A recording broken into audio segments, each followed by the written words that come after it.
It doesn't make headlines frequently, but I think it should. Industry is about half of all the heat demand globally is going into industry for process heat. The other half goes into buildings.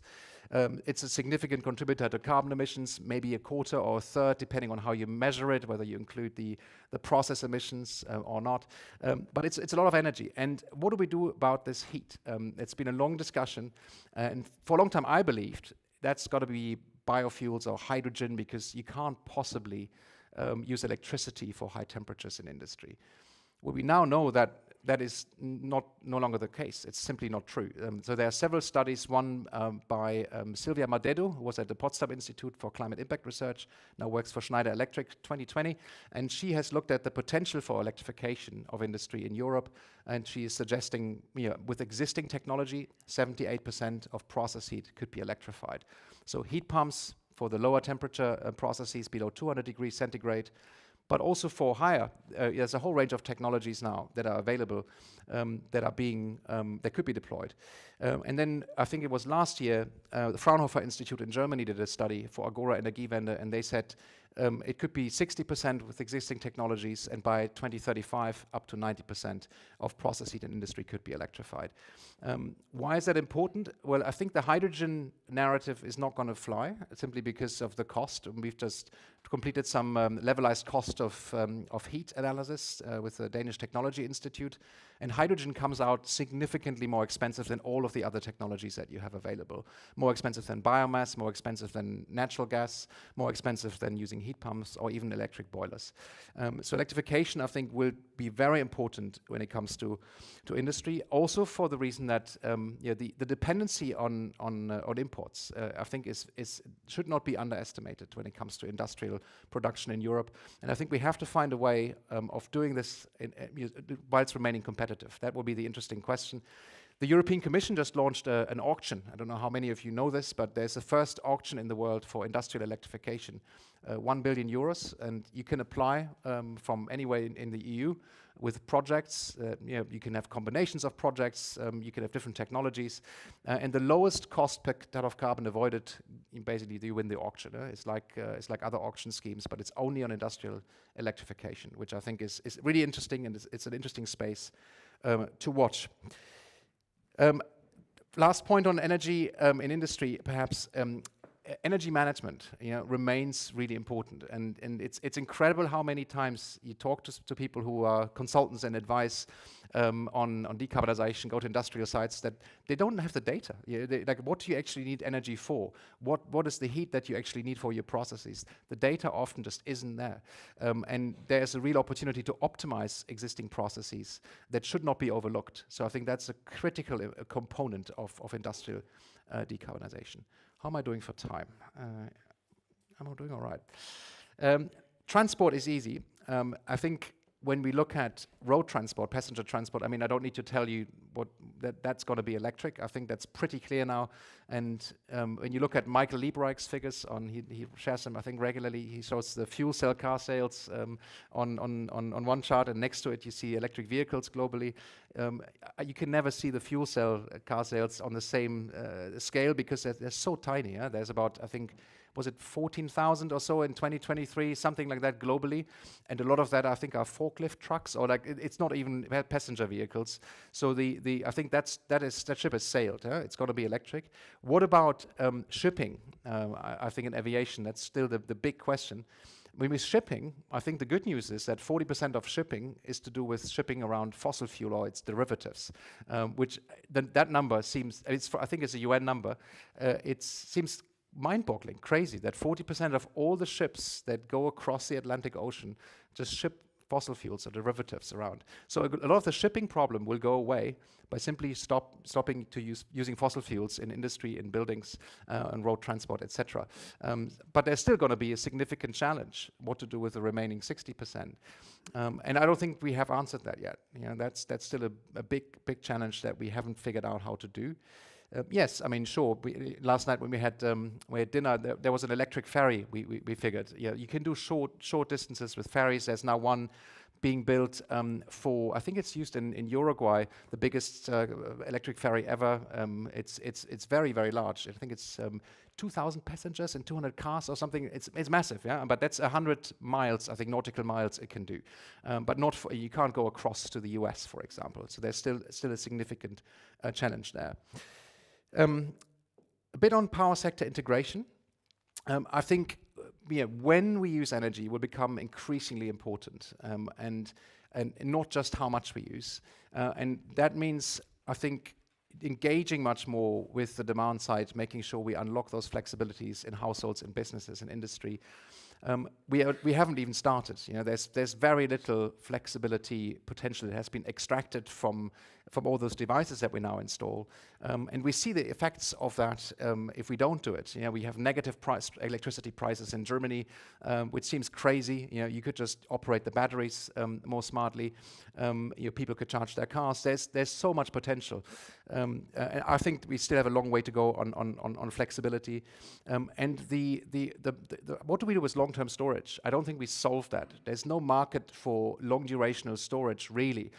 There's a market now for grid-connected batteries, but we're talking 4 hours, maybe 8 hours. But we're not talking weeks or even months. So that is a huge issue. Perhaps not so much in Norway because of your significant hydro contribution to the mix, but certainly it's a huge issue in most of the other European countries. A few words about policy. I think one key to actually do all of this is going to be to have the right taxation and the right levies on different energy carriers.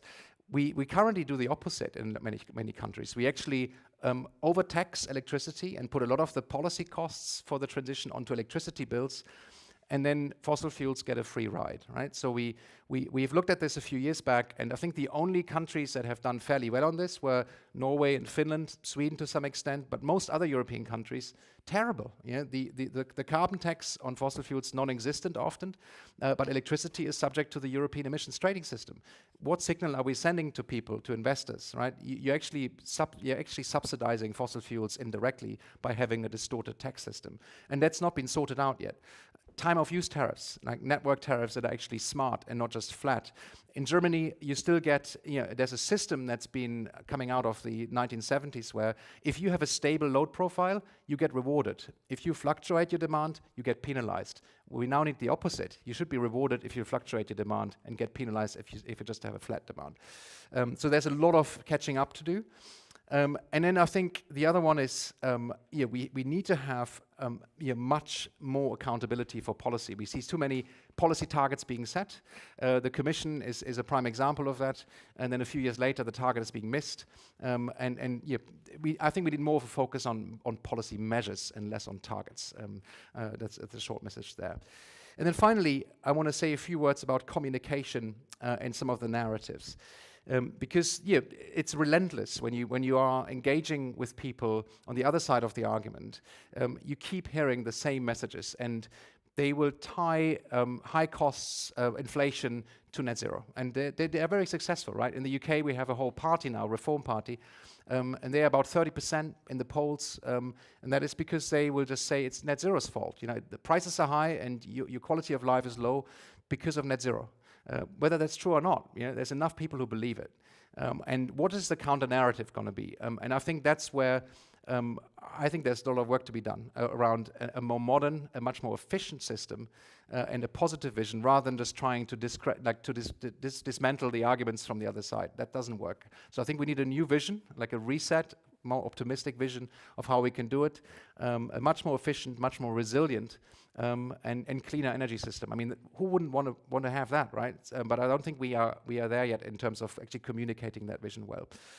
And finally, I think efficiency, is sometimes seen as a bit of a competing issue, with renewables or electrification. I think it's actually at the heart of it. To come back to the beginning of my talk, I think that this is a feature of the transition. The feature of this transition is it's going to be a much more efficient energy system at the end of it, and not enough people know about it. So I hope we can change that. Thank you.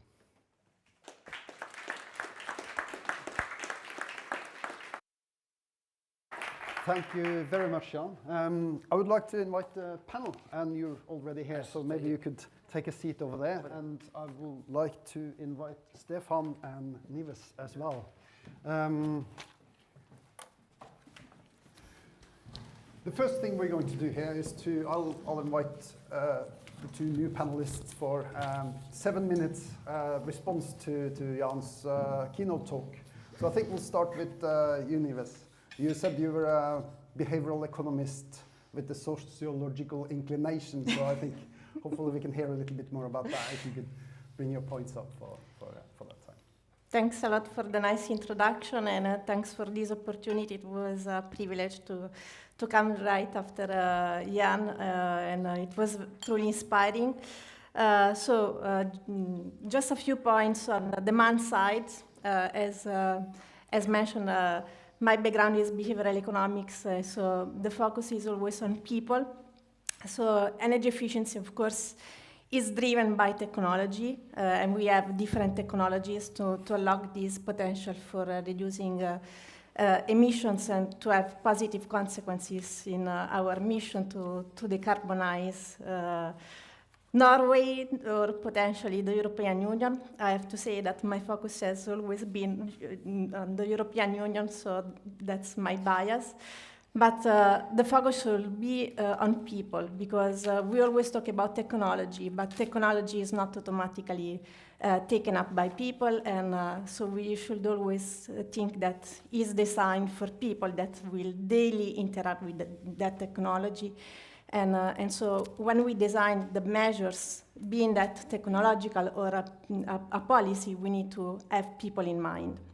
And having said that, we also need to acknowledge that energy efficiency does much more than reducing emissions, and it's really a way to unlock capabilities. As you mentioned, Jan, in several points, it really unlocks several positive co-benefits, such as increased comfort, which means increased health, which for the government means reduced health expenditure, or potentially even increased social cohesion, because if people live in better insulated neighborhoods, they also live better lives, and potentially they can stick better together. So these are all co-benefits that are capabilities for people to be better citizens, and this is something that policymakers want to know, and perhaps in our vision that perhaps we should communicate better the need to quantify better these all co-benefits associated with energy efficiency. This is a call for action for us researchers working for policymakers, because if policymakers have this evidence on these co-benefits clearly, they can also have better arguments to design energy efficiency policy, but that becomes also social policy, education policy, and so forth and so on. Having said that, with people in mind, it means that we need to acknowledge that they are not only passive receivers of technologies or measures, but they are also citizens that can own the energy transition or the energy efficiency process. And so we need to acknowledge that they are capable being, and so they can bring their lived experiences in all the process from the very scratch. And this is also where we can build that trust that perhaps is missing, and that bring people also to say that some measures are actually the fault of all the troubles that we are having. And if we bring people from the very scratch, being that the design of a smart meter or the heat pump or any kind of technology, perhaps we can also bring their unique needs because they are different, and also perhaps acknowledge that they have different capacity to act. And one thing that you also said is the potential of energy management. Over there we have such a huge untapped potential that we can unlock, and we could do that if we consider that exactly citizens have different capacity to act because of structural inequalities.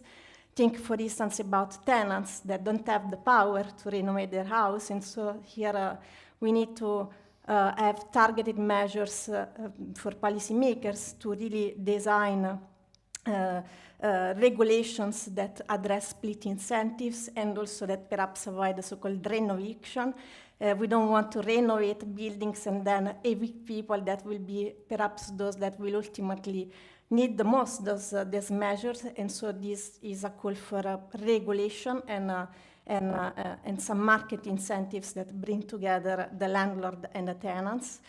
And then there is also an issue of justice in all this discussion. We want citizens to own this transition, and there are many models that can teach us that is possible. For instance, energy communities is an example, but also other cooperative ownership models, also with the electric vehicles. So citizens own the technology, can use it, and then can also use it better because then it's owned by them, and so they feel also attachment, and they see also a collective goal that is achieved. And I don't know if I have... Okay, just I wanted to say about the power of digitalization. Of course, that might help for sure the allotment of energy efficiency potential, but again, always having people in mind, because we don't want then also with flexible tariffs, some groups to be at risk of exacerbation of injustices. If we think some groups that have inflexible energy routines because of medical needs, for instance, then we cannot ask them to change the demand as for the average group. So we need really to have a targeted approach, and to have this. We need to recognize that they have different needs and potentially different distributional effects. And in a nutshell, reply. Thank you very much, Nives. I think we can hear a little bit that Nives has a background not just from her more recent IEECP affiliation, but also from the IEA and perhaps also from the European Commission. Yes. Focusing on the people's at the other side of the policies, I guess. So before we move on, we've heard a little bit about the potential and the areas where we can do things on the energy efficiency part. But we also, and then we've heard from Nives on the more people-centered part. But we also have an engineer from Multiconsult here who has some perspectives to share, perhaps more from the technical side. Yeah, it's, thanks a lot to Håkon. Actually, I think I'm going to spend more time on the policies or the missing policies. But just for me, I'm a civil engineer and I work with Multiconsult with a solar energy, smart grid and storage team. And I think I work halfway in Norway and halfway in Africa for a lot of projects. What I will say is actually the technology for the energy transition is not the problem, but the policies are missing. And that, I mean, you said this, we have a problem with long-time storage, but if we just use the technology we have, we get probably to the decarbonization of about 90%, not a problem. And we deal with the rest when we come as far. So it's really, we're not waiting for something at the moment. We really can go forward quite fast to do that. One other thing is also, and that's a bit of a European perspective, Europe is probably one of the more difficult continents to electrify or decarbonify. Because we are a lot of people, it's quite dark, it can be very cold, and we don't have that much space. If you look for a lot of other continents, be it North America, South America, Africa, Australia, South Asia, it's warmer, you have better solar, you have better wind, and they are not going to wait to decarbonify now that they actually have the technology and can pay for it. It has become available in the last couple of years to actually be deployed almost out in these other continents, basically. And especially true for Africa, where we work. It's accelerating the last 8 months, 12 months. And if it's going to sort of follow the same curve as it did on other continents, this is going to be massive. So for the rest, I'm probably dealing more with Norway or policy I am missing in Norway, I personally see missing. Norway is a bit special in Europe because it used to be always be water power, electrical heating, for example. So a lot of the infrastructure for the basic electrification, or actually energy efficiency, is all in place. You can very easily just replace your panel heater by a heat pump and have saved a lot of energy already, and you don't go over your maximum effect in the net. So these small things, that's actually pretty easy to do. Trouble is a bit, what I'm missing in Norway is a general political consensus on how to go forward on this energy transition and the energy efficiency necessities, more or less. There's a tradition in Norway to actually make political consensus, for example, for tax. There was something a couple of years back, but it's not happening at all for the energy transition at the moment. And that would be a very nice thing to have, that the both big political sides would talk together, decide where to go, how to do this, and which incentives. Because at the moment we are, in the best case, looking at sort of 4-year steps, but this is a bigger project. This needs a much bigger consensus over time. Incentives, again, this is mostly a problem now for the households, but it could be also for industry. We need electrical energy. It has become pretty expensive in Norwegian terms in the last 3-4 years. Different reasons for that. And the answer now in January was that we get Norgespris, which is basically a flat rate for the energy, which had one big advantage. It sort of stopped the discussion about energy prices. But unfortunately, it also locked in my eyes, a bit unfortunate mechanism how you subsidize these energy prices. It sort of stops all incentives about energy efficiency investments for private households, and it stops also energy savings, just basic common sense things. Still expensive, but it doesn't help us sort of further the energy transition. What I would have liked to see would be something like a mechanism which is more closer to a sort of carbon fee and dividend, where everybody gets the same amount back and then can do what he wants to do with this money. And you would have the full incentives for actually saving energy and do energy efficiency investments. It would, in my eyes, be better. It would also take with you the people who don't own a house. They would get the same amount of money. And it would probably also be easier for the industry then not to have to deal with higher energy prices, because the consumers in the households sort of just waste it. I'm not sure this is going to happen, but it's at least a possibility. Another thing would be, and that's actually come pretty far already, would be make energy flexibility easier, both for households and for industry. And here actually Norway is doing some things. I think Denmark and Sweden in the Nordics, they're a bit further than we are in Norway. But on the household side, it's already today possible to use your smartphone and very easily just sort of connect your car or your heat pump to your energy provider and say, I want to use the cheapest tariffs, like Octopus Energy in the UK. And you charge my car when you see fit that it benefits the grid and you have the cheapest prices. That's possible already. Trouble with that is a bit, there was a survey. Okay, there was a survey about why people are not wanting to use this technology, and that's, at the moment, it's coming from the energy companies, and they don't have the best name in Norway at the moment. But that's another possibility. There's also Euroflex, which is a project for more commercial side flexibility. They are trading with distribution network providers, flexibility on a larger scale.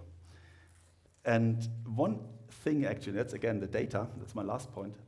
It's amazing how little we know what kind of energy we will need at which place in the future to decarbonify, especially industry.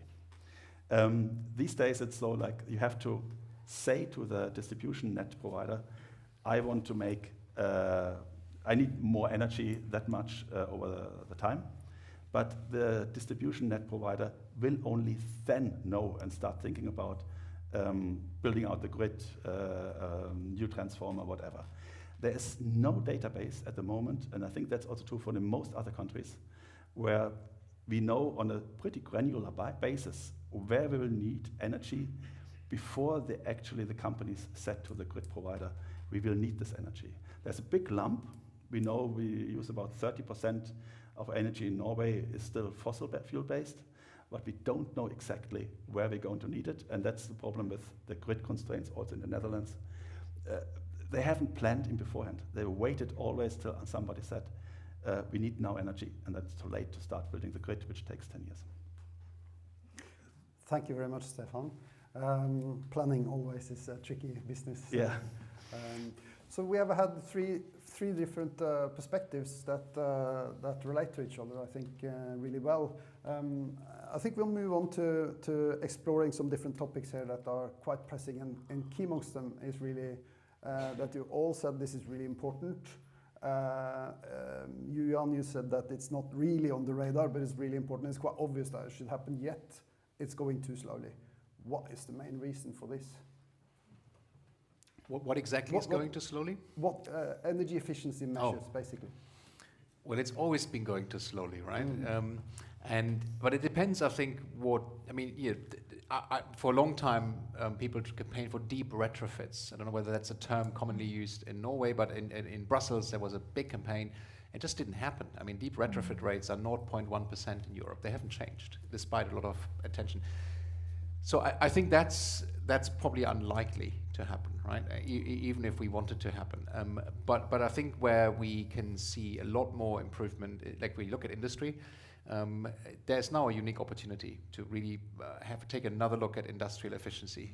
And the last 20 years or so, about a third of energy demand in industry was reduced compared to where it would be today. So we would use a third more energy in industry without efficiency.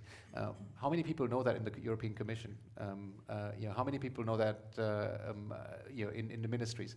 It's not widely known, but the potential for more efficiency is still another quarter by 2030, according to a recent analysis. So, but why are we not going fast enough on efficiency? Because it's always, I would say, it's always easier to focus on technology you can touch, a solar panel, a wind farm, and politicians, they're more attracted to that than reducing something that you can't see, I would say. That's always been the problem of efficiency. How can we overcome this kind of barrier then? I think to my very final point, I think, was around another way how we frame the whole transition and the vision around it. I think needs to, especially with these pressures of high prices, geopolitical tensions, and the inflation, competitiveness. I think that this provides really fertile ground for reassessment of efficiency. I hope. We're not there yet. Are you sharing these kind of what? From your perspective, what is the... Yeah, exactly. I totally share what Jan said, especially on changing the framing on this vision. And maybe it's the overuse of the words use less, reduce. Sometimes they are negative framing, that in behavioral terms, this might touch a bit of our cognitive soul, and the negative, we don't like the negative somehow. So perhaps this using less is associated a bit to sacrifices as well. So we should really change the framing and seeing energy efficiency as an opportunity, so something from which we all can gain. We mentioned before the co-benefits, so energy efficiency is a way to live better lives. So if we really use energy better, if we uptake certain technologies, if we share it also, I don't know, a trip, because it's not only about electric vehicles, it's also how we move that makes the difference. We can see that we are gaining something. We can gain more relationships. We can gain more comfort in our homes. We can have better educational outcomes because we can invite people at our place because it's more comfortable. So it's about really changing the frame in something from which we can all gain, and not only as individuals but as community, because in the end we are owning also this. We mentioned also some cooperative ownership models on electric vehicles, energy communities, so there is a lot from which we can all gain, and so this is the change in the framing that we should all embrace somehow. Yet, Stefan, you pointed to the price as a very important inhibitor with Norges pris. Is energy too cheap, particularly perhaps in Norway? Is that one reason? Or is that? You would think that the industry and household I wouldn't say that energy is too cheap. Energy is a basic necessity which everybody needs. And Norway is used to a certain level of energy cost. And if this deviates too much from that, you get unrest because the rest of your money you sort of have already locked away for spending for something else. So if this changes too much, you get questions. If you compare this to energy costs in the rest of Europe, we're still very, very cheap. So it's in itself, it's not really, it shouldn't be a big issue, the cost. Norges pris, it's more the policy which I see as a problem, that it sort of deals with the energy cost in a way that we're going to take care of it, you don't have to worry about it. And that doesn't really work if you want to change your how you use energy, how you want to invest into energy, how you want to invest into energy efficiency, because that takes away the responsibility from the people who should be doing it. On the other hand, you have to make it easy for them, and that is also missing. And all of this is making it easy, and how you deal with the energy price. That is probably going back again to this political consensus, which is totally missing. That we as a nation should decide how we want to go further with dealing with the climate emergency we have. We have to sort of use the energy lever to get around that. We have to change the way we use energy, and we have to do it together, because we as an individual, we can't do it. It doesn't work. It has to be a societal decision to go further. And then suddenly you can unlock ways of doing that, as long as you sort of use the energy transition as a political game. Or in Norway, it's actually pretty harmless. If you go to Germany, my home country, this is actually a fight. There was a government fell more or less about a law about energy efficiency in heating, because it was heat pumps were blamed on more or less everything. It wasn't free to choose anymore which energy you wanted to use for heating your home, and that destroyed the government last year. And if you use these energy efficiency questions and that as a political game, something, you won't go anywhere. So I think the basis for going further is get political consensus that we have a problem, we have to solve it together, and then suddenly the narrative becomes something totally different, and you can start solving things. So, but we have to solve it together. You're saying we're talking about quite overarching, sweeping narratives that we need to have focus on this issue with energy savings and energy efficiency. Yet there are so many different sectors that we're talking about underlying this. And we touched on transport, industry processes, households, air travel, numerous different sectors, and they all need to reduce energy consumption. So can we even talk about this as one thing, or how do we solve this in a policy way?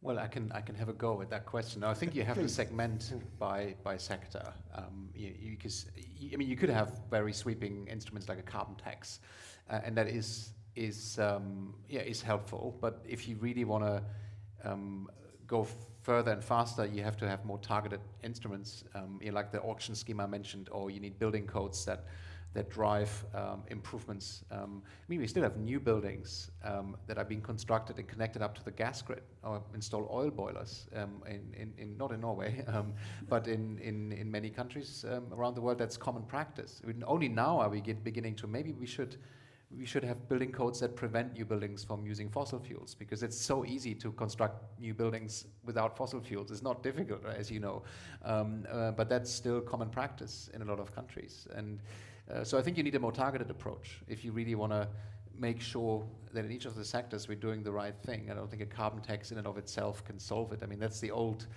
debate between the neoclassical economists who would say we just have a carbon tax and then magically everything will fall into place.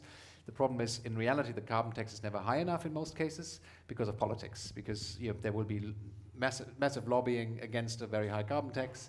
It will not happen. It's not high enough to drive enough change in all of the sectors, especially in the household sector. I mean, I think actually exposing people to a carbon tax that would drive the sorts of investment we need to see in a lot of countries would be very difficult. And actually, it would happen. Same would happen that we've seen in Germany, right? The government would just not get re-elected, and the next government would come in and scrap the whole tax and get rid of it. So I think you need a more targeted approach, more nuanced approach to do anything. But it's complicated. It's messy. And having worked on EU policy now for 20 years or so, it's not like what you read in the textbook when you study environmental regulation. It's not how it works. It's messy.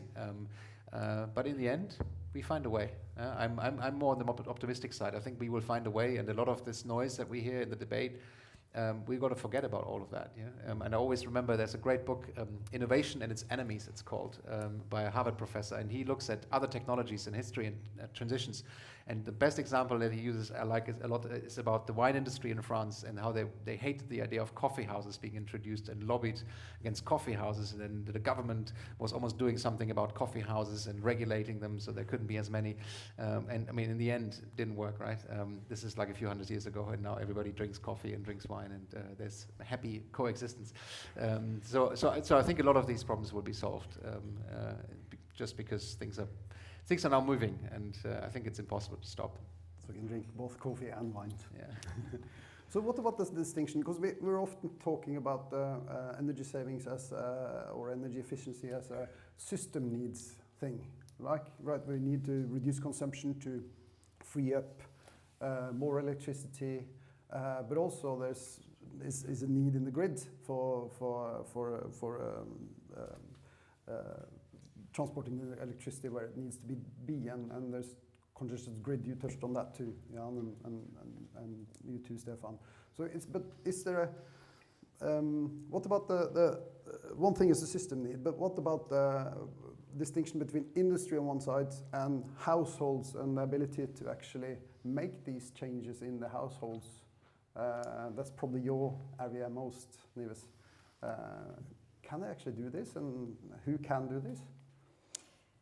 Well, citizens for sure can change, but we need them to be empowered, and we need them to see the vision as well. And something that Stefan has highlighted, that the change needs to be seen as a shared process. So, and that's why we cannot just ask people to change and accept a tax or a technology the way it is, but we really need to have their voice in the process, so from the very scratch. And so we also need to take into account that the capacity to act of households, which is the sector, if we want to call them in this way, which is more under my expertise, households have different capacity to act, and so they might have intent to change if they see that there is a need to change, but there might be some structural inequalities that need to be addressed first. And so there need to be really a collaboration between policymakers and households. And there might be also some intermediaries that can make that change simpler, easier, something that also Stefan has highlighted. And one thing that now comes to my mind is the example of one-stop shop that in the European Union has been really highlighted as a key instrument to deliver the change in the building sector, to make it easier. Because in the end, it's not that citizens don't want to change, don't want to renovate their house, but sometimes it's really about the decision-making process that is too complex, and so the idea of really going through all these steps and to dealing with the different actors along the process might prevent them to engage in this process. And one-stop shop can not only make the process simpler, but can also increase the trust in all the process. This is a change, the innovation decision, that can have a huge impact, because the building sector, we know, is one of the most emitting sector. And they can also reach the most vulnerable households. So sometimes they can also act as mediators between landlords and tenants that don't have that capacity to renovate, and so they can ease that change. So it's really targeting those intermediary actors and empower them. So it's not only citizens that need to be empowered, but also these sort of intermediary actors, such as one-stop shop. And this is something that is happening in the European Union, for instance. This is probably something we don't have too much in Norway, in intermediaries assisting vulnerable households, for example. This brings me to the notion of Norway. You have touched on Norway and the Norwegian situation being highly electrified already, high numbers of EVs, all sorts of things. But what can Norway learn from Europe and other places? What's the main learning goals, do you think? Don't go down the way of political division. That's the first thing.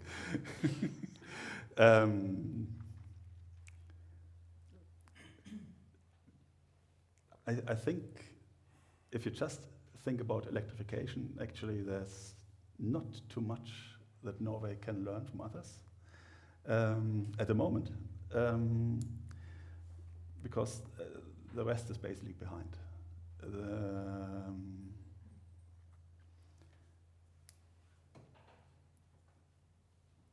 But we're sort of, how to express that? I'm not giving up this easy. No. It's more like, how can we convince ourselves that we still have to push? And that is actually the big discussion at the moment, but also between the two political blocs. Is Norway is already very much electrified, so Norway has done the difficult electrification thing basically since there was electricity, since the 1900s. And we never use a lot of gas in the households, for example. But still, we have to get down also the rest, which is transportation, a lot of industrial processes, and energy efficiency in households. And again, that's political. We have to be clear that we need to do it together. We don't have to see what happens after the next election. And that is something which is probably something which we have to do. It's not necessarily something we can learn from the rest of Europe, because it's not better there, but that's something I'm missing, and that would probably help a lot in starting things moving faster in Norway. I was thinking also we should probably do well to recognize that Norway has been lucky in having all these waterfalls and, and thereby being able to electrify. Absolutely. I think we need to move towards wrapping up. So I would like to just do a short round with all three of you. If you could start down there with you, Jan. I'd like you to say, please give us learning points from Europe or elsewhere, but could you say something about your you have all been talking about the need for a vision of a transition and a boost energy efficiency. So if you could add your main vision for how to do this along with the learning goals, perhaps that would be great. Yeah, I think I set it out in my talk already, right? But I think a heavily electrified energy system will be a key feature, a much more flexible energy system, a much more efficient energy system, and one that relies primarily, not only, but primarily on renewables. And I think that's the vision, right? It's going to be difficult to do this, no doubt. But I think that is the vision that at least I have in my mind when I think what should 2050 look like, and an energy system that is affordable. I think that's often overlooked. It's very easy to get into a kind of technology debate and then ignore the fact that this has to be affordable for businesses, for households. So that a fair, efficient clean energy system. At the highest level, that would be my ambition, and I think most people should be able to subscribe to that. Yeah? Stefan? I think it sort of do it for Norway. What I hope is going to come is political consensus. Afterwards, a very much the hard basic data work. Where do we need energy, when and where, and not wait for this to be officially known until we start thinking about the grid to get energy where we need it. That's the engineer in me saying that. And for the rest, I'm actually pretty optimistic about how things will develop on the energy efficiency and energy transition side. A lot of things have happened the last couple of years. And I'd like to sort of say Norway as a nation should be a bit cautious about its prospects of its major industry, the oil and gas industry. Things might change faster than we perceive in Norway outside in the world. Thank you. Is that a vision you would back up?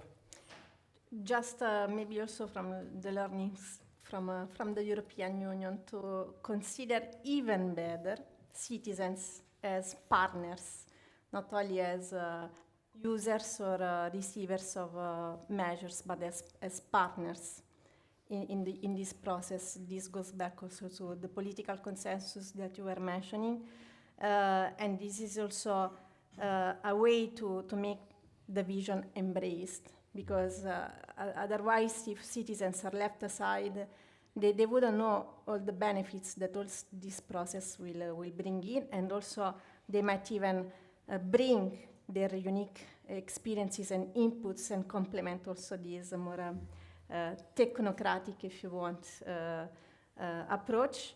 And this is the only way to create that bond that is needed to make the process embraced and not contested, because otherwise there might be a risk. I think that's an excellent wrap-up. Thank you very much. Then we have, I think, a higher vision of getting the agenda set for more and increased energy efficiency. We have a political consensus as a primary need, and don't forget the citizens and bring them on board. Thank you very much, all of you, and please give them a round of applause.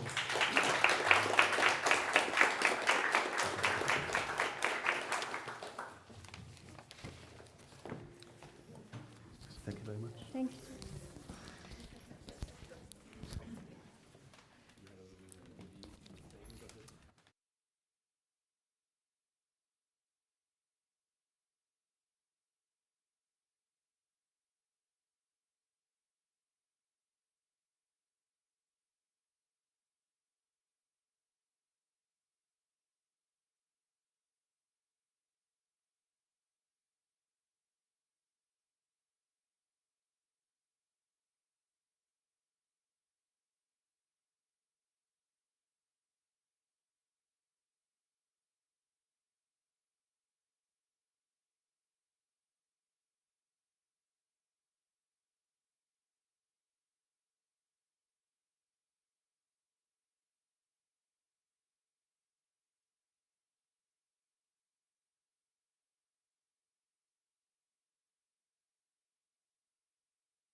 I think so, right? Okay, I've been told I should just get started. So it's a great pleasure to meet all of you, and I really look forward to continuing the discussions. I feel like I got the perfect hook at the end of the last session when there was talk about how, we really need to think about the people. I'm a social anthropologist. I deal with people. That is my bread and butter. Today, I'm going to be talking primarily about the research that I've been doing in the US, in the state of Colorado, on the oil and gas industry. I'm going to be framing it very briefly with some of the things that have been going on in the States, especially since the Trump administration came to power.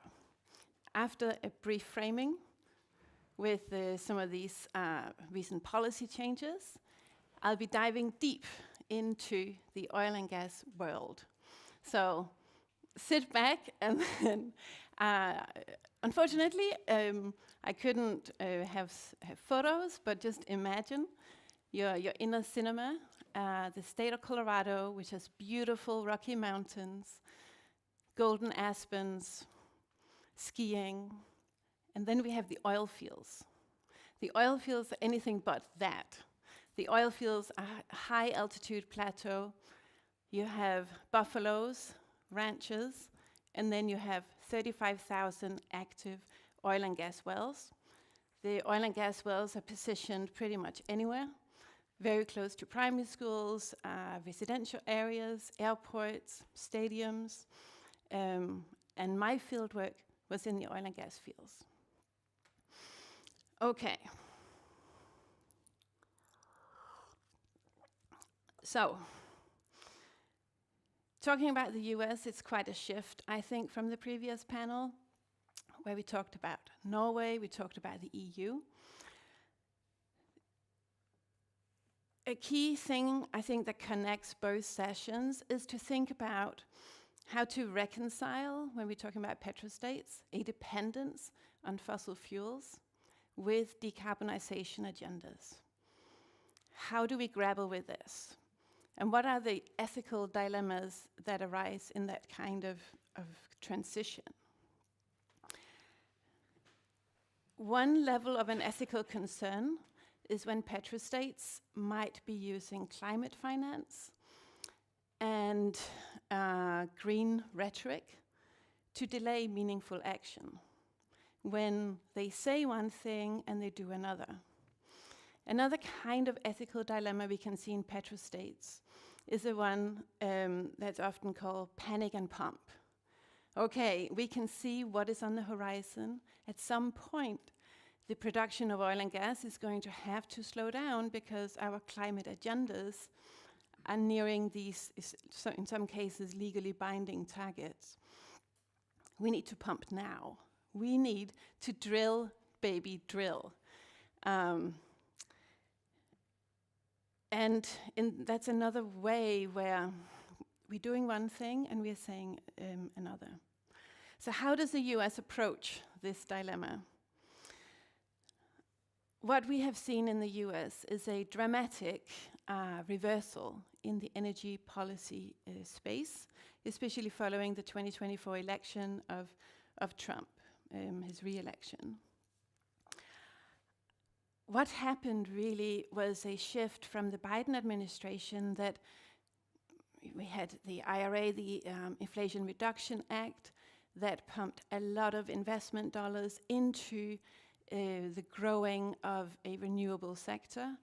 And now we are dealing with an administration that talks in terms of energy abundance. That is what the Trump administration is going for. And key to the energy abundance is an expansion of the oil and gas industry. Programs that are addressing, even just indirectly, climate action have been cut, and congressionally appropriated funds for decarbonization has been frozen, if not withdrawn. What we are seeing is the complete gutting or the freezing of IRA investments, We are seeing, especially offshore wind, that was starting to take off in the States, is now struggling because licensing that had been approved is now being pulled away. We are seeing huge investments into ports that were central to the building of the offshore wind. Those ports are now having their funding redirected towards coal, oil, and gas. In January, the 20th of January, Trump, he signed an executive order to initiate the formal withdrawal from the Paris Agreement. Again, we know he did that in 2020, then Biden reversed it, and now Trump has decided again, no, we are going to withdraw. And this was part of a broader executive order that was called Putting America First in International Environmental Agreements. This is at the federal level. Of course, it's different at the state level. And the state of Colorado is part of a US climate alliance, so they are continuing their commitment to climate action. So here we have a case, this alliance has about 20 states actively involved. So there's a clash right now going on between what happens federally and what happens at the state level. Colorado has pledged to uphold, if not exceed, the US emissions reduction targets, regardless of the federal policy. Colorado is committed to continue to pursue its climate goals and transition to renewable energy. So they have maintained their renewable energy targets. On the 14th of February, Trump, he signed another executive order establishing a National Energy Dominance Council. It aims to enhance private sector investment, promoting US oil and gas exports, especially LNG, and cutting red tape for energy permitting. That is particularly focused on the coal sector. What we saw then on the 8th of April was that Trump, he signed another executive order to reclassify coal as a mineral. Up until the 8th of April, it was classified as a fossil fuel commodity. By reclassifying it as a mineral, it enables coal miners and coal power plant operators to apply for federal funding. It enables them to avoid some regulations, requirements for emissions reporting that now they don't need to follow. It gives them preferential treatment in energy and trade policy, and they're allowed now to mine on federal land. So it's a way of trying to support the revival of the coal sector. But again, there's more complexity to it, because one thing is what Trump demonstrates, what he performs, what is the show that he puts on, and what actually happens on the ground. So despite this federal support, coal continues to struggle as an industry, and it struggles partly because of the cost of capital. Investors are worried, despite of Trump's support, of, okay, what is a long-term perspective here for the coal industry? Trump, he might right now pledge his support, but what's going to happen in 4 years' time? Investors are not entirely convinced by Trump's plans. So the cost of capital is still quite high for the sector. And Jan, he was talking a little bit about the inefficiencies. I mean, in the coal industry, we have massive inefficiencies when it comes to the cost of producing that electricity. So we will see what will happen. However, the U-turn that we have seen in this energy and climate policy space is partly the product of electoral outcomes, where you have had voters that have now put in place a different administration, but it is also, importantly, partly the result of a battle of values. People hold different values, and that is kind of underlying, it's underpinning these shifts that we are seeing in the policy space.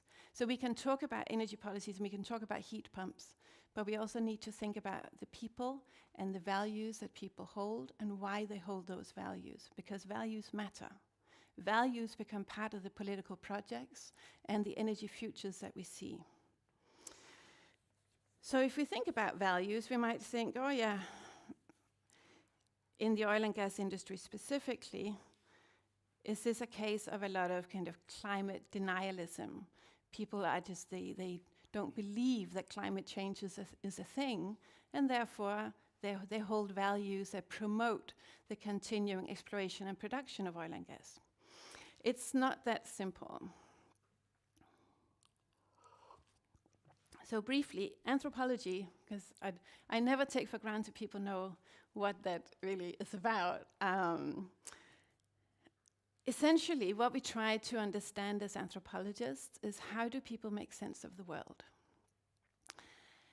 And in trying to make sense of the world, we do field work. So I started my field work in the state of Colorado in 2013, and it's ongoing. So fieldwork is a massive commitment, and it's ongoing. We believe that in order to understand people, we need to talk to people. We need to spend time with them. I often stay privately with the people that I study. I live with their families. I go to work with them. I go to the church with them. I go on dog walks. I go to business meetings. I'm there when there's been an oil spill. So my fieldwork on the oil and gas industry is very diverse. I have focused my research both off-site and on-site. So I have a lateral view of the industry. So a day for me can be where I'm out on site when there's drilling. There might be refracking, fracking, and then I'm hanging out with the crews. We might be going together to a local kind of hole-in-the-wall place and have tacos and iced tea. We might be going out in the evenings for drinks to the bars.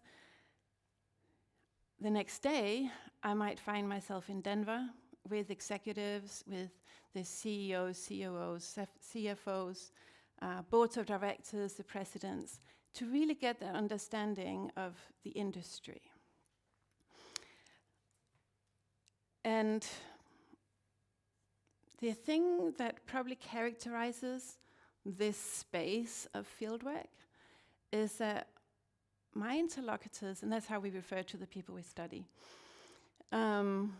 centrally see themselves as entrepreneurs. So again, it's probably quite a different context from the Norwegian oil and gas industry. In Colorado, it's the companies that I'm studying are small to medium-sized, very much led by this entrepreneur spirit, where they are hunting for investor capital to set up their next company. Access, as an anthropologist, how do you get access to the industry is a really important question. And it's a tough one, especially if you want to study the oil and gas industry in the US. It's very guarded. They will assume academics, regardless of discipline, are there to criticize, to attack, to expose. So in the beginning, it was easy for me to get those very polished, sleek PowerPoint presentations by the kind of communications officer, the one who was in charge of PR. But that's, as an anthropologist, is, okay, that can be interesting. You could study that. You can study how an industry sector represents itself. But I'd like to know, when people in the oil and gas industry go to sleep at night, how do they feel? What excites them? What matters to them? What worries them? What is a risk to them? What is a personal risk, an environmental risk, financial risk? I'm not going to get that insight by just going to all these sleek presentations. So that's also why fieldwork takes time. Eventually, I made headway in gaining access. I knew someone in the industry who could introduce me to people, and it slowly snowballed. And what I'll be telling you now is based on 200 plus interviews, as well as what we call participant observation on the industry. How do they see climate change? Climate change is one of those topics that probably for the first 5 to 7 years I couldn't really talk to people about, because my fieldwork coincided with the first period of the Trump administration. And he effectively banned the notion of climate change. So it became very political. Trump has very much politicized climate agendas. And so I very much appreciated Stefan's call for political consensus on this, right? Like, or if there's anything you can do in Norway to avoid the politicization of climate, that would be so important. In the US, it's not like that. It's heavily, heavily, heavily politicized. So climate change was only something that I could really discuss with my interlocutors once we had established trust, once people felt like they could talk to me.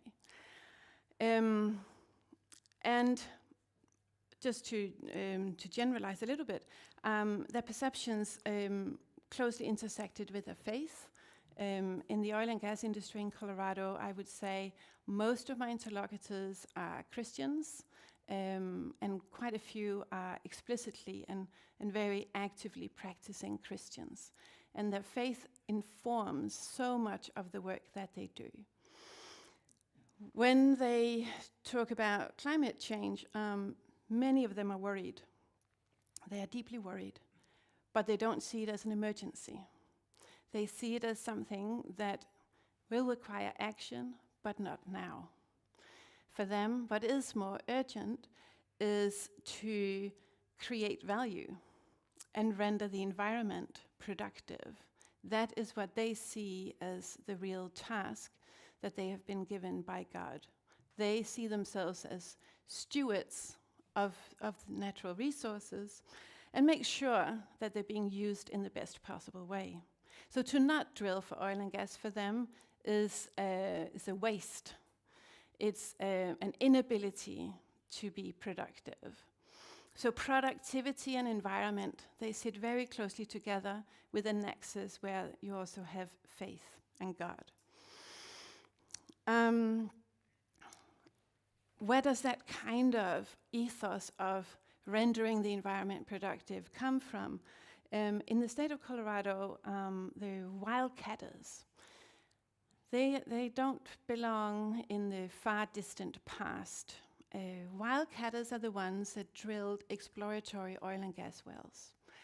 Most of them did not find oil, but the ones who did, they became celebrated for their risk-taking, for their bravery, for their endurance, for their just steadfast kind of commitment to find oil. And today in the industry, wildcatters, they are present. They have a wildcatter award that the industry gives out to a CEO generally, who has exemplified a wildcatter ethos in today's industry. These wildcatter legacies intersect with, and then something that I felt was we haven't talked much about yet, is finance. So part of my research took me into the spaces of private equity firms, because the small to medium-sized oil and gas companies, they are financed with private equity capital. They don't get bank loans to do their operations. It's way too expensive, and their operations are too risky to be capable, really, of attracting a bank loan. So it's private equity that is financing the industry. With private equity in Colorado, it's an opportunity, that's how it's perceived, to attract incredible investment. If you attract that investment, you can go and build your company. There is this sense of, it's talked about as a lottery ticket. It's talked about as a thing that can enable you to realize your dream of building your company. So this kind of private equity dream big, be ambitious, go out and build that company, intersects with the legacies of the wildcatters and with faith. These are all kind of anchoring points for the kind of values that people in the industry they hold. So how do they talk about energy transitions? What happens when I'm talking to them about what happens, for example, here in Norway? What is the reaction? Well, they laugh. They mock it. They ridicule it. They see it as emotion-driven. We feel good. We feel good when we look at wind turbines or we look at solar panels. And the way that they reject it and dismiss it, it's very outright. It's very performative. It's very kind of like a demonstration of rejection. It's by focusing on energy density. So the fact of energy density is constantly being used in discussions, in arguments, as to why oil and gas will always be part of the energy future for the US.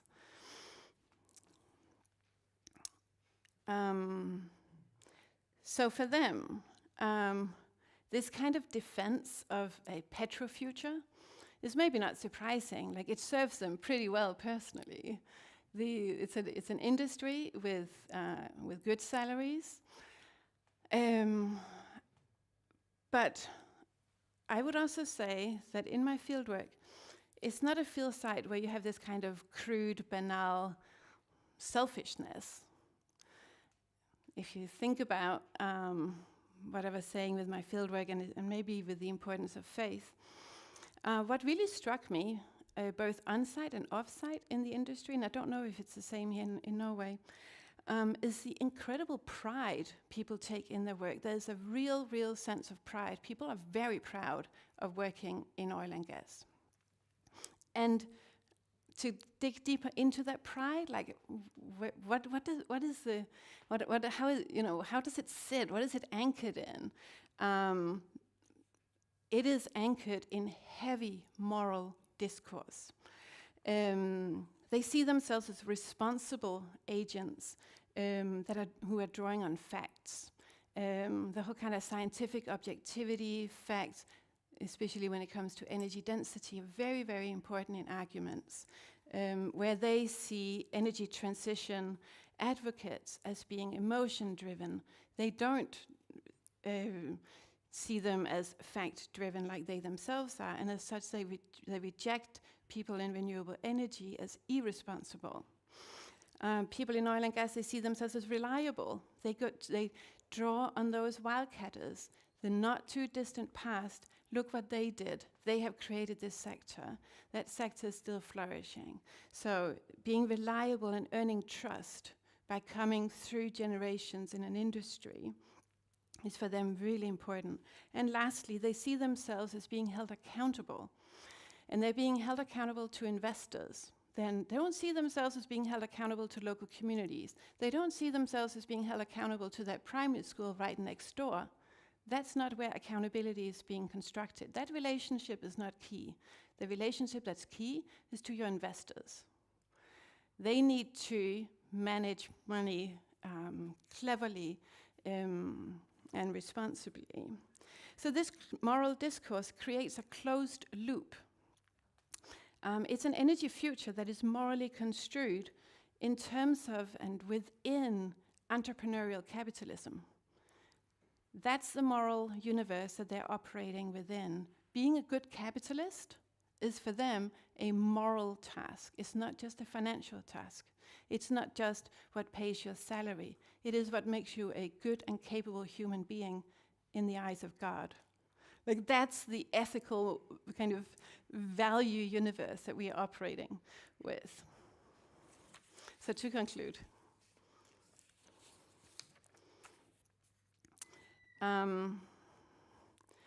I couldn't help but think about how,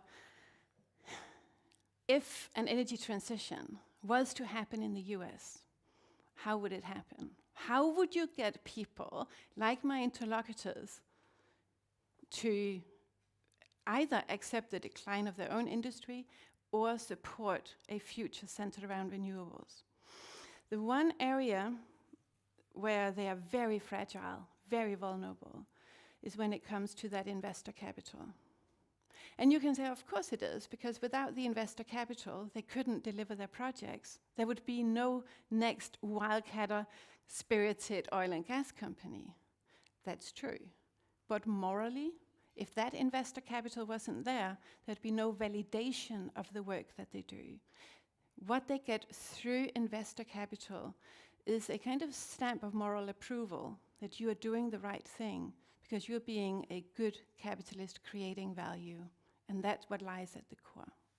Thank you.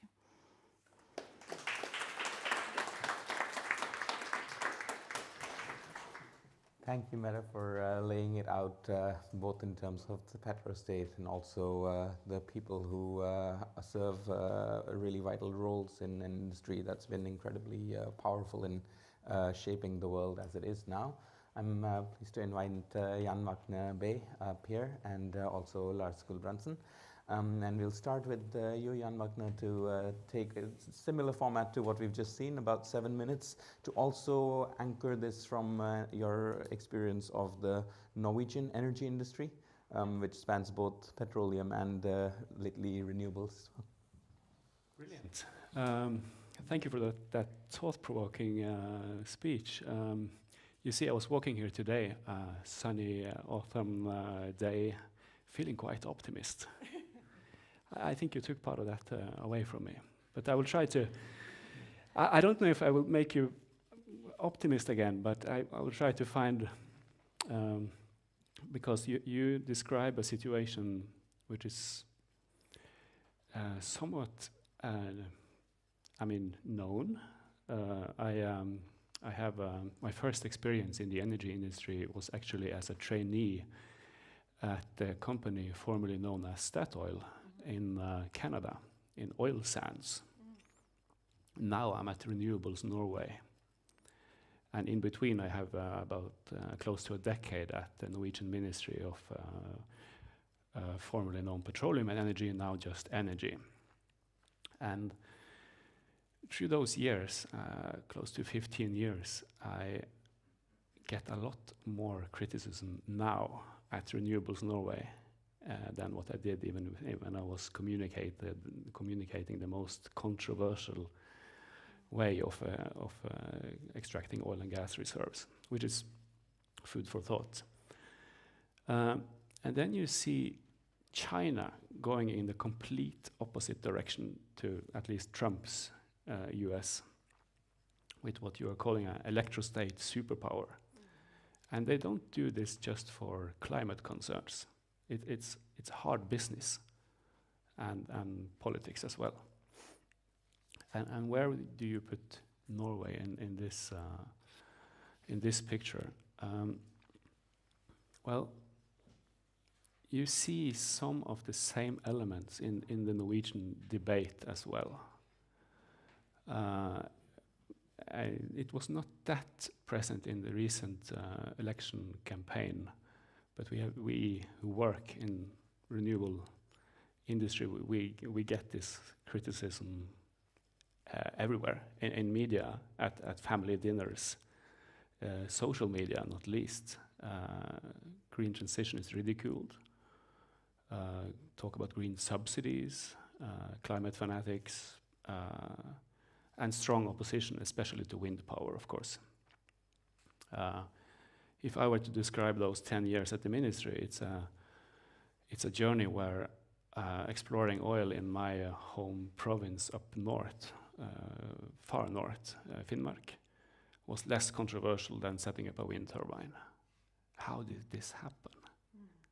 Yeah, that would be the title if I ever to write a book. You know, I will not.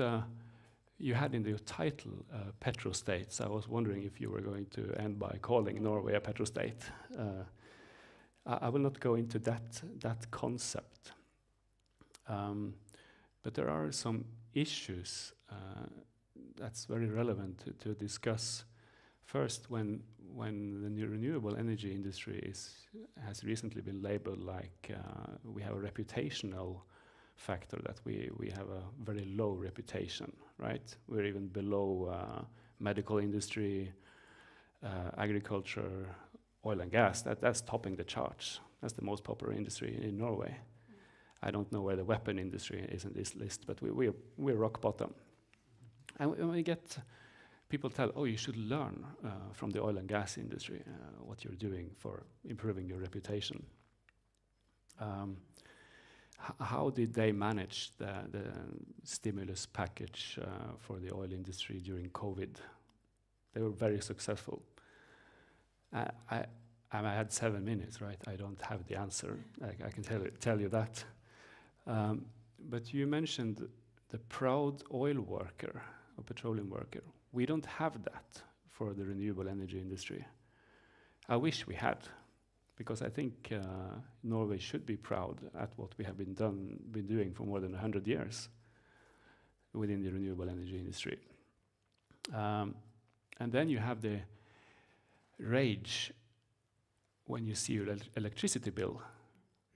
People feel, I mean, if there is something that's sensitive in Norwegian discussions, it's the price of electricity.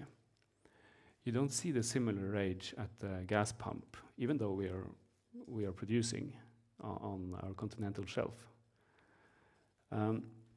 So there are a lot of issues here. And how is the Norwegian energy transition going? If I have time, well, it's progressing. Not fast enough.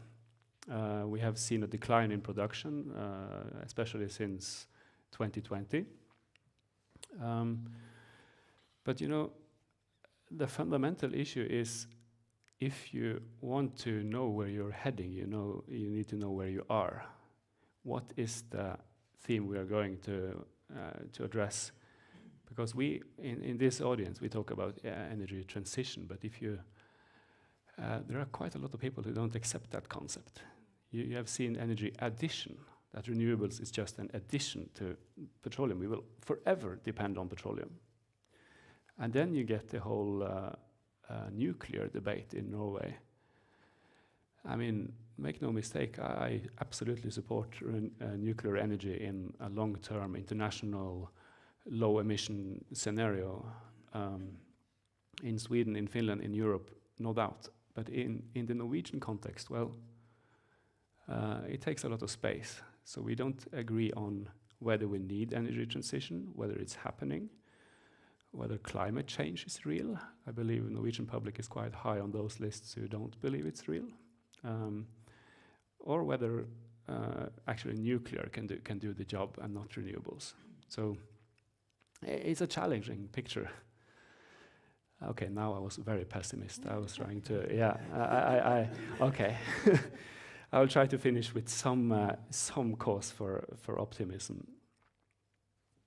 Or that pause was not. If we recently got a new CEO at Renewables Norway, and his slogan, introductory slogan, is "Make renewable energy great again." Oh, really? Yeah. And that's probably where we should be heading.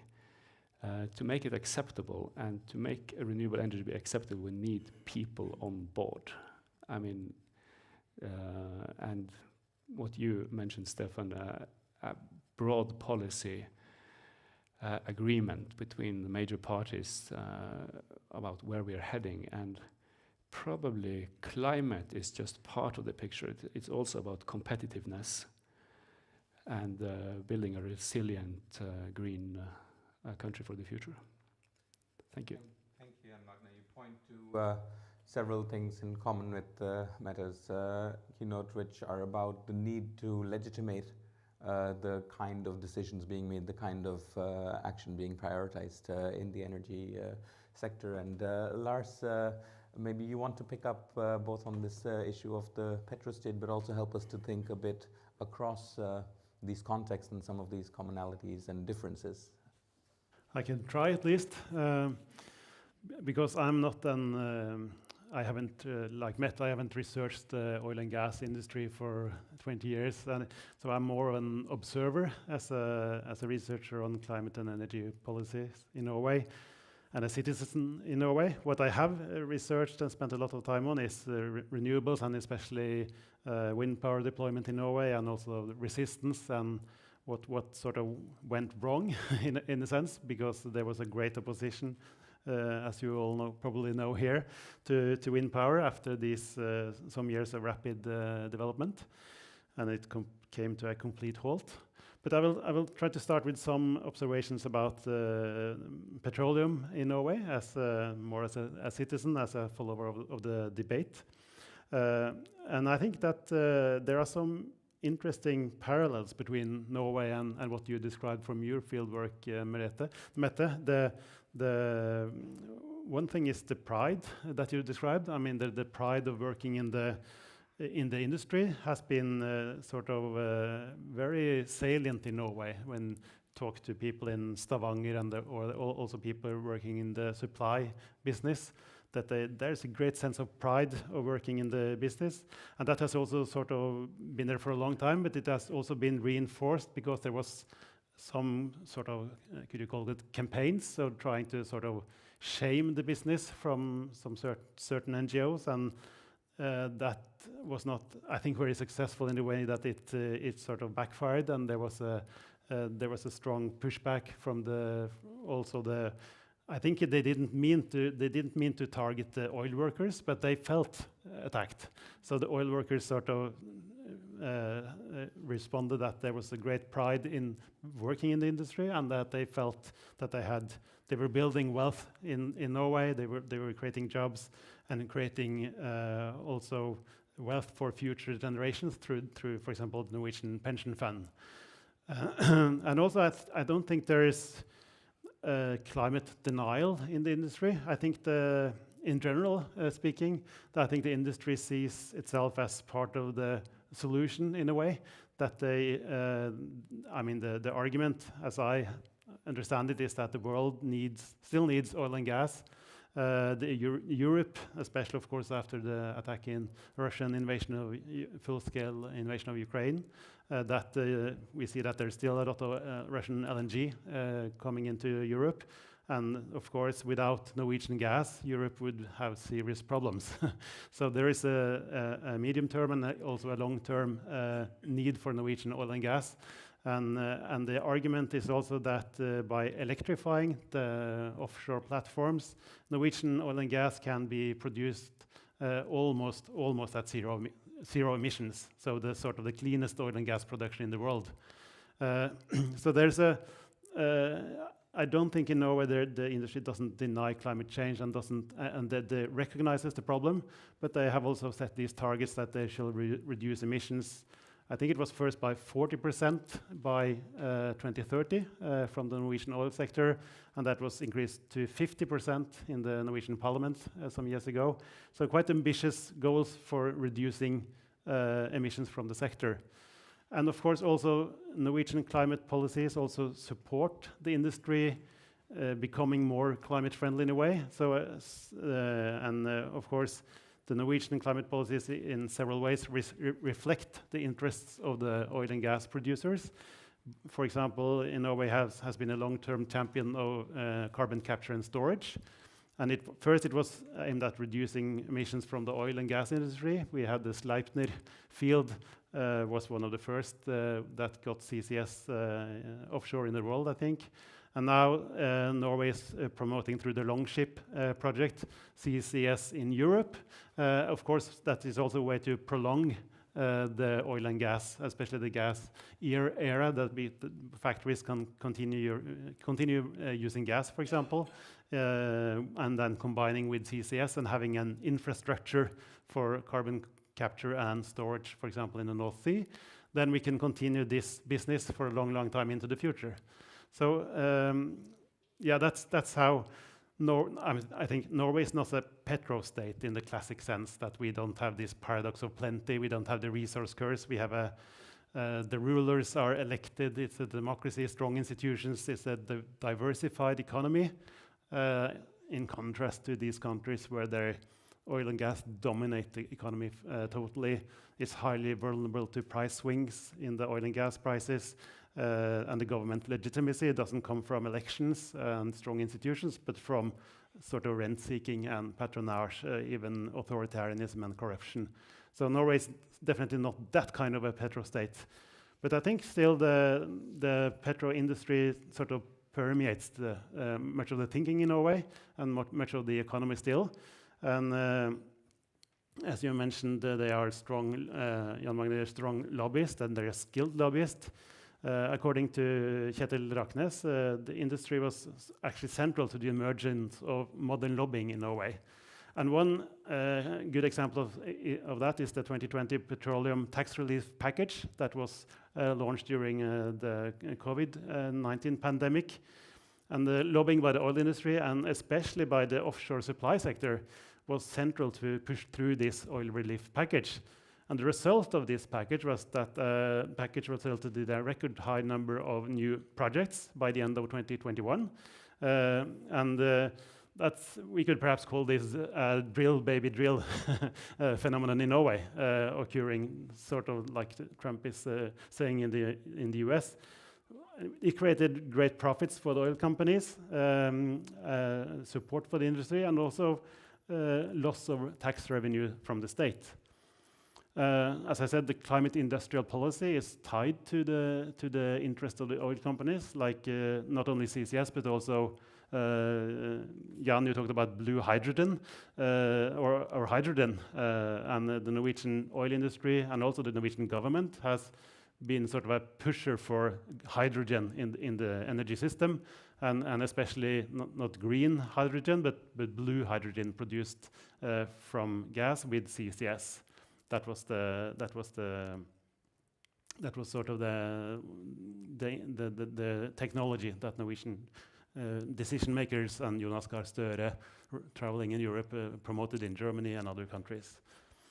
So I think that climate policy also more generally in Norway has been very well aligned with the interests of the oil and gas industry. It started with the international flexibility mechanisms under the Kyoto Protocol, where you could buy international allowances through the clean development mechanisms and other flexibility mechanisms, and sort of shield the oil industry from cutting emissions. And then it continued with the European Union ETS, which covers the Norwegian petroleum sector, where they can buy trade emission credits. And then it continued on to CCS and hydrogen. And I think I will wrap up with a few points that now electrification will enable the industry to cut emissions still. And there's maybe a competition for electricity in Norway now. And it seems that the oil industry had sort of almost won the battle already in several places of Norway. For example, up in Finnmark, in Melkøya, the gas extraction will be electrified. That will require more than 3 terawatt-hours every year of new electricity. And it has been decided that the gas facility at Melkøya will get to become electrified by 2030 or at least 2032. And the electricity needed for Melkøya, that's more than the electricity consumed by the entire municipality of Trondheim during 1 year. So it's, when you talk about what households can do, it's sort of it's the different perspectives. It's vastly different in the amount of energy needed. And of course, the debate up in Finnmark is that you need to build much more wind power to compensate for the electricity used at Melkøya. And that makes maybe fishing companies and other small and bigger companies, also sea farming companies, that there's a lot of different companies that wants electricity. But it seems like the oil and gas industry has sort of had the upper hand, and that could be because of their big, substantial political clout in Norwegian society, I think. So in that sense, Norway could perhaps be called a petrostate, but a different petrostate. A lot of points there, and I see, Mette, you diligently jotting down notes. So I'm tempted to just pass the word back to you for your initial reflections and perhaps responses to the points Jan Magne and Lars have raised, instead of pushing you in one direction. Yeah, so thank you so much. Like it's so interesting because I've never studied Norway, so and I'm originally from Denmark, so I grew up with oil and gas being offshore, but Norway for me stands as this country, right, that has continued its oil and gas production, and because you have hydropower, I'm kind of a little bit surprised, just standing there as a spectator on what's going on in Norway. I'm surprised that the oil and gas production is honestly like still happening. Also because you have the oil fund, such a wealthy country, you have wealth for many generations to come. But there's this ongoing commitment to oil and gas that I find surprising. And that's where it would be very interesting to do this kind of study. What's the culture of oil and gas in Norway? Like, what is it about the oil and gas industry in Norway specifically that enables it to still be such a powerful force culturally, morally in Norwegian society? So thank you. Yeah. I'll actually try to answer that because the first thing that happens when you're employed at the Ministry of Petroleum and Energy is that you're told how much Norway earns, the level of exports, how it contributes to balancing our state budgets, how basically our welfare state depends on those revenues. That's basically the first thing that a new employee is told, or a new politician entering office. And you regularly get these discussions, what are we going to do after oil? And I don't believe a lot of people accept that after oil, really. And then the economists will tell you there is no one industry that will replace oil, because those revenues are just exceptional. That's one part of the answer. The other one is, I think you have seen it in your research in Colorado, that pride. And I don't think that pride will be reduced in face of opposition. On the contrary, probably. Be mobilized. Yeah, absolutely. And now I talked a lot about oil. Well, I'm here representing renewable energy, but of course it's part of the picture. Yeah, and that's not incidental, and I very much want to take us in that direction, because what we've heard earlier this morning is about how we need to accelerate the uptake of energy efficiency solutions for a transition that's urgent from a climate mitigation perspective. Lars, you also brought out that there are clashes here in terms of what can be seen as acceptable if you change over to other energy sources within the national territory. And Mette, you've pointed out, as you also just brought out now, how difficult it is to change the kind of zeitgeist, the mentality of the time of what we identify with as, national culture and pride. And then when you were talking, Mette, I was taken back 100 years to Sam Eide, who had this entrepreneurial spirit that you talked about in Colorado of we are establishing something, we are building out hydro, and then Yara grows with the fertilizers out of the nitrogen electric arcs and so on. So you have this picture of a country that has that experience of being a front runner, of moving the times ahead, of, with digitalization having completed one of the fastest rollouts of electric smart meters. This is a very small thing compared to the very large economic ramifications of energy sources.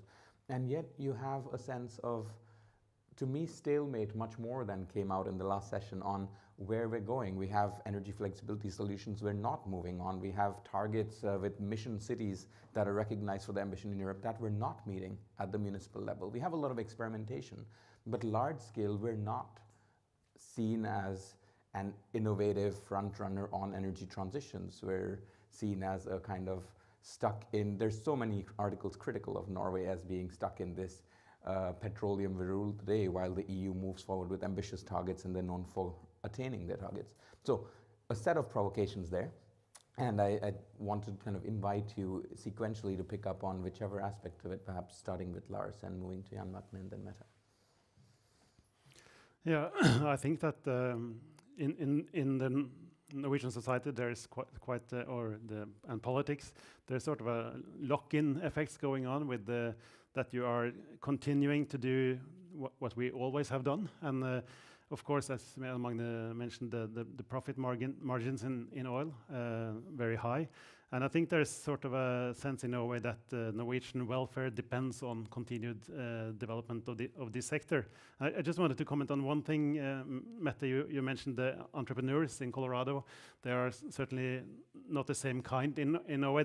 You have Equinor, the big company, but I still see interviews with employees in the oil sector that get really excited when they talk about the new technologies that we can extract even more. And we can do this on the bottom, sea bottom, we can connect like this, and we can extract even more oil. That's also sort of an entrepreneurial spirit that sort of appeals to technologists in the sector, and also to young people, I think. But so I don't see the same excitement about a new wind turbine, for example. That's at least not in Norway. So there's a long way to go to create that sense of excitement in the renewable sector.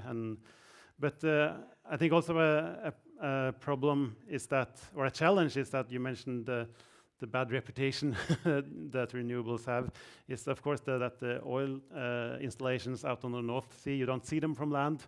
It's, of course, the visibility on land with the wind turbines, especially, but also solar panels, at least out on the ground-mounted solar panels.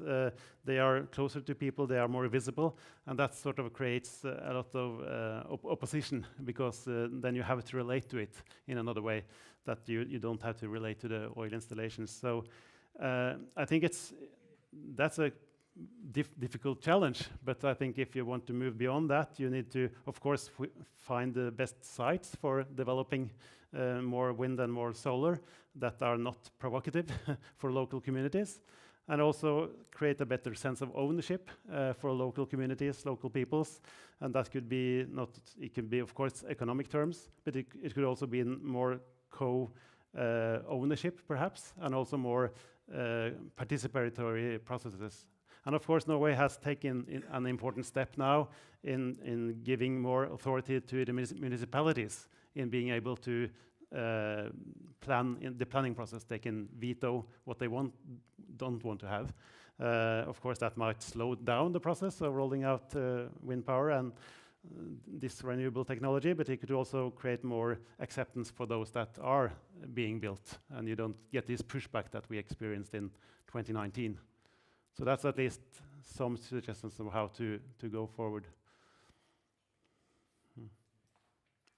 I agree very much on what Lars said on those issues. Norway, we might be behind Europe in many sense, but we are kind of in a different phase. We already have the hydropower. We have done our power system is close to 100% renewable. So we are kind of in the next level, doing the really difficult things, the hard to abate sectors. So we kind of, since this was done 100 years ago, the next level is much more complicated, and try to convince the public that, yeah, we actually need more renewable energy to finish those sectors, which is much more difficult to communicate, because, well, if you spend so much energy on petroleum platforms, on hydrogen, that won't happen, etc. People don't accept the need for more renewable energy. Well, we try to tell them otherwise. So there is a discussion there. And then I think the industry should do some, this is an industry that was used to be left alone for several decades. They just, the electricity bill was low interest product, power. And then in 2020, 2021, with this price spikes, we became a high interest product. And several CEOs of our industry just had to appear on media, kind of a change there. And I don't think we have been convincing enough in getting the sense of urgency. Well, we actually need to get up the pace. It has to do with our future competitiveness, and so on. Because what we're talking about is probably the biggest change in the Industrial Revolution. If you put a few decades ahead, and we haven't been telling that story, and it's difficult. Maybe we have just, these new interconnectors will just result in 2 or 3 öre more kilowatt hour. No, it's complicated. It's difficult, and it will remain difficult for a few years, absolutely. Maybe we haven't been telling that story enough to mobilize. It's just, yeah. I think the stalemate and how we can progress faster. I think it's important to recognize, I'm not a geographer, but I'm going to use your terminology, scale. We really need to think about scale. We need to think about household level and people, and we need to think about the big kind of macro level scale is where I think we need to really take seriously where money is coming from, need to think about investment capital and the different time horizons that come with different kinds of investor capital. When it comes to household level and people, I live in Scotland. Scotland is my home. Scotland is a stunning country, but we do have more than a third of the population living in fuel poverty. Poverty is real. Net zero can easily become a class project for the middle classes, leaving behind the poorest. And we need to take seriously, for example, the cost of electricity. And it's a hard sell. Right now, the way that it's set up in the UK, and I really hope that Jan can help drive change when it comes to energy efficiency so that we can lower the cost of electricity. It is very expensive, and it means for local authorities and municipalities that are faced with people living in poverty, it's a very hard sell that we should decarbonize and we should now change the way that your electricity is generated and that you provide heat for your home towards energy sources that are more expensive. So there's a real issue there, and I hope, for example, in Scotland we could take inspiration from other countries in the EU where they're using variable rates on different energy sources so that there's a financial incentive to shift towards renewably generated electricity away from oil and gas. Because that's where people really feel it. They feel it in their pockets. If it is going to be cheaper, it is a logical move to make, and it's not a hard sell. So I think there's stuff to do. But thinking about the macros level, right now, again, thinking about Scotland, a big challenge that we have for the renewable energy sector is the way in which projects are getting financed and the uncertainty with a policy environment that is not consistent and is not providing that long-term guidance that's needed. With changing governments, they're operating on much shorter time horizons than the companies need. There's a lack of certainty. The kind of investor capital that can deal with the long term much better than, say, in Colorado private equity, like the European Development Bank, the Scottish National Investment Bank. You know, these kinds of funds that are much more willing to take long-term risks. If we can inject more capital into the industry through those investment banks, I think that would help drive change. I'm mindful that we have about 25 minutes more to go before we hit the lunch break, and I'm going to invite the audience to do two things. I'll tell you the second before the first, otherwise you won't let me. The second is that I want you to think of questions you want to pose to all of our fantastic speakers across both panels, because we're going to have them up here. But the first is I want you to give a hand of applause to all of our speakers on this panel.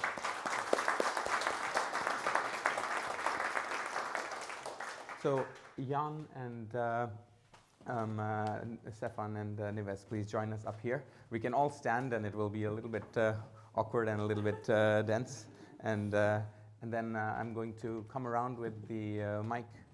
We're also continuing our live stream, so you will be out there forever with whatever you want to say if you are on video when you ask a question. Please introduce yourself. So I'm Vebjørn Bakken from the University of Oslo. So thank you very much, all of you. It's been really interesting to listen to this. I have a question for you, Mette. I was wondering about your informants in Colorado. It seems like a long time ago, but there was a different president in the US sometime 6 months ago or so.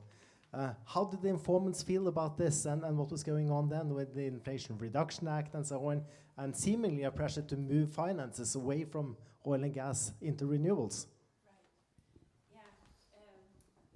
Right. Yeah. Okay, good. There is great diversity in how people view it, right? Some feel quite kind of self-righteously kind of affirmed in the values that they hold, that renewables is driven by emotions rather than facts. They're like, yeah, you know, Biden, for example, in addition to the IRA, it's kind of like alongside it, introduced the Justice 40 project. The Justice 40 project is the language itself of justice. For them, it's interesting as an academic. I'm like, how can anyone be against justice? Like, that's like a truism. It's one of those values we'd all want more justice. It's not like that, right? For my interlocutors, the Justice 40 project affirmed to them just how it's all emotion-driven. We want to feel good. We don't really want to think about the costs that are involved. We just want to, to kind of be able to stand on a soapbox and say, yeah, the future's bright. We're going to change society, but you're not going to feel any change when it comes to the cost of energy or your lifestyle choices. So some of them feel quite vindicated that now we have Trump rather than Biden. Others are lamenting the politicization that has happened. A lot of my interlocutors say, well, any energy is good energy. They don't feel threatened by renewables. They're like, you know, they're going to fail. Like, bring them on. It doesn't matter. We don't see it as a threat. You know, there's no need to politicize. There's no need to turn, especially offshore wind, into a villain. So some are kind of concerned about the politicization of renewables.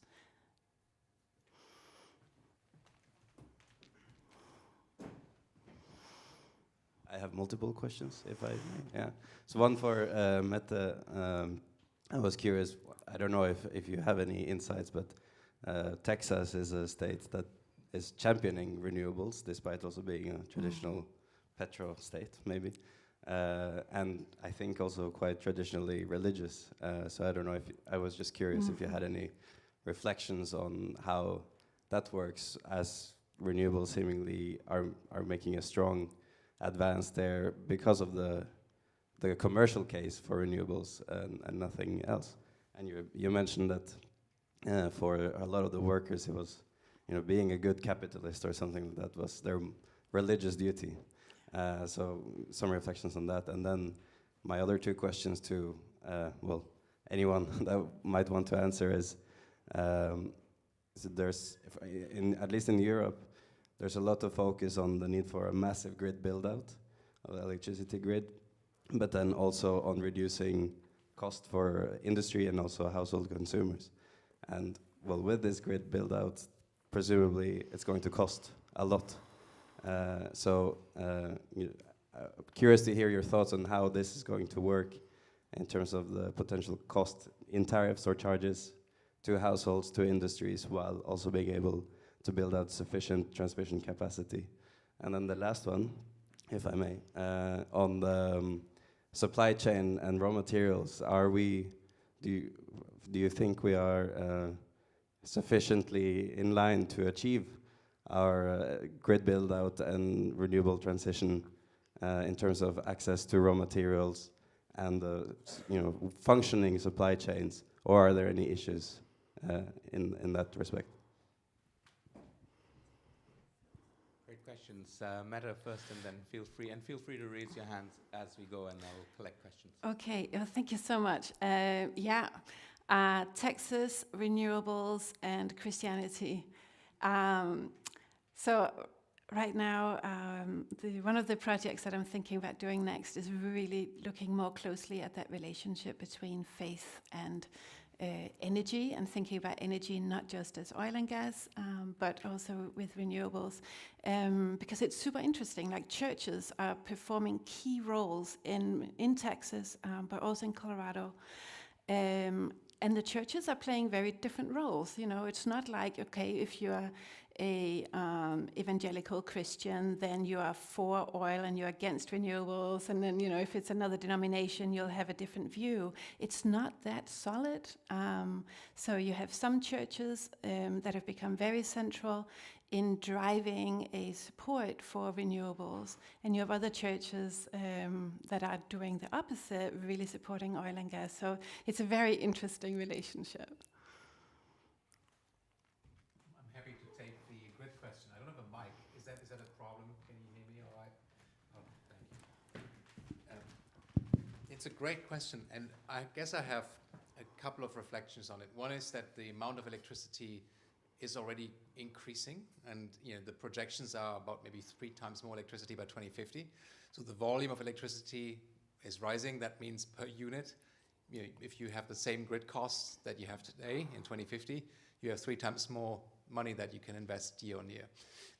The second thought is more to think about grid capacity, not just as a physical grid capacity, but there is also the ability to use what we already have more smartly and enable more capacity to be connected to the grid simply by being smarter how we use energy. And I mean, in the US, there's a term non-wires alternative, which hasn't really made itself into the European conversation enough. But the way how network companies are still regulated in a lot of places is they get rewarded for putting copper in the ground. The more money you spend on capital cost expenditure, the more money you can make as a network company. And we need to move away from that and reward outcomes, not inputs into the system. So if you can deliver more connections more quickly, as a company that is regulated, you should make more money, right? If you can't deliver that, you get penalized. So there are ways of doing that, I think more smartly than just building out the grid. And then last thought is that I think the story that electricity costs will dramatically fall in the next 5 years or 10 years, I don't buy any of them because of what your point that we have to invest an awful lot of money now. And also I think you made this point earlier, Stefan, we had to do what is called anticipatory investment. So we have to anticipate future demands now and invest now, even though we may not need that grid capacity tomorrow. So I think that it's a nuanced story, and it's difficult to communicate that because if people don't see their bills go down, they won't believe that maybe jam tomorrow, right? They just see their bills go up. I would say something about the minerals probably, or okay. I'm not sure if this is working yet. Can try? Okay. I don't really see any constraints on the mineral side or the value chain for renewable energy. This was sort of projected already 10 years ago. It's going to be difficult with lithium. It never happened really. This actually goes pretty smoothly. The same is also true for hardware and whatever you need. There are 2 questions with that. One question is, do we have the value chain or do we have the supply chain at a place we would like to have them? Right now it's basically China. I'm not sure if this is a good idea on the long run, but okay. And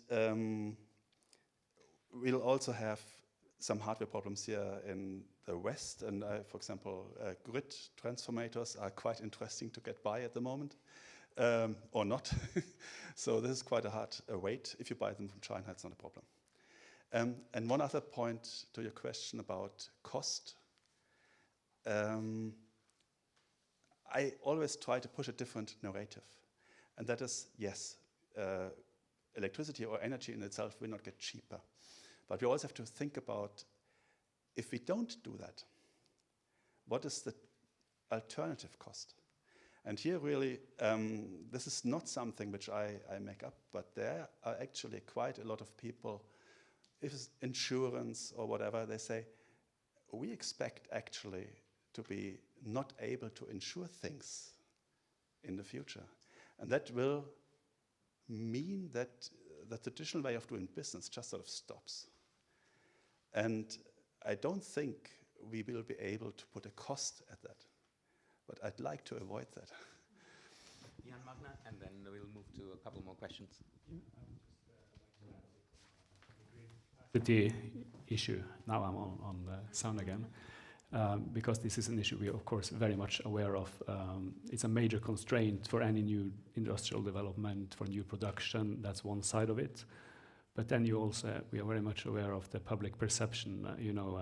Norway is divided into different price zones, and you have bottlenecks, which we need much investment to reduce those price differences. That's one part of the problem. And the other one is, we see an increase in the grid tariffs because of the investment needed, which will affect public perception as well.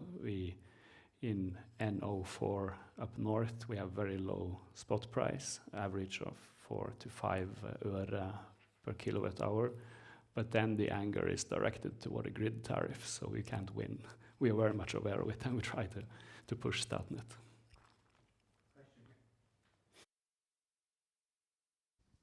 There. Hello, my name is Asker Barlop, and I recently finished a postdoc at KU Leuven. I have a question for Jan. So in your talk, you mentioned this op-ed that was written by Daniel Jørgen on the energy transition and the call for what he calls a more pragmatic path, potentially revolving around a lot of carbon capture and storage because of the uptake of renewables. And his words has been very slow. And so I was wondering if you could expand upon sort of your critique, where you disagree, and if there's part of this analysis that you agree with, and if so, why? Can you just hold on? 2 more questions, and I think then we will have to... Hi, I'm Indra Øvland from NUPI. I have a question, I guess, mainly for the first panel. So Europe has been playing, I think, quite a proactive and constructive and successful role in global energy transition, kind of taking the lead, along with China, obviously. But the medium to long-term outlook in Europe doesn't look so good. So Germany has been an engine economically, but it was very dependent on cheap Russian fossil fuels and has other issues, dependent on exports. There are problems with that. Italy has long had big debt, overhanging debt issues. France is beginning to look a bit like Italy. UK did Brexit. It wasn't so successful economically, to put it mildly.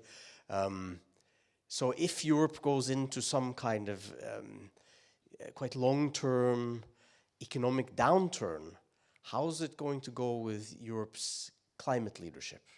And how will that affect this globally? Thank you. Thanks.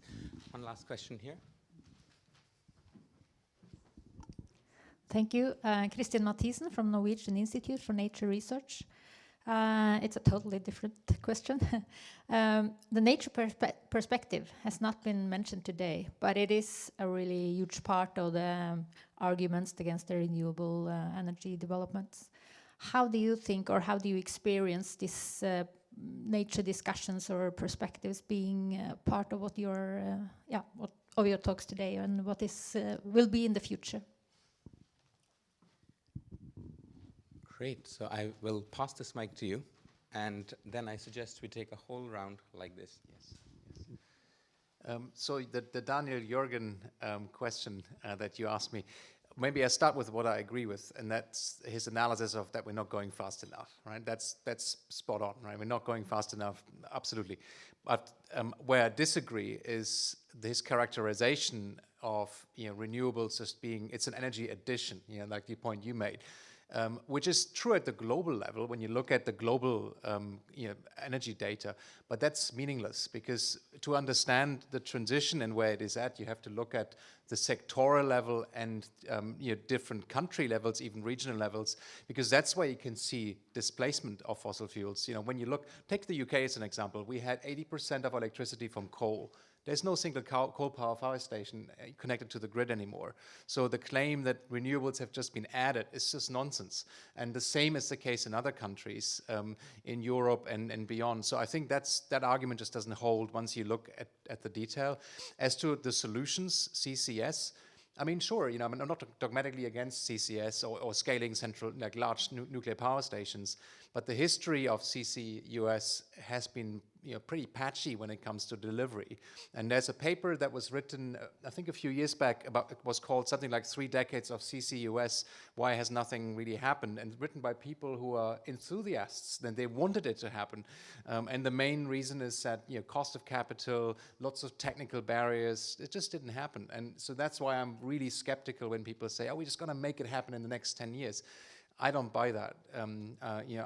I buy it when I see it, and I think it's a high-risk strategy to say we're going to have CCS similar to hydrogen or similar to let's just build loads of nuclear power stations. Yeah, we might build some, and China is building some, but are we seeing a big revival? Nuclear is a good example of that. Look at what happened in France, Flamanville. That's the country with the most experience in nuclear, and they still haven't finished it, and it's way over budget, took way longer to build. So I'm just not persuaded that there are easy solutions that are not the solutions that we talked about this morning. But I hand it over to my next. I might just start with your question. Home country Germany, middle of Europe, Europe's engine, the economy.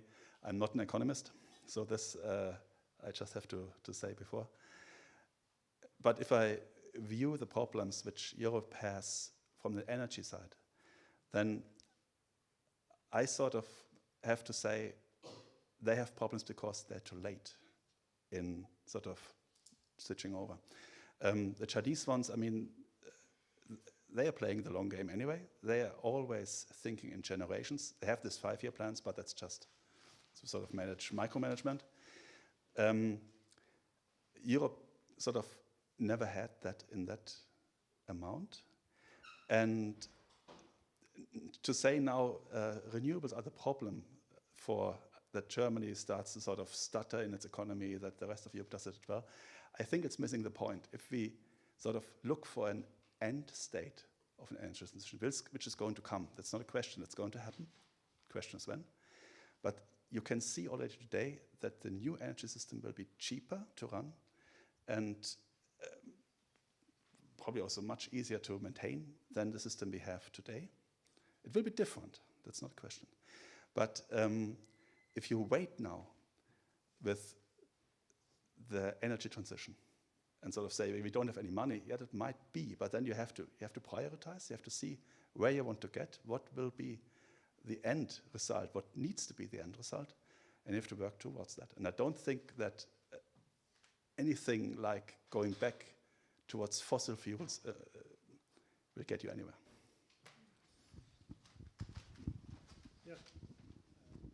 Yes. Thank you for the very good question about the nature. I would like to pick up on that because in these kinds of discussions about energy and also renewables, I think that is often the forgotten topic. And that's a shame because we need to have two thoughts at the same time. We need to think about renewables, but we also need to do it in a nature-friendly way. And I am a bit concerned about this push for renewables, the Repower Europe, the renewables as an overriding public concern, and the ability or the possibility to have lower thresholds for environmental impact assessments, that could also lead to a pushback, because that's also what we saw in Norway, that it was not only because people didn't want to see the wind turbines or hear them, it was also very much in Norway a question about nature. And I mean, if you found an eagle-owl habitat within the area, then you could stop a wind power plant. But if people use the area for recreation because of the landscape, the great nature, it was much harder to stop a wind power plant. And that created a really pushback for wind power deployment in Norway. So it's critical importance also for the future development of renewables to take nature accounts seriously and not to build in the sites that are valuable for not only nature in itself, but also recreation for people. Because otherwise you will get this pushback, and it's not enough to build in the grey areas. You cannot just put up windmills along roads. So you need to find big spaces, but not in the valuable nature sites. So that's a plea, and I'm happy for that question. And just if I may comment on one other thing, I think that I was surprised with, this is another comment, but I was surprised when this oil relief package was passed in 2020 and all the new investments in the oil sector coming out now, that there is not more talk in Norway about the sort of the climate transition risk and the risk of stranded assets. What happens now we have this high level of investments? What happens when this is going to drop some time in the future? And this is also a parallel to Trump's USA. What is with the competition with China, pushing forward with EVs, with solar panels, with wind turbines, with everything going forward, and then the United States is pushing back? What is going to happen when because this transition is going to take place? And I'm surprised that there is not more debate about these issues, about these stranded issues, stranded assets, and the declining revenues, because we know that the world needs to decarbonize in the future. So maybe, Mette, you would also like to reflect on this geopolitical aspect on this issue. Okay, I will be brief. Make renewables great again, that was where I started, and that's where I'm going to finish. And a very big part of that is actually addressing the nature issue at the same time. Because that's very true what you said, Lars, on the pushback we got on. I think we have to admit that some development went too fast, especially in the wind power industry. And we have learned from that, and we are very much aware. At the same time, acreage is a limited resource. I saw yesterday's news about a huge cabin development, which of course doesn't get the same attention. We can be angry about that, or we can just improve, which we are currently doing. Secondly, it would help if we could get at least somewhat similar to the framework conditions of the oil and gas industry, represented by, for instance, the example of the oil stimulus package. That would help. But what would really help is actually to win the hearts and minds of people, regular people, not in this room, outside of this room, to make renewable energy great again. First, answering the question about nature. I mentioned how my interlocutors, when you talk about energy transition, they put up these kind of like mockeries and ridicule. And nature often appears in those kind of scenarios where they'll show a beautiful, it could be the Front Range where you have the Rocky Mountains behind, and then it's just covered with wind turbines, or it's covered with solar panels, where it's like the destruction of nature is being mobilized by the oil and gas industry in campaigns against renewables. So it's like they sacrifice nature in order to enable renewable energy production. This is all by like lobbyist organizations within the industry, and they do it, where I mentioned in my talk about how they hold on to a self-representation as the fact leaders. They are the ones that are driven by facts, and the particular fact they mobilize is energy density. And so because they hold on to energy density, oil and gas has so much energy in just a tiny little unit of oil. We will always be more efficient in how we use the environment. So really, with that line of thinking, the way that they would self-represent is we are the stewards of the environment, because we harness energy sources that are so much denser. There's a smaller footprint in terms of land use. So nature will appear in those kinds of conversations.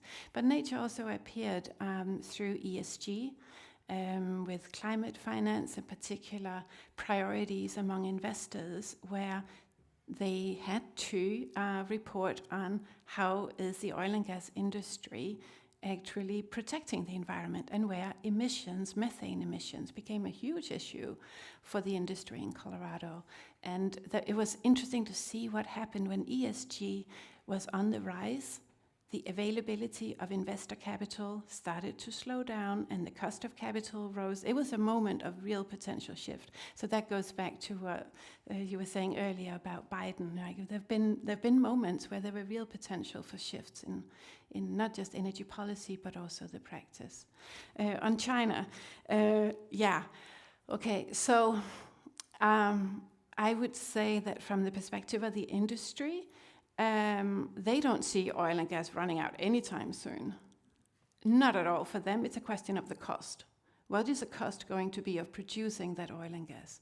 And when is it that they're no longer cost competitive? Right now, there's a new boom in the availability of a lot of investor capital that did with ESG go into renewables. It's now shifting back into oil and gas. So, yeah, they're not concerned. Yes. Just I wanted to say a final lines of words on how we can accelerate and make this energy transition perhaps more feasible. And again, it's about citizens, what comes into my mind, but how we can do it in practice. So when we talk about transition, we talk about changes in values, in identity, people that perhaps might change their job, and they don't like the terms transition because they have built their own professional life on oil and gas, for instance, or people that have wind turbines in close to their place. So we don't have a solution, but perhaps we have a potential avenues for action because we need to act.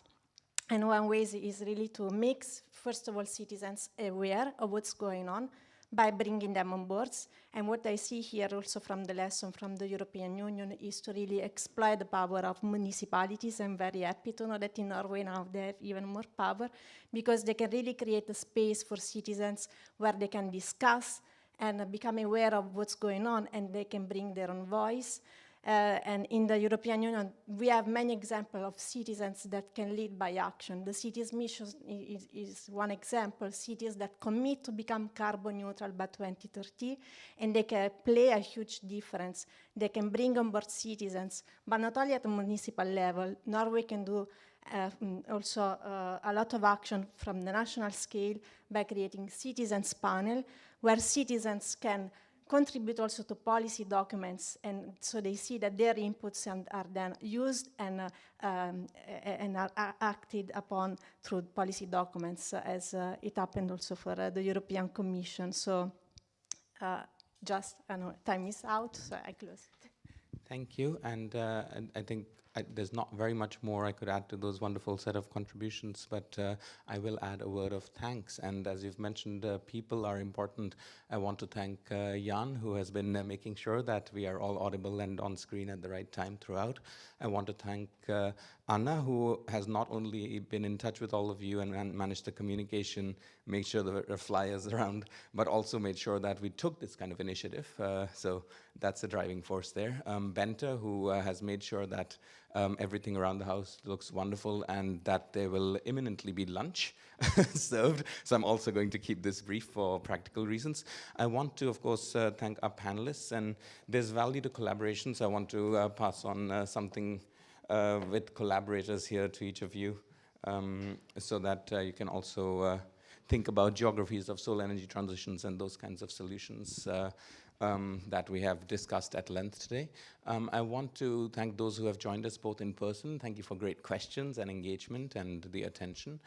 For those who are online, I will also just add that now we have a half-hour lunch break until 12:30, and then the fun continues, because all the way until 4 we have a packed set of panels and discussions on different related themes that we will switch over to Norwegian for, and then there is a reception at 4.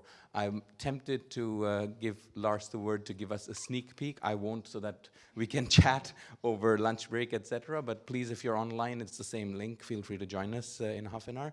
And in the meantime, let's give a round of applause to all our panelists and enjoy lunch.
Hallo, da kan alle høre meg.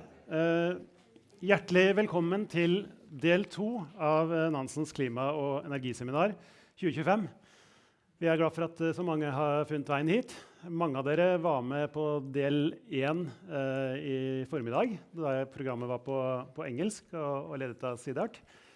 Nå går vi videre på norsk og har et veldig spennende program for dere, med mange innlegg, mange innlegg her av forskere her på Fridtjof Nansen Institute, og også noen gjester som vi veldig glad for at har sagt ja til å stille opp. Og alle som vi spurte om å stille opp, de sa ja med en gang, så det setter vi jo stor pris på.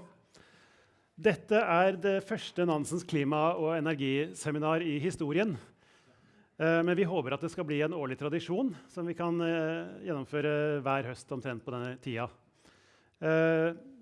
Vi jo ganske vant til å ha arrangementer her på huset, så vi har hatt mye forskjellige seminarer opp igjennom. Polhøgda-seminarer et kjent konsept her på FNI, så det ikke det at vi gjør dette for første gang for klima- og energigruppa, men dette første gang vi gjennomfører et seminar som såpass bredt og av denne typen her. Så vi veldig glad for å se dere alle her. Jeg skal ikke bruke lang tid, for vi har et veldig tett program. Jeg skal ikke bruke tid på å gå gjennom det programmet heller. Men jeg vil gjerne, fordi jeg ikke vet om jeg får tid til å si det senere i dag, så vil jeg gjerne bare takke de som har gjort dette her mulig. Anna Wallberg, som har stått for masse orging og rigging og organisering, som har hatt kontakt med sikkert alle dere som her. Tusen takk, Anna, for orgingen. Og så har vi Bente, husverten, som også står for alt at alt fungerer her, alt som man liksom bare tar for gitt, men som bare ikke går uten at noen sørger for at alt fungerer med mat og rigging og det hele. Så tusen takk, Bente. Og sist, men ikke minst, så har vi vår lyd- og bildemann, Jan, som sørger for at sendingen kommer ut i den store vide webben. Så tusen takk for det også. Og så vil jeg bare også si takk til Sid, som organiserte del 1 av Nansens klima- og energiseminar i formiddag, som var et prikkfritt arrangement. Så jeg tror alle synes det var veldig spennende og interessant å være med på det. Tusen takk, Sid. Jeg glemte vel å introdusere meg selv. Jeg heter Lars Gulbrandsen og forskningsleder for klima- og energigruppa her på FNI. Da vil jeg gjerne gi ordet til Anne Hjortveit, som skal lede den første bolken om EUs klimapolitikk, og hva den betyr for Norge. Vær så god, Anne. Tusen takk. Men du har jo allerede plantet litt spennende materiale her. Det får vi se mer på senere. Men først til alle dere på Nansen, gratulerer med dette seminaret. Det mye arbeid å lage seminar, og dette blir et godt bidrag til den store offentlige samtalen om alt vi skal igjennom. Så EUs klima- og energipolitikk griper jo stadig dypere inn i den norske hverdagen. Det det som overordnet tema for denne bolken her.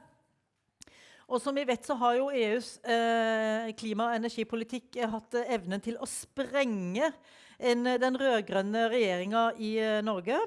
Og på mange måter så har jo Norge vært gift med EUs klima- og energipolitikk, heldigvis. For oss som jobber jeg jobber i Norsk Klimastiftelse, for oss som jobber med å prøve å få enda høyere tempo på omstillingen, så jo dette samarbeidet med EU, det har vært på en måte en slags trøst. Noe som har vært oppløftende eller i en litt ellers annen offentlig samtale i Norge. Og EU har jo vært en form for ledestjerne innen klimapolitikken, selv om det også der nå dessverre mer strekk i laget. Det har vi sett de siste par ukene i EU etter en del nasjonale valg som har gjort at sammensetningen i EU ser annerledes ut.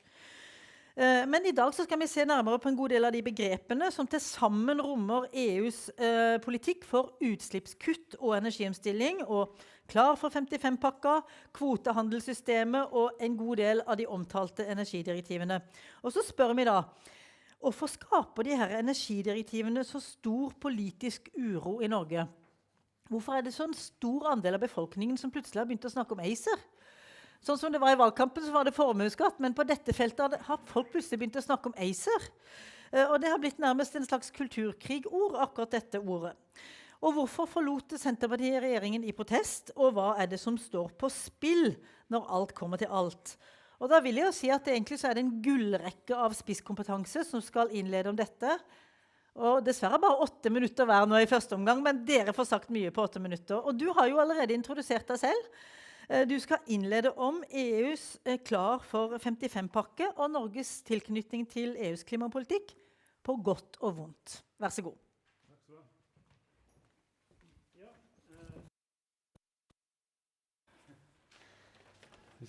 Der jeg på, ja. Takk for det, Anne.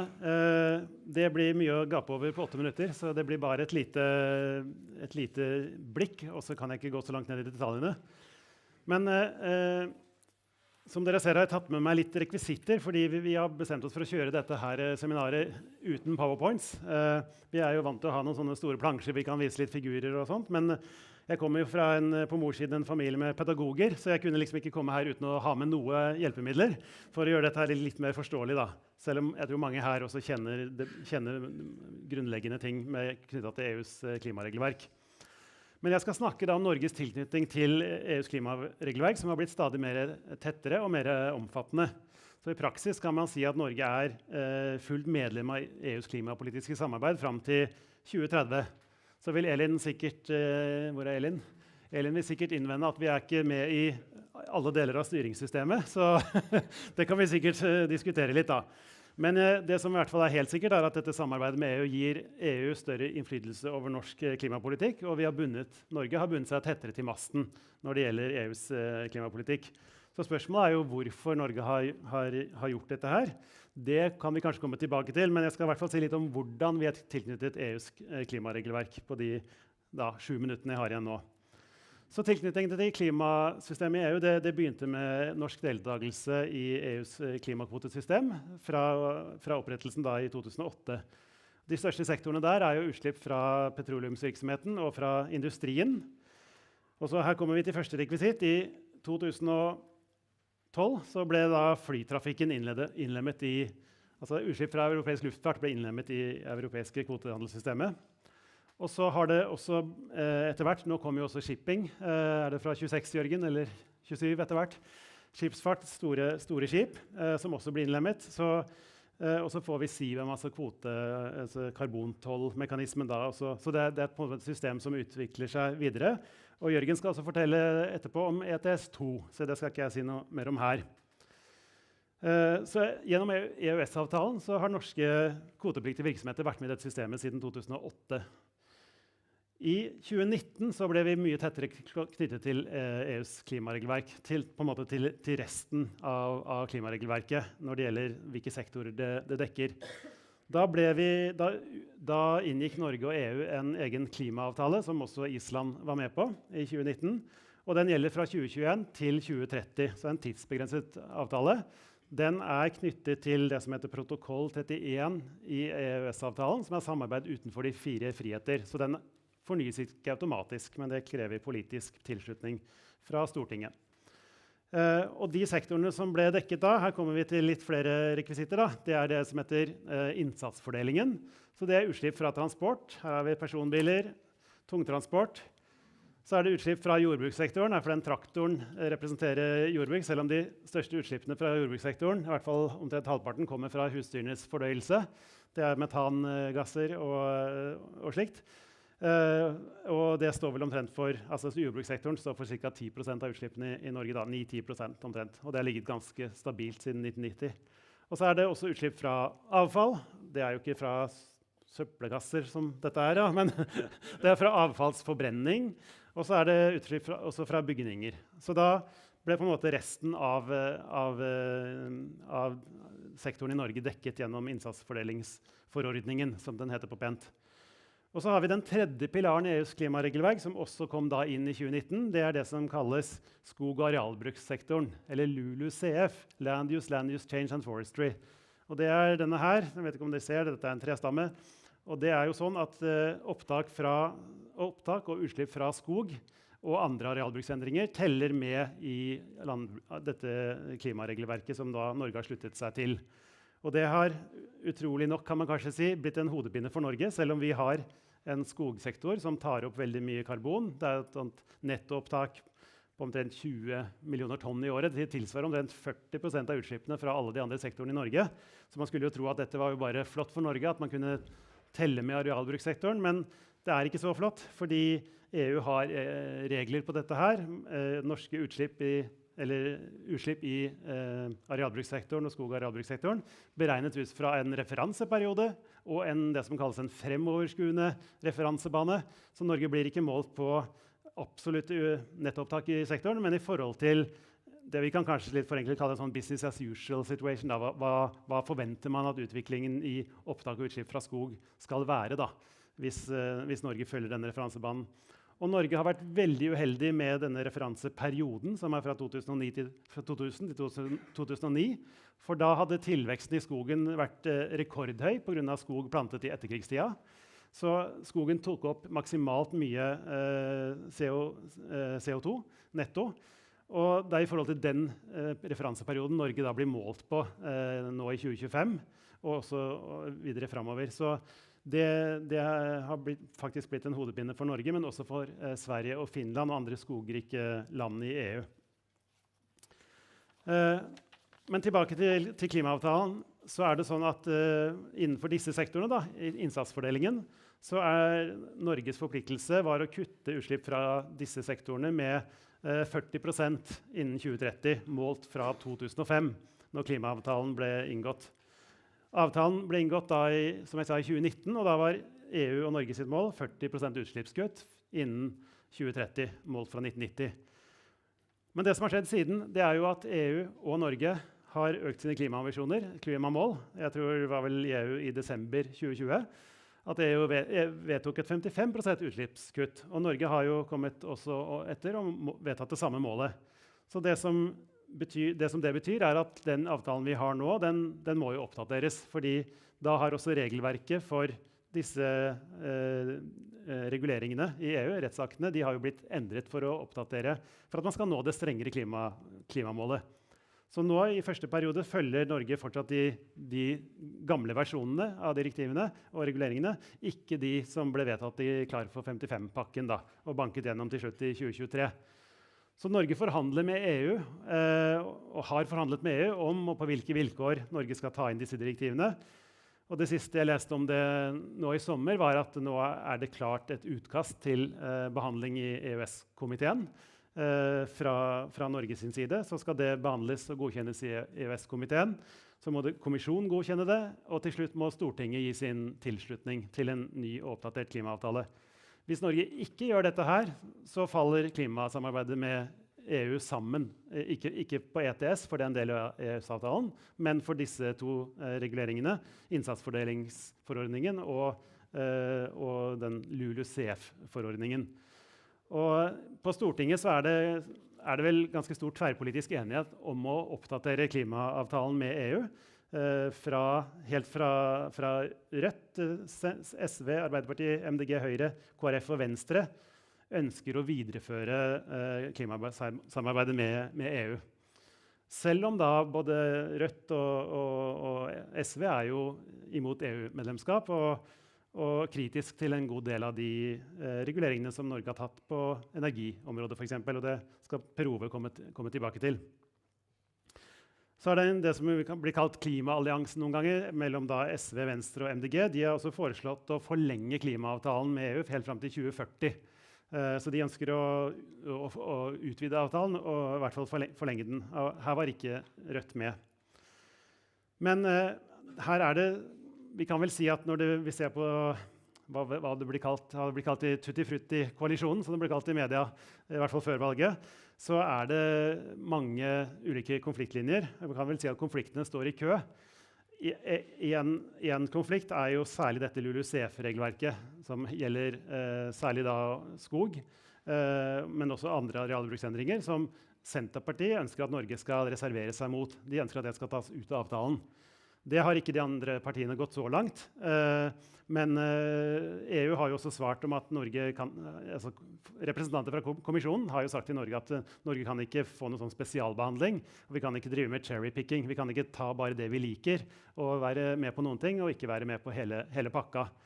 Og siden det bare Senterpartiet som har den posisjonen, så kommer jo trolig ikke de til å få noe slags, klare å få noe gjennomslag for sitt syn da. Men det en nødt for Norge hvordan vi skal klare å nå dette LULUCF-målet. Norge ligger i den første perioden fram til 2025, som nå vi går mot slutten, så ligger vi an på et underskudd på jeg tror det 36 millioner tonn perioden sett over ett. Hvordan skal Norge løse det? Ja, det ikke mulig å plante skog eller liksom få skogen. Det tar liksom 70-80-100 år å gro en ny skog. Så vi kan ikke løse det. Problemet at disse skogen langsomt voksende, særlig i et nordisk klima. Så paradoksalt nok så må vi kjøpe skogkreditter fra land som har skogkreditter å selge for å være innenfor målet vårt i 2025. Og utfordringen at det veldig få land i Europa som har skogkreditter å selge. Både Sverige og Finland og andre skogrike land har noen av de samme problemene som Norge. Så vi kan ende opp med å kjøpe skogkreditter fra Danmark. Og det ganske paradoksalt, da, fordi Danmark har jo ikke veldig mye skog. Men de har vært ganske heldige når de har avskoget, og så har de plantet en del ny skog. Og nå har de da vært heldige med at de kommer positivt ut av EUs klimaregelverk, da, denne LULUCF-reguleringen. Så regjeringen ba Stortinget om tilslutning til 3 milliarder kroner for å kjøpe skogkreditter. Neste periode, fra 26 til 30, kommer Norge bedre ut. Det fordi regelverket i EU endres, altså referanseperioden, og den framoverskuende referansebanen går man bort fra. Da kommer Norge ut med beregninger viser omtrent 0, eller kanskje til og med et litt overskudd. Dette skyldes jo ikke at skogen endrer seg, eller at det den samme skogen som står der, men det skyldes ene og alene at regelverket endret. Så det viser jo også hvor store utslag tekniske ting kan få, og politikken kan få. Ja, nå ser jeg han reiser seg, så jeg tror jeg må gå inn for landing her. Men det blir spennende å følge med videre på dette her. Jeg tror at klimaavtalen kommer til å bli forlenget snart med EU. Regjeringen har holdt kortene tett i brystet, men nå virker det som det i hvert fall et forslag til en avtale på bordet som skal godkjennes både i EU og til slutt av Stortinget. Så får vi se hvordan det går videre. Vi følger med på det. Tusen takk skal du ha. Du blir jo med etterpå når vi skal ha samtale, så du kan jo bare sette deg imens. Applaus til Lars. Sånn. Da skal vi gå videre til Jørgen Wetterstad. Du kan bare komme opp, du egentlig. For du nestemann ut, og du jo da seniorforsker ved FNI, og så jo du et oppdatert leksikon på alt som veldig vanskelig som kommer til kvoter. For det så mye forskjellige kvoter, regionalt, nasjonalt, internasjonalt, altså så har du jo EU. Det veldig mye forskjellig her, og dette skal du rydde i dag. For du skal nemlig belyse kvotehandel for transport og bygg, og hva dette kommer til å bety for Norge. Vær så god. Tusen takk. Kan kanskje ta bort noe søppel her, eller? Ja, tusen takk for det. Altså, som Lars allerede har vært inne på, så har jo EU hatt et kvotesystem for industrien helt fra 2005 av. Og som Norge har vært fullt medlem av fra 2008. Og så i 2023 da, så vedtok EU å innføre et helt nytt kvotesystem, såkalt ETS2, hvor drivstoffselgere i EU-EØS skal betale for utslipp fra 2027 av. Noe de i ganske varierende grad har gjort så langt. Altså i et Europa nærmest i krig, med droner rundt omkring og så videre, og med allerede svingende og høye energipriser, hvorfor i all verden gjør EU dette her? Dernest, hva det de har vedtatt? Hva ETS for noe mer spesifikt? Og ikke minst, hva det som kan skje fremover? Altså, det var en overskrift i nettavisen ganske nylig som sa «Går mot sjokkpris på bensin og diesel». Så jeg tenker at i prinsippet så kan man her se for seg både mer sånn politisk storm, men også muligens kanskje mer laber bris. Jeg kommer tilbake til det. Altså, hva nå ETS2? Som sagt, et nytt kvotesystem fra 2027 som skal gjelde drivstoff til transport, oppvarming og deler av småindustrien.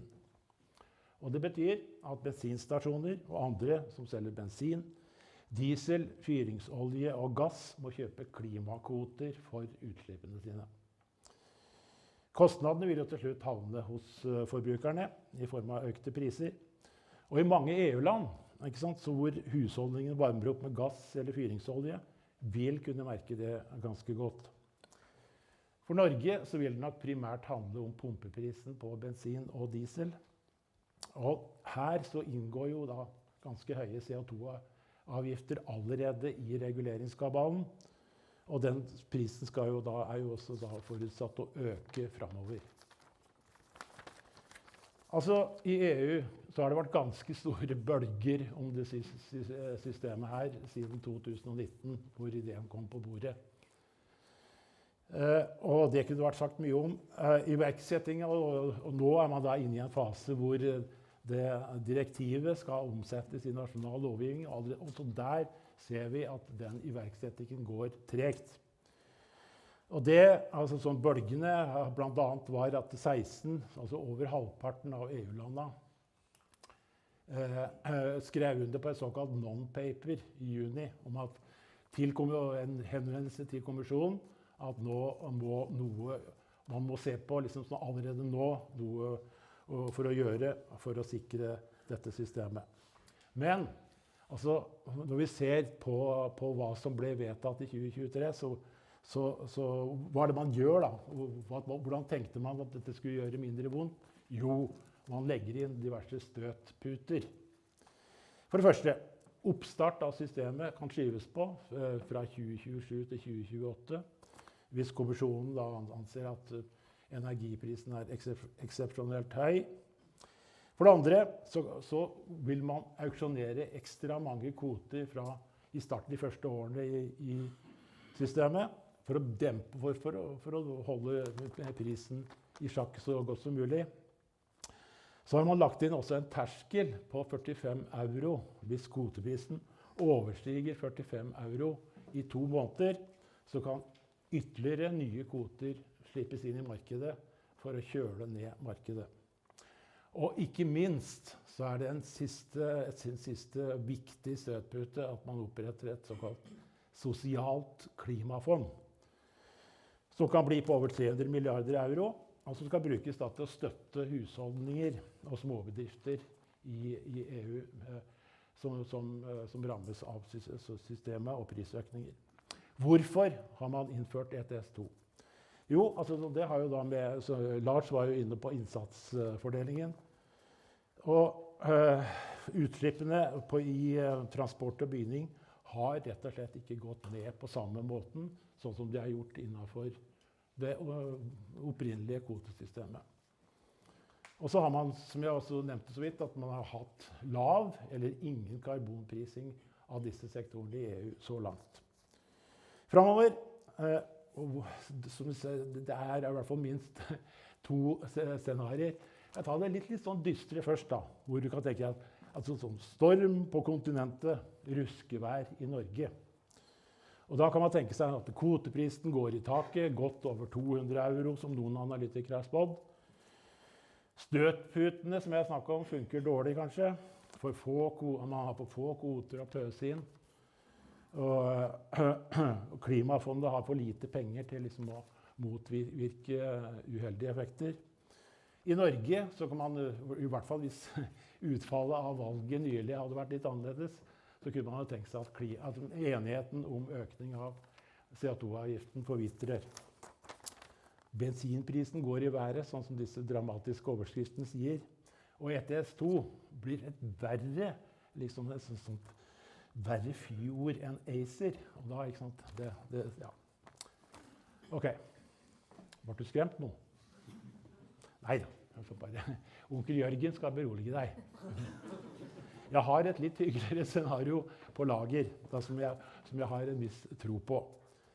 Og jeg tenker kanskje liksom at du mer går inn for ruskevær på kontinentet, og litt sånn ganske laber bris i Norge. Jeg tror at kvoteprisen vil holdes sånn noenlunde i sjakk. For da er vi raskt over på dette med støtputene. Og som sagt så er det jo allerede en diskusjon i gang for å styrke det. Og kommisjonen har allerede sagt at man ser på den saken. Så jeg tror at de støtputene vil styrkes en del. For eksempel at man øker mengden av kvoter som kan tilføres, og kjøler ned markedet. Men på den annen side, altså, systemet skal jo gi insentiver til utslippskutt. Så jeg tror det grenser for hvor langt man kan svekke dette systemet uten å svekke hele rasjonalet. Så jeg tror liksom det grunn til å forvente litt ruskevær rundt omkring dette systemet, også i tida fremover. Her hjemme så tror jeg at den rødgrønne regjeringen vil holde fast på opptrapping av CO2-avgiften. Ja, selv om både Senterpartiet og Fremskrittspartiet og kanskje Rødt også vil brumme litt. Og hvis det sånn at CO2-avgiften blir liggende da, på nivå med kvoteprisen i ETS2, eller til og med at over kvoteprisen, det også mulig, så det mulig at man kan bruke en sånn baktur i systemet, at norske myndigheter kan frita interne drivstoffselgere for kvoteplikt. Men da må den CO2-avgiften som sagt være minst like høy som kvoteprisen. Uansett, altså jeg tror at kommunikasjon rundt dette her blir et nøkkelord fremover. Altså sånn, både myndigheter og sivilsamfunn, og inkludert folk som selv, må bli enda flinkere til å forklare hva ETS2 for noe, og hva det ikke Altså, så jeg tenker at det ikke helt umulig at ETS2 det vil først og fremst medføre litt ekstra hodebry for KLD og Miljødirektoratet og sånn, som skal administrere dette her. Men for deg og meg så det ikke nødvendigvis at det betyr så veldig mye. Takk for det. Bare ett spørsmål som jeg lurte på, Jørgen, før du går og setter det. Du nevnte dette med at man har en mulighet til at Norge kan bruke bakdøra og frita brenselselgere for kvoteplikt. Dette høres ut som en slags uthuling. Ja, men det ikke det. Jeg sier altså sånn, det fordi, som sagt, forutsetningen at i den interne karbonprisingen i det landet som ønsker å bruke en sånn ordning, sånn som for eksempel Norge, skal være minst like høy eller høyere enn kvoteprisen. Så jeg ser ikke på det som en uthuling, men jeg ser på det som en erkjennelse av at, som jeg sier, eksisterende CO2-avgifter og karbonprising i Europa varierer jo veldig mye. Veldig mange land har jo nesten ikke noe sånt i det hele tatt. Og noen land har en del, noen land har ganske mye, sånn som Norge. Og så skal man lage et system som skal funke for alle sammen, og da legger man inn sånne ting. Så jeg tror ikke det litt fleksibilitet. Fleksibilitet. Ja, tusen takk skal du ha. Du kan bare sette deg her oppe, for snart skal alle sammen i ilden. Da det Per Ove Eikeland, du kan komme opp her. Du jo da seniorforsker her ved FNI, og så har du jo, når du sier at jeg ser du skriver at du har særlige interesser innenfor, og så det en veldig lang ramse. Jeg synes jeg også har sett at du har holdt på med Kina i gamle dager og alt mulig, men nå det i hvert fall energimarkedspolitikk og institusjonell økonomi, politisk økonomi med mer, og det skal vi være glad for. For du skal nemlig innlede nå om et av de temaene som folk i Norge veldig opptatt av, og det strøm. Og EU og Norge, strøm, styring og strid, hva handler energipolitikken egentlig om? Vær så god. Takk for det. Ja, jeg skal snakke litt om først hva handler energipolitikken om, i et litt historisk tilbakeblikk for å forstå norsk og EUs utvikling av energipolitikk. Så vil jeg i neste bolk se litt på hva konfliktområdene, hva stridens kjerner. Og så kommer jeg til slutt inn på gitt EUs strømpolitikk, hva handlingsmulighetene til Norge. Så litt historie. Norge og EU har utviklet energi- og strømpolitikk parallelt. Og i stor grad så målsetningene knyttet til politikkutvikling lik. EU snakker gjerne om trilemma, energitrilemmaet. Man skal ha en energi- og strømforsyning som sikker, bidrar til klima- og miljøomstilling, og konkurranseevne, affordable pris, rimelige priser, og konkurranseevne for industri. Vi skal si litt om ulikheter eller konfliktpotensialet i målsetninger, så ligger det på konkurranseevne. EU har et europeisk perspektiv på energipriser, og ser på store variasjoner som et potensial til å få mer handel for å utjevne priser, å gjøre konkurransesituasjonen på energi likere for industri mellom land. Mens på nasjonalt synspunkt for Norge, Tyskland, Sverige, hvem som helst, så gjelder det at man gjerne ser at man har et konkurransefordel knyttet til energipriser på nasjonalt nivå. Hvis vi ser på virkemiddelbruk i strømpolitikken, så har den også utviklet seg veldig likt. I stor grad kan vi si at Norge har vært pådriver for den virkemiddelutviklingen vi har sett. Det er spesifikt strømmarkedet i Europa. Der løsningene fra Norge og Norden er de som i stor grad har blitt tatt inn etter hvert i EUs felles rammeverk. Norge var foregangsland, og Norden var det første internasjonale markedet for strøm, som på en måte har gitt mye av retningslinjer for EUs politikk. Det nordiske markedet ble innlemmet i det europeiske markedet ved etableringen i 1996 av eldirektivet. Det har vært endringer i det styringsrammeverket flere ganger. 2003 hadde man stort fokus på at vi har laget det indre marked, men det er begrenset grad av flyt av kraft over landegrensene. Så man satte da en prinsipp at man skulle forsøke å få maksimalt utnytte kablene mellom land, slik at man fikk mest mulig strøm inn i markedene. Så kjenner vi tredje store energipakken fra 2009, omstilling frem mot 2020, inkludert tredje energimarkedspakke, som på en måte etablerte også ESA som myndighet. Jeg skal komme tilbake på det, for dette handler litt om konfliktpotensialet. I Norge har tatt tredje pakken, men står nå og vipper på politikk som ble implementert, som ble iverksatt 10 år etterpå, såkalt ren energipakken, som på en måte er der vi skal komme tilbake på også til hva konfliktstoffet som ligger i den pakken da. Etter på den tiden så har Klar for 55 utviklet mye ny energipolitikk, både på fornybar, energiaktivisering, bygningsdirektivet, og også på energidesign. Markedsdesign er utviklet etterpå det. Så går inn på konfliktområdene. Hva er stridens kjerner? Ja, før 2009 så var det som sagt lite konflikt. Norge var foregangsland, mye på en måte i samme tankegang. Partipolitisk enighet om å bygge kabler, om å utvikle strømmarked, integrere det. Så liten grad av konflikt. Det var mye mer konflikt innad i EU om å utvikle marked som styringsmekanisme. Tyskland og Frankrike holdt igjen. Så Norden og Norge var på en måte presset på for at vi skulle få denne type markedsløsning for styring av strømpolitikk. Så kommer denne tredje pakken i 2009, og det blir politisert det at ESA blir etablert som myndighetsorgan.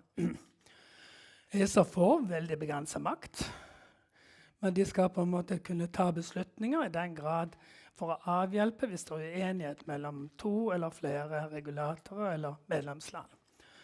Og ellers så skal de overvåke markedet, hovedsakelig et overvåkningsorgan. Men den blåses opp i Norge, og kritiske røster mener at dette er en myndighetsavståelse som trenger 3/4 votering, enighet i Stortinget. Det blir innført likevel. Høyesterett tar saken, og etter noen år sier det at den ikke innebærer en sånn vesentlig myndighetsoverføring. Men konflikten ligger der da, og det er også den konflikten som er brakt videre når vi skal nå ta ren energipakke. Og en av grunnene er at også ESA-direktivet endrer og gir marginalt litt mer makt til ESA i å bestemme over visse regler, såkalte teknisk regelverk, for drift av nettsystemet. Og viktig her er det at man i hele historien til EUs integrerte marked har sett at nettselskaper holder tilbake kapasitet på mellomlandsforbindelser, spesifikt i kontinentaleuropa. Tyskland er i versting her. en av vestingene, ikke alene. Og det betyr at du får lite flyt, og du får ikke utnyttet på en måte markedet i den grad som man på en måte sier man skal. Så da, i 2017, så vedtok man da, for å få fortgang her på dette arbeidet, at man skulle en ny minimumsregel, at 70% av kapasiteten på kabelen skulle til enhver tid reserveres, slik at man fikk overføring inn i de etablerte markedsplassene. Altså at markedet skulle fungere gjennom at man i mye større grad påla selskapene å drifte kabelen på en få mer strøm inn i markedet. La oss si det sånn at etterpå dette så vil jeg si at det er en ny konfliktdimensjon som har kommet opp. Og plutselig så har aktører i Norge begynt å se på EU-markedet som en sånn, ikke bare ACER, men selve markedet som et problem. Det vil si en konfliktlinje her hvorvidt det er marked eller mer myndighetsstyring som skal drive energipolitikken videre. Igjen så er dette ikke noe unikt norsk. Den er jo mye mer fremtredende i Europa, denne debatten. Har alltid vært det. Norge har stått på markedets side, men i dag så ser vi i mye større grad at man begynner å problematisere det. Og så utmøter man den på en måte tanken om, men nå står EU-markedet som den store fienden. Mens det egentlig er Norge som har ønsket at vi skulle på en måte klare å lage en sånn markedsløsning. Dette har blitt forsterket selvfølgelig etter Russlands invasjon, med strømmarkedet som conundrum, økningen i priser. Fordelingsspørsmål tas ikke opp i markedet. Konkurransesituasjonen for industrien klarer ikke markedet å takle. Så vi kan si at EU-regelverket og EUs utvikling har også vært at dette mer styring er mulig og bør gjøres. Og vi ser dette med strømstøtten i Norge, og at det er helt innenfor hva EU sier er mulig. Men det er ikke mulig å styre strømmen på kabelen. Og dermed på en måte, for dette er på en måte en del av den store konfliktdimensjonen i dag. Til slutt så tenker jeg tar opp igjen i debatten, eller når vi diskusjonen, hva handlingsmulighetene ligger for Norge innenfor regelverket. Ja. Tusen takk skal du ha. Du blir jo med etterpå. Du kan bare sette deg ved siden av Lars der, du. Da skal du komme opp, Elin. Elin Lerum Boasson er jo da professor ved Institutt for statsvitenskap ved Universitetet i Oslo. Og så er du også tilknyttet Cicero. Og så har jo svenskene vært så heldige å få lov til å låne deg i 3 år. For der har du altså suttet i det som kalles det klimatpolitiske rådet. Et råd som har vært umulig å etablere i Norge, og det er kanskje også fordi man er et oljeland, I don't know. Men det kan vi komme tilbake til. Du skal innlede om dette organisering av klimapolitikken. Hva kan Norge lære av Sverige og Danmark? Vær så god. Takk. Nå føler jeg litt sånn ansvar som den siste som snakker her, og til og med om liksom, offentlig forvaltning, kanskje liksom det tørreste temaet. Men jeg skal prøve å formidle så godt jeg kan. Jeg må bare gjenta det som Lars sa at jeg kom til å si, at i motsetning til Norge og Sverige, så er Norge ikke med i styringssystemet til EU, styringssystemet som EU har for klimapolitikk og energiunionen. Og det er det som gjør at Norge har sitt eget mål mot Parisavtalen, men vi kan likevel ha et mål som er avhengig av at EU gjennomfører det. Så sånn kan ikke, det er en stor forskjell. Sånn kan ikke Danmark og Sverige holde på med klimamål. Jeg skal snakke litt om klimamål og om prosedyrer for å vedta klimamål og for å iverksette klimamål, og litt om hvordan man organiserer det i offentlig forvaltning. Og så til slutt litt om klimaråd. Selvfølgelig må jeg si litt om det. Først når det gjelder klimamål, så kan land ha 4 typer klimamål. Og det jeg tror de fleste av oss tenker på når vi tenker på klimamål, er at det skal være et styringsmål. Og det vil si at det er en konkret dato man skal nå målet, det er konkret utslippsreduksjon, og det er et referanseår. Og det er ikke minst et klart geografisk område dette målet gjelder for. Hvis det er formulert på den måten, så kan det være et styringsmål. Og her har både Danmark og Sverige mye lengre og stoltere tradisjoner enn Norge. Fordi det vi har hatt av styringsmål, det har stort sett vært basert på bruk av kvoter.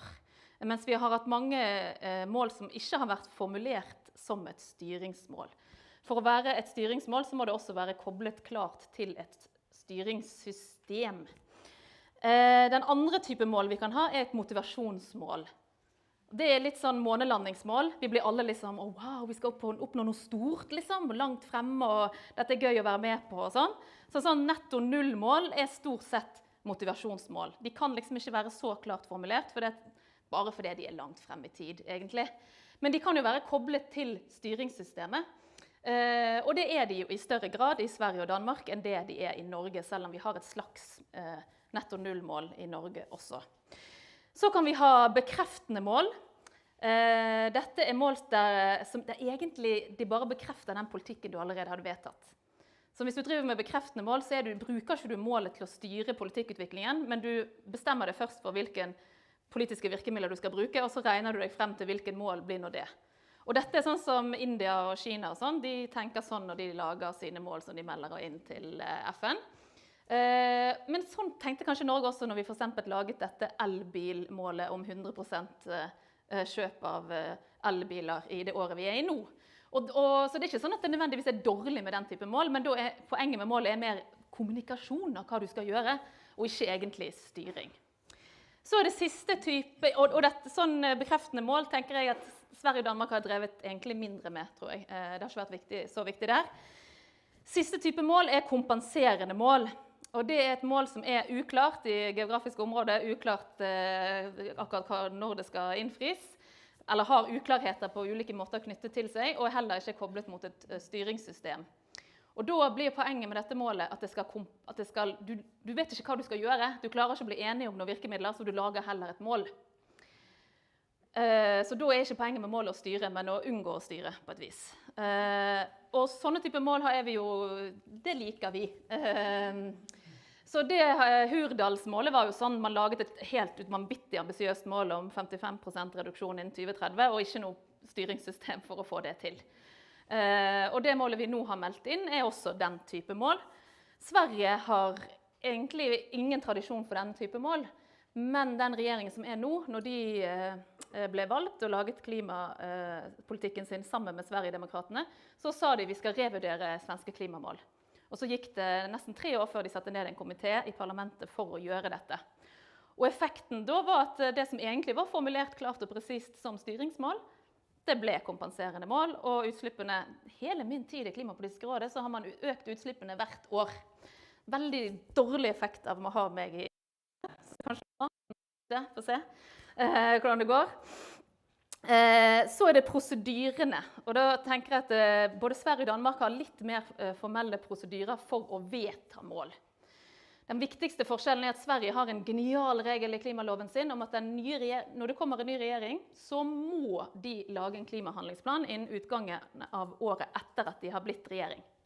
Og der må man redegjøre for politikken. Mens i Norge så har vi jo nå en lang tradisjon for at man lager klimameldinger når regjeringen er på vei ut døren. Så man styrer i 4 år uten en klimaplan, og så lager man en klimaplan som man da ikke får flertall for noe som helst nesten, fordi at det er rett før valget. Så er det prosedyrer for å iverksette mål. Da er det 4 ting som er viktig for å ha prosedyrer for å iverksette og implementere mål. Det ene er å ha et godt tallgrunnlag, og der gjør jo alle de nordiske landene det sterkt. Men det er faktisk mer konflikt om det tallgrunnlaget i Sverige og Danmark enn det er i Norge. Veldig mye i Sverige akkurat i disse dager. Så er det å ha en policy-rapport, som er den grønne boken i Norge. I Sverige og i Norge så er denne policy-rapporten som kommer årlig knyttet til statsbudsjettet. I Danmark så er det en helt egen prosess som går parallelt med statsbudsjettet, som er ledet av Klima- og energidepartementet. Inntrykket er at du får mer trøkk i denne prosessen ved å ta det ut av statsbudsjettet enn å ha det inne i statsbudsjettet. Men dette er jo vanskelig å si, og statsbudsjettet har nå kanskje en enda høyere posisjon i Norge. Men jeg vil si at kvaliteten på den rapporten som kommer i Norge er sterkere enn den som er i Sverige. Så er det evaluering. Der har vi ingen prosedyrer for evaluering i Norge, men det har man i begge nabolandene våre på grunn av Klimarådet. Så er det fjerde prosedyren som er viktig, er å ha et system for innovasjon og komme på nye ideer, nye policy-ideer. Der er vi også veldig svake i Norge, ingen faste rutiner for det. mens man har det i Sverige og Danmark. Men jeg kan nevne at Miljødirektoratet prøver å ta den rollen i Norge. Så de gjør noe av det som Klimarådet gjør andre steder. Når det gjelder organisering av offentlig forvaltning, så viser forskning som vi har gjort i Excels forskningsprosjektet, som jeg leder, at det aller beste er å ha et sterkt klimadepartement og å ha klimaavdelinger i de andre sektordepartementene. Hvis du har det, så får du en sterkere klimapolitikk. Det er en tendens når vi sammenligner mange land. Og her er jo, alle de nordiske landene har jo klimadepartement. Danmark har jo 2 klimadepartementer, for de har jo et eget departement for å gjennomføre denne avtalen med jordbruket, i tillegg til det vanlige klimadepartementet. Mens i Sverige har de svekket klimadepartementet sitt veldig. Så der har vi litt sterkere enn de har. Så er det jo klimadirektorater som kan ta noe av den rollen som Klimaråd har. Klimaråd tenker at hovedfunksjonen til Klimaråd er å spille de andre delene av forvaltningen gode. Så det å ha et sterkt klimaråd, men ikke ha et sterkt klimadepartement, ikke et sterkt miljødirektorat, det vil være veldig uheldig. Jeg kunne sagt mye om klimaråd, men jeg kan si at hvor viktig de er, det kommer an på hva mandat de har. Så de må ha et mandat, helst både til å evaluere og å komme med forslag. Det sterkeste klimarådet i verden er det britiske klimarådet, og det er ingen andre klimaråd som er i nærheten av de, bortsett fra kanskje Danmark, som er det sterkeste av de europeiske rådene. Altså de EU-relaterte rådene.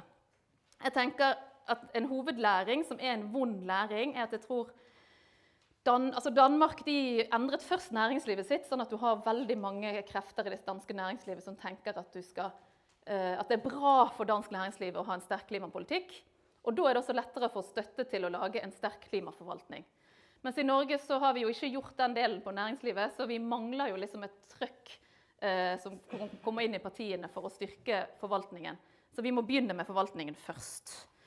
Og så må jeg bare si at i Sverige så har man jo regjeringen, den som sitter nå, sittet i 3 år, har svekket klimapolitikken veldig. Og det viser jo at uansett om de hadde en sterkere utgangspunkt enn oss, så har det gått dårlig etter at du har en regjering som ikke opprettholder trykket. Men samtidig er jeg ganske overbevist om at det ville gått enda dårligere hvis ikke du hadde hatt det klimarådet, som i hvert fall sørget for at klimaet er på dagsorden hver eneste mars når vi legger frem. De nå legger frem sin rapport.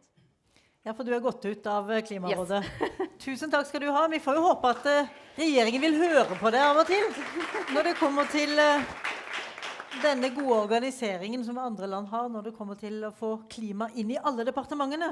Men da skal Jørgen også opp her, for vi har et spørsmål som går til en eller to av dere før vi skal videre på Norges handlingsrom. Hva mener dere er den viktigste grunnen til at EU-politikk skaper så sterke reaksjoner i Norge? Hvem av dere vil svare på det? Jørgen? Nei, Ole, Lars, har du noe... Det var dere som hadde lyst til å bli spurt om dette, så... Akkurat. Ja, Lars? Altså, jeg kan vel si at vi har vel en lang tradisjon for det i Norge, som går tilbake til, om ikke EUs opprettelse, så i hvert fall 1972. Så det henger jo sammen med kanskje det litt sånn særnorske problematiske forholdet til EU, at vi har sagt nei til medlemskap 2 ganger i folkeavstemninger, og det er noe som splitter nasjonen, det har vi jo sett i 2 folkeavstemninger, og det splitter by og land. Ja. Men det splitter også, det er flere konfliktlinjer her, så jeg tror vi har vel en, jeg skal ikke si stolt, men vi har en tradisjon for å være skeptisk til EU, og det er jo kanskje noe som stikker dypere i Norge enn de fleste andre land i Europa. Da. Kan det være at vi også har råd til å være skeptiske? Ja, altså det tror jeg nok at vi har sett oss tjent med å stå utenfor, at vi også har ressursene til det. Vi har liksom en veldig sterk økonomi, og vi har jo klart oss bra økonomisk sett. Det er jo ikke noe tvil om utenfor EU, så det er nok også en del av forklaringen. Per Ove? Jeg vil jo bare si det at vi har klart oss godt utenfor, men det er jo fordi vi er innenfor. Økonomisk... Så på en eller annen måte, vi er ikke med i beslutninger, men vi har på en måte tilgang til dette store markedet for våre varer og tjenester som vi er ganske avhengige for å få valutainntekter. Ja. Og for å holde den industrielle basen i Norge i gang, så er det EU-markedet som gjelder. Og der er vi beskyttet. Men så det er klart at det blir også en, hva skal vi si, Det muliggjør at vi trenger ikke være så opptatt om vi med i beslutning eller ikke. Vi dekker godt av... Elin? Ja. Aller først vil jeg si at kunnskapen om EUs klimapolitikk overraskende lav i både Danmark og Sverige. Og det stort sett fordi de har ligget foran veldig lenge. Så sånn sett så vet liksom ekspertsystemet i Norge mer om klimapolitikken til EU enn det gjør i de andre nabolandene våre. Men jeg tror at det som grunnlaget her for denne ACER-motstanden og sånn, jo stort sett alternative fakta. Altså det jo en helt sånn vill misforståelse av hvordan et system fungerer. Og en av grunnene til det tror jeg at norske politikere ikke forsvarer det. Det ingen som forsvarer det. Og i Norge så det næringslivet og byråkratene som må forsvare det, og de liksom ikke ute der for å forsvare det. Mens i Sverige og Danmark så det politikere som kan ta ansvar for dette og ta eierskap til det. Og det veldig få insentiver i Norge for at noen politikere som helst skal ta ansvar for det. Men det kommer til å være en utfordring for hele Europa at EU har så stor rolle i klimapolitikken, mens EU ikke har ansvar for velferdsstaten. Så dette liksom en bombe under hele klimapolitikken hvis ikke man på nasjonalt nivå kobler de to tingene. Kort til deg, Jørgen, før meg. Jeg tror også at en liten bit i det at Norge har jo reelt sett litt andre energiomstillingsutfordringer enn en del sentrale EU-land. Sånn vi har. For mange EU-land så dreier dette her om omstilling bort fra kull og sånt, mens vi liksom har jo en helt annen struktur og til dels en annen. Vi har en stor kraftkrevende industri som også en del EU-land har. Men vi har noen sånne litt sånn spesielle utfordringer som jeg tror som ligger under noe av den skepsisen. Men Per Ove, nå kan dere som i salen tenke på hva dere vil spørre om på de siste minuttene, men før dere slipper til så skal Per Ove svare på hvor reelt, du har snakket om dette med handlingsrommet, hvor reelt dette handlingsrommet? For hvis du hører på Senterpartiet så sier de at man skal gjøre sånn, og så sier andre nei, det blir veldig vanskelig, det kan man ikke. Hvilket handlingsrom finnes? Ja, griper fatt i det Elin sa om ACER som sådan skaper det en begrensning i handlingsrommet. Du kan si regelverket som EU-landene samler og som Norge også har støttet i høringer for utvikling av regelverket. ACER på en måte de skal holde tilsyn med markedet. Og så har de en veldig begrenset makt over noen spesifikke tekniske regler som alle som på en fotballbane må forholde seg til det samme regelverk for at det ikke skal bli kaos. Samme for markedet. For å utvikle noen små deler av det regelverket som vi trenger, og de har ingenting innflytelse over hvorvidt du skal bygge nye kabler eller ikke. Da. Men så kan du si at den 70%-regelen som på en måte Norge nå ikke tar på grunn av at vi velger å utsette implementeringen av EL-reguleringen og EL-direktivet, den har en slags potensiale for en handlingsmulighet for Norge ved at Norge bundet av det gamle regelverket som sier maksimum utnyttelse av kabelkapasitet. Den 70%-regelen kom som en kompromiss, fordi at veldig mange land i EU klarer ikke å oppfylle dette med å få flyt på mellomlandsforbindelser. Norge klarer det. Vi flinke der. Og overoppfylle det hele veien. Norden flinke. I kontinental-Europa veldig lite flyt over grensene. Så hvis Norge tar en energipakke, så kan du på en måte si da tar vi også den 70%-regelen, slik alle andre ledelsesland i EU nå tilpasser seg og dokumenterer sin flyt, at de oppnår den 70%. Og den 70% må du forklare oss en gang til. Den jo en fordel for Norge også hvis man trenger strøm, men ikke det? Ja, og det har også vist seg det. Nettopp fordi at nå ikke Norge bundet, så når andre land vil strupe strømtilførsel til Norge, som også skjer, Sverige har gjort det, vi har sett dette, så kan ikke Norge stå opp og beskyttet av 70%-reglene som andre land da. Så Norge kan ikke forlange at Sverige sender over? Nei, hvis ikke Norge tar de direktivene, så vi på en måte ikke med lenger. Vi har ikke stemme. Vi må på en måte være med i regelverket for å kunne på en måte ha en stemme inn i forvaltningen av det regelverket. Da. Så du ser at Sverige også har gjort når de utredet at de skulle ha noe unntak, så var det sånn unntak for reglene for kabelen til Danmark og Finland, men det var ikke noe vits å snakke om Norge, for Norge har jo ikke tatt dette regelverket, så vi trenger ikke ta hensyn til det der.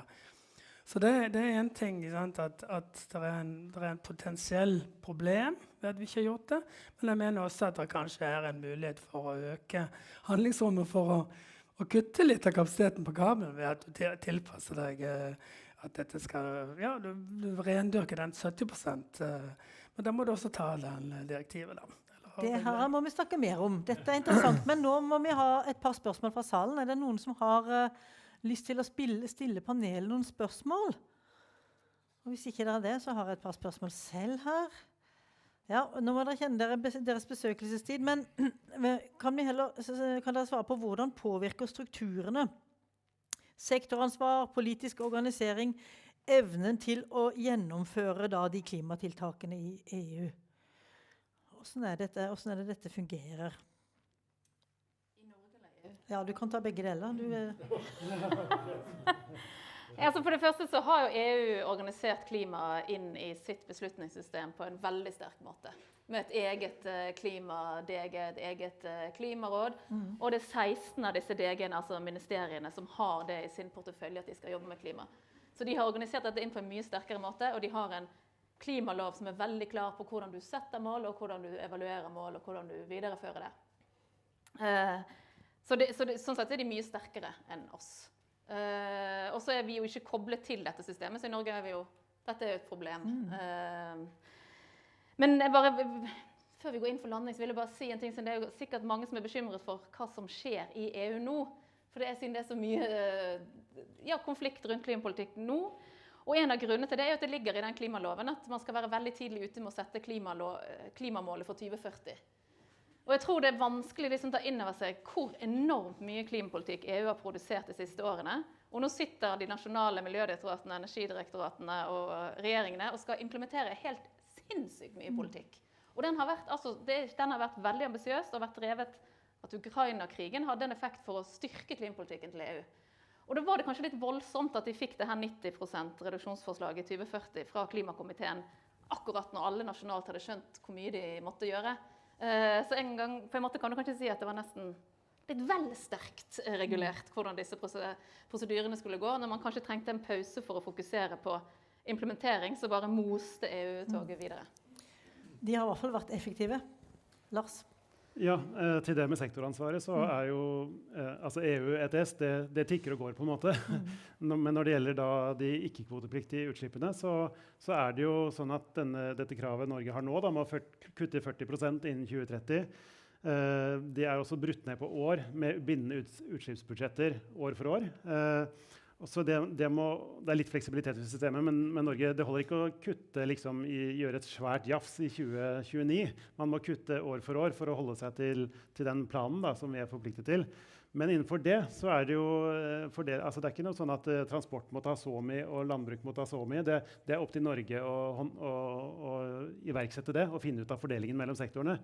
Og der jo på en måte ansvaret, der det jo grønn bok da, som på en måte det som det forsøket på styring, og som en god nyvinning. Men det veldig mye opp til sektorene selv å finne ut hvor mye man skal kutte. Og det gir også litt utfordringer på tvers av sektoren, at hvem det som skal ta de største utslippskuttene. Og på transport for eksempel, der står det en Volvo XC60, den selges ikke lenger i Norge, en fossilbil. Nå selges det jo nesten bare elbiler, og nå selges det vel 98% elbiler, og bare 2% fossil i de siste tallene. Men når det gjelder tungtransport, sjø, fiske, anleggsmaskiner, så det fortsatt store utslipp fra transport. Så det jo store utfordringer, og jordbruk så jo omtrent utslippene, de står på samme nivå nesten siden 90, gått litt ned siden 1990, men det fortsatt 9-10% av de norske utslippene, og veldig vanskelig å gjøre noe med. Så det jo krevende når det da blir opp til hver sektor å finne ut hvordan de skal ta kutten, og litt mangel på den overordnede styringen. Da. Ja, det mye arbeid som gjenstår. Men vi har et spørsmål fra salen, men før du slipper til, så kan Jørgen komme kjapt. Bare for å følge opp det med innsatsfordelingen og sånt. Og det klart det nye ETS2-systemet som vi har snakket om, det jo da innført også for å styrke nettopp sånn innsatsfordelingen, så disse tingene liksom sånn henger sammen. Altså sånn man prøver å få til en sånn minstepris på utslipp i Europa som skal styrke da den utslippsreduksjonen i innsatsfordelingen. Spørsmål fra salen, vær litt kort. Ja, Armo fra Poløyda. Jeg vil gjerne trekke opp et litt større politiske bilde i Europa, hvordan det påvirker klimapolitikken.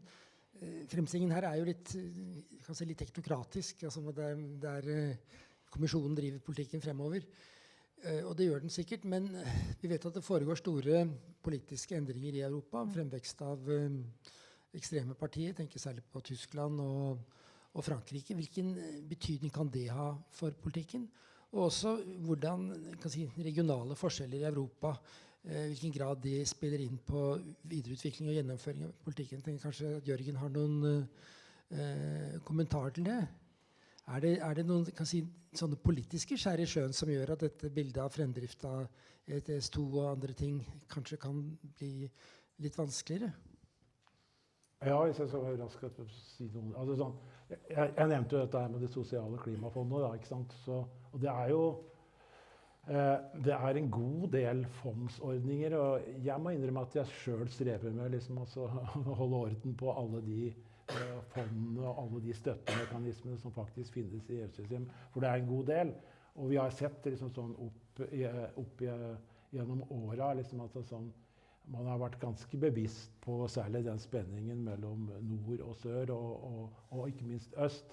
At du har lagt inn sånn spesielle fond, da, som f.eks. moderniseringsfondet i kvotesystemet, og som nå føres videre med det sosiale klimafondet osv. Så man forsøker jo den veien liksom sånn også, å håndtere liksom sånn, den spenningen som har vært der ganske lenge, men den jo ikke blitt noe mindre.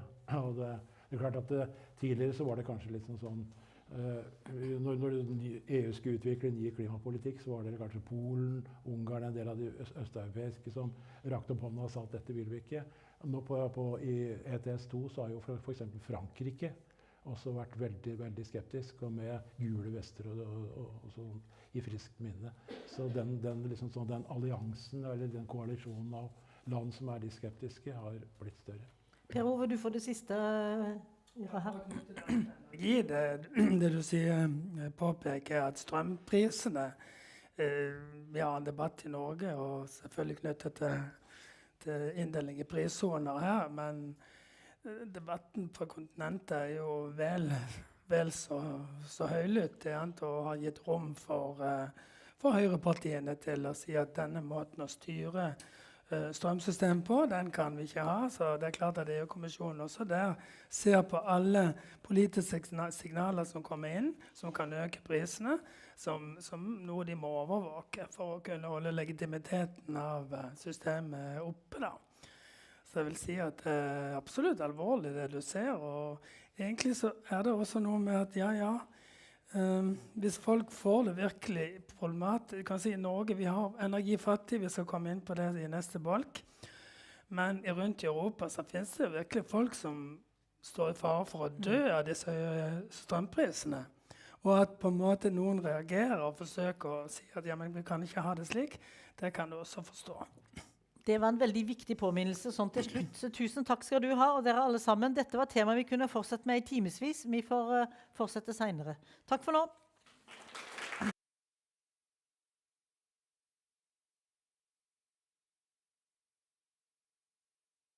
Ja, liten kaffekopp.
Ja, da starter vi med denne bolken her, som heter «Rettferdig omstilling. Hvem betaler prisen?» Og jeg heter Anne Karin Sæter, fra Norsk Klimastiftelse, sånn som Anne her i stad. Og Norsk Klimastiftelse da Norges grønne tankesmie. Vi jobber med fakta og analyse og ideer til klimapolitikken, og vi har nettsida Energi og klima. Der står det masse fine artikler om ETS2 og den slags. Så det mye bra nerdemateriale der. For 10 år siden, da Parisavtalen ble inngått, så kom det inn en formulering som mange, deriblant internasjonal fagbevegelse, hadde jobbet lenge for å få inn. Det var en formulering om at omstillingen vi skal gjennom skal være rettferdig. Målet en just transition. Og i denne bolken skal vi snakke litt om ståa for rettferdigheten i den store og komplekse omstillingen som Norge og verden skal gjennom. Vi skal jo både gå over fra fossile til fornybare energisystemer, og vi skal bruke naturressurser smartere og sirkulært. Og dette vil ramme folk på ulike vis, avhengig av hvor man bor, hva man har av ressurser, og hva slags politikk som føres. I vår så kunne vi lese om en studie fra Sør-Afrika som viste at det områder befolket av hvite og rike som har solcellepaneler. Satellittbilder tatt om natta viste at de områdene de lyste opp selv når strømmen hadde gått, mens det var tilnærmet 0 solcellepaneler i fattige områder. Og den urettferdigheten følger da et gammelt mønster. Omstilling vil generelt kunne ramme noen og berike andre, men slik det også hvis vi unngår omstilling. For det å la være å gjøre noe også et valg, som får følger. Uansett så blir det her en kamp om ressurser, og politikken har da en oppgave i å bidra til god fordeling av ressurser, kostnader og fordeler. Og vi skal prøve å snakke litt politikk i panelsamtalen. Det synes jeg utrolig stas når forskere med på å snakke konkret politikk, og ikke bare si at jeg bare studerer eller forsker på denne biten her, men tør å være med oss og snakke konkrete løsninger. Men først, før panelsamtalen, skal vi ha 4 innledninger som på ulike vis kaster lys over energiomstillingen. Og vi skal starte med energifeltet her hjemme i Norge. Tor Håkon, kom opp. Så skal jeg presentere deg ordentlig. Skal vi se, her mangler vi en bøylemikk, ser jeg, så da tar vi... Og der var det en mikk. Den var nesten usynlig. Ja, Tor Håkon Jackson Inderberg. Du skal holde en innledning med titelen «Hvor mye kraft trenger vi, og til hva?» Og da tror jeg blant annet at du vil komme innom hvem som skal få energien, hvis det ikke nok til alle. Og Tor Håkon, han da seniorforsker her ved FNI, forsker på energiomstilling, energisikkerhet og styring, særlig hvordan politiske prosesser påvirker kraftsystemet, og han har fulgt norsk og internasjonal energi- og klimapolitikk tett gjennom flere 10 år, og blant annet jobbet med hvordan kraftbehovet utvikler seg i møte med grønne mål, fornybare konsesjonsprosesser og fleksibelt forbruk. Vær så god. Takk for det. Fullt så gammel jeg ikke, så flere 10 år det ikke. Men, oi. Jeg har holdt på en liten stund. Det jeg skal snakke litt om, eller målet mitt egentlig å peke på noen utfordringer rundt dette med kraftbruk og hva vi har å spille på. Og bakgrunnen jo selvfølgelig norske klimamål og elektrifiseringsprosessen som følger med det. Fordi de veldig sentralt koblet, som sikkert mange i salen her klar over. Så jeg kommer ikke til å komme med en enkelt løsning som skal løse alle tingene her. Men jeg kommer til å peke på noen utfordringer, noen presspunkter og hvor skoen trykker litt. Og så kan vi jo diskutere måten å løse det på litt. Jeg har noen små hint på lager også. Men bakgrunnen jo 2030-målet og 2035-målet som vi har, med 55% utslippsreduksjoner i 2030 da, og minst 70-75 innen 2035, med noe fleksibilitet. Utslippsreduksjoner innenfor energi jo helt sentralt for karboniseringen av Norge, som vi vet. Og det fortsatt sånn at fossil energibruk utgjør omtrent halvparten av energibruken i Norge per i dag også. Det begrenset hva vi kan faktisk gjøre med det. En av hovedstrategiene, eller hovedstrategien til Norge, jo elektrifisering. Der vi flytter da, som jeg har vært borte i tidligere i dag, flytter energibruken fra fossile brennstoff til elektrisk, og da den norske rene elektriske miksen, for å redusere utslippene her da. Men med det så springer jo fram egentlig et veldig sterkt behov for mer kraft, og vi har veldig mange forskjellige anslag. Alle peker i samme retningen, og det egentlig det viktige her.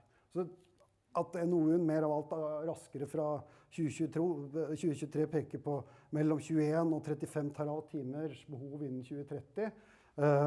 Vi har Miljødirektoratet som sier det kan være behov for opp til 34 terawatt-timer mer kraft i Norge for å gjennomføre nødvendige klimatiltak for å nå disse målene. Det sånne type anslag. Vi har færre, noe lavere, men vi har også voldsomt mye høyere anslag.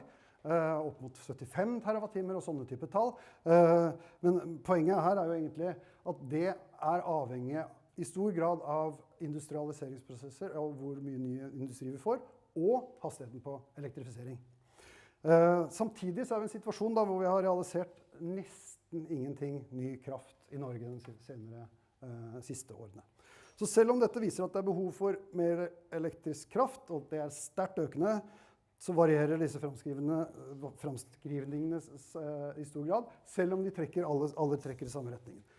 Farten på elektrifiseringen, og dermed også farten på utslippsreduksjonene og evnen vår til å nå klimamålene jo veldig styrende for det her, sammen med da industriutvikling som vi gjerne vil ha lokalt. Det datasentre, det batterifabrikker, det fiskeforedlingsindustri, og selvfølgelig også petroleumsvirksomhet som har og ønsker denne del av denne kaka, som denne strømtilbudet vårt da.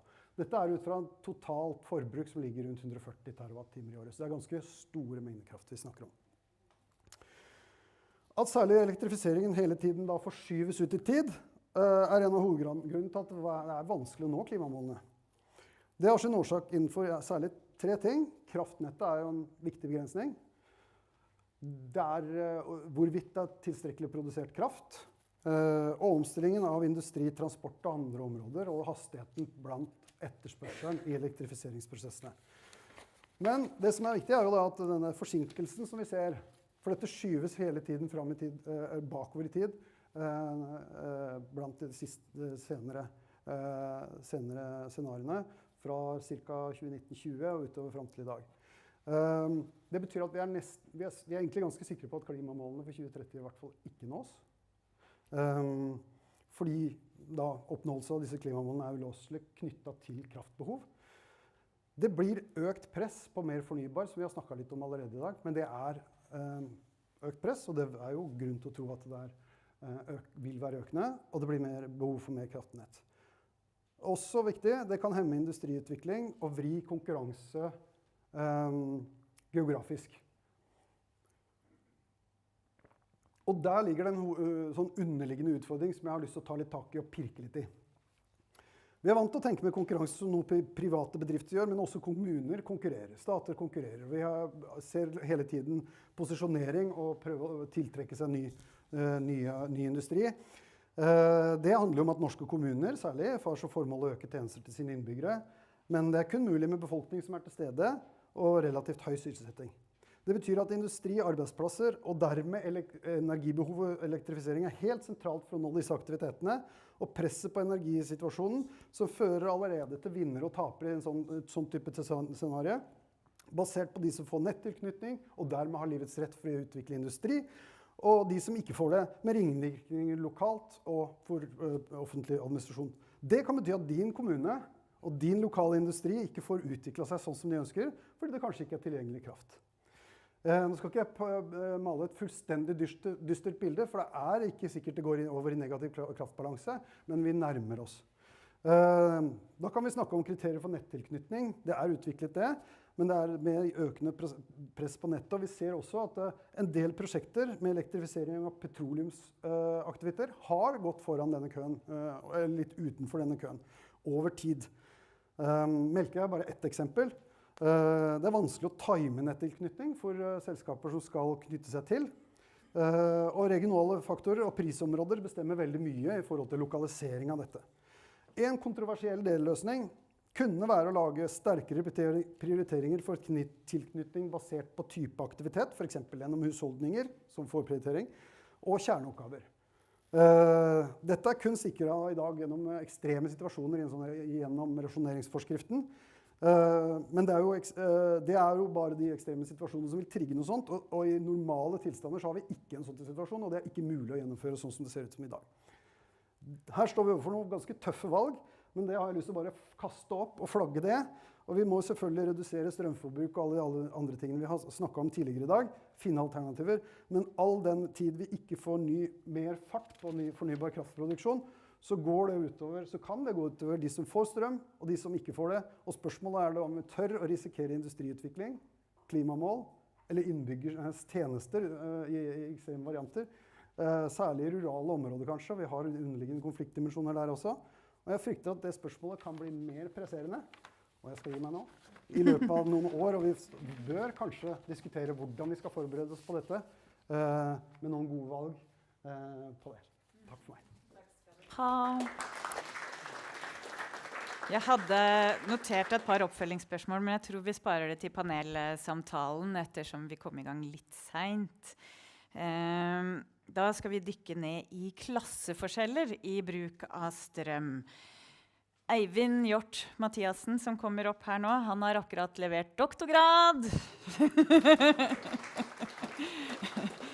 Den var i sosiologi ved FNI og UiO, og nå jobber du her som forsker ved FNI. Og Eivind han forsker på sosial ulikhet og klasse, og hvordan strømpriser og energipolitikk slår ut i folks hverdagsliv. Han har studert energifattigdom i Norge og sett på hvordan politiske tiltak treffer og bommer på de mest sårbare husholdningene. Og Eivinds innlegg heter «Energifattigdom i Norge når strømmen blir politikk». Vær så god. Tusen takk, Anne-Karin. Ja, så jeg skal gi da dette litt norske perspektivet på energiomstilling og energifattige eller sårbare forbrukere. Og som ble nevnt, PhD-en min tok et mer litt sånn helhetlig perspektiv. Jeg har ikke kun forsket på energifattigdom, men jeg har sett på sosial klasse eller ulike sosioøkonomiske grupper. Så jeg har sett på alt fra sårbare forbrukere til ressurssterke forbrukere. Og jeg skal kontekstualisere energifattige med kontekst i ressurssterke forbrukere og se de i forhold til hverandre. Og jeg har tre følgende poeng jeg har lyst til å ta opp. For det første, og ikke overraskende, er at det er store forskjeller mellom ressurssterke og sårbare energiforbrukere. Disse ulikhetene viser seg langs to skillelinjer, og det er både en økonomisk en og en kulturell en, hvor den økonomiske viser seg i form av at ressurssterke forbrukere har kjøpekraft til å handle elektroniske komponenter som er energieffektive eller er energifleksible, så det kan være alt fra varmepumper til bergvarme eller til smarthusteknologi. Og den kulturelle komponenten viser seg i form av at de samme forbrukerne kan smi livsstiler eller identiteter som de knytter til disse kjøpene, hvor de snakker om å være for eksempel miljøbevisste, eller at de bruker strøm energieffektivt, og knytter dette til legitime kulturelle diskurser i samfunnet som er verdsatt. På den andre siden, sårbare forbrukere, ikke overraskende nok, har ikke de samme økonomiske midlene til å kjøpe de samme elektroniske komponentene, bor kanskje også i leiligheter og kan derfor ikke kjøpe det heller, og mangler også kanskje den kulturelle kompetansen til å uttrykke de samme type livsstilene eller identitetene. Og det på tross av at de ofte har mindre energi- og fotavtrykk, bruker mindre strøm, gjør masse tiltak i hverdagen, som for eksempel å tilpasse seg, lave priser, de passer på å ikke bruke elektroniske komponenter samtidig, eller elektriske apparater, som for eksempel vaskemaskin, oppvaskmaskin, og skifte for eksempel til LED-pærer. Så mindre på en måte tiltak, men som er energisparetiltak. Og konsekvensen av dette er at ressurssterke forbrukere ofte kan på en måte uttrykke disse identitetene utad, knytte de til disse mer kulturelt legitimerte diskursene, og bli på en måte sett på som vinnere av energiomstillinger. Det andre poenget mitt at universell utforming av politikk, som noen ganger tar form i Norge, sånn som strømstøtta, den universell i form av at den treffer alle husholdninger, og universell også i omfordelingsnøkkelen den bruker. Den kan bidra til å opprettholde ulikheter, eller i verste tilfelle forverre eller gjøre ulikheter enda større. Og det i form av de ressurssterke forbrukerne, som jeg nevnte, på tross av at de investerer mye i energieffektivitet, ofte bruker veldig mye strøm, og får da mer igjen for forbruket sitt med strømstøtta, som de igjen kan bruke til å på en måte fortsette å bygge disse typer identitetene. Og det samme ikke utenkelig at kan være en indirekte konsekvens av Norgespris, som blir innført nå, 1. oktober, og av for eksempel subsidiering av energieffektive tiltak som Enova også holder på med, som ofte går til ressurssterke forbrukere fordi de bor i eneboliger. Så denne type politikk også med på å bidra til ulikhet. Og det tredje poenget mitt, og siste, kort og greit at sårbare forbrukeres perspektiver ofte dårlig representert i politisk utforming. Og det kan være alt fra for eksempel enslige mødre til studenter, til pensjonister, til lavinntektsfamilier. Og et konkret eksempel for eksempel utformingen av nettleia, som begynte i 2015, ble innført i 2022, som jo et politisk tiltak for å på en måte regulere strømbruken i nettet. I den prosessen, eller i høringsprosessen, så var sårbare forbrukeres perspektiver alt for dårlig ivaretatt, og heller ikke liksom inkludert. Så, for å oppsummere, sårbare forbrukere kan ende opp som tapere av en energiomstilling på grunn av mangel på økonomiske og kulturelle ressurser, på grunn av politikk som føres i Norge i dag, og på grunn av dårlig representasjon i politisk utforming.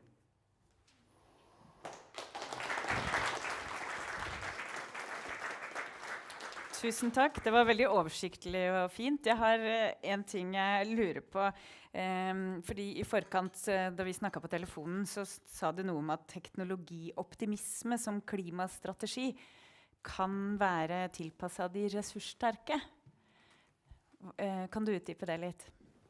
Ja, eller i hvert fall jeg tenker at det noe med tanken om for eksempel fokuset på energieffektiv teknologi i Norge, og det at man opptatt, eller kanskje tenker at økonomisk vekst og grønn teknologi lever i en slags sånn skjønn harmoni, og at det kan ende opp i et nullutslippssamfunn, mer tilpasset på en måte disse ressurssterke gruppenes behov.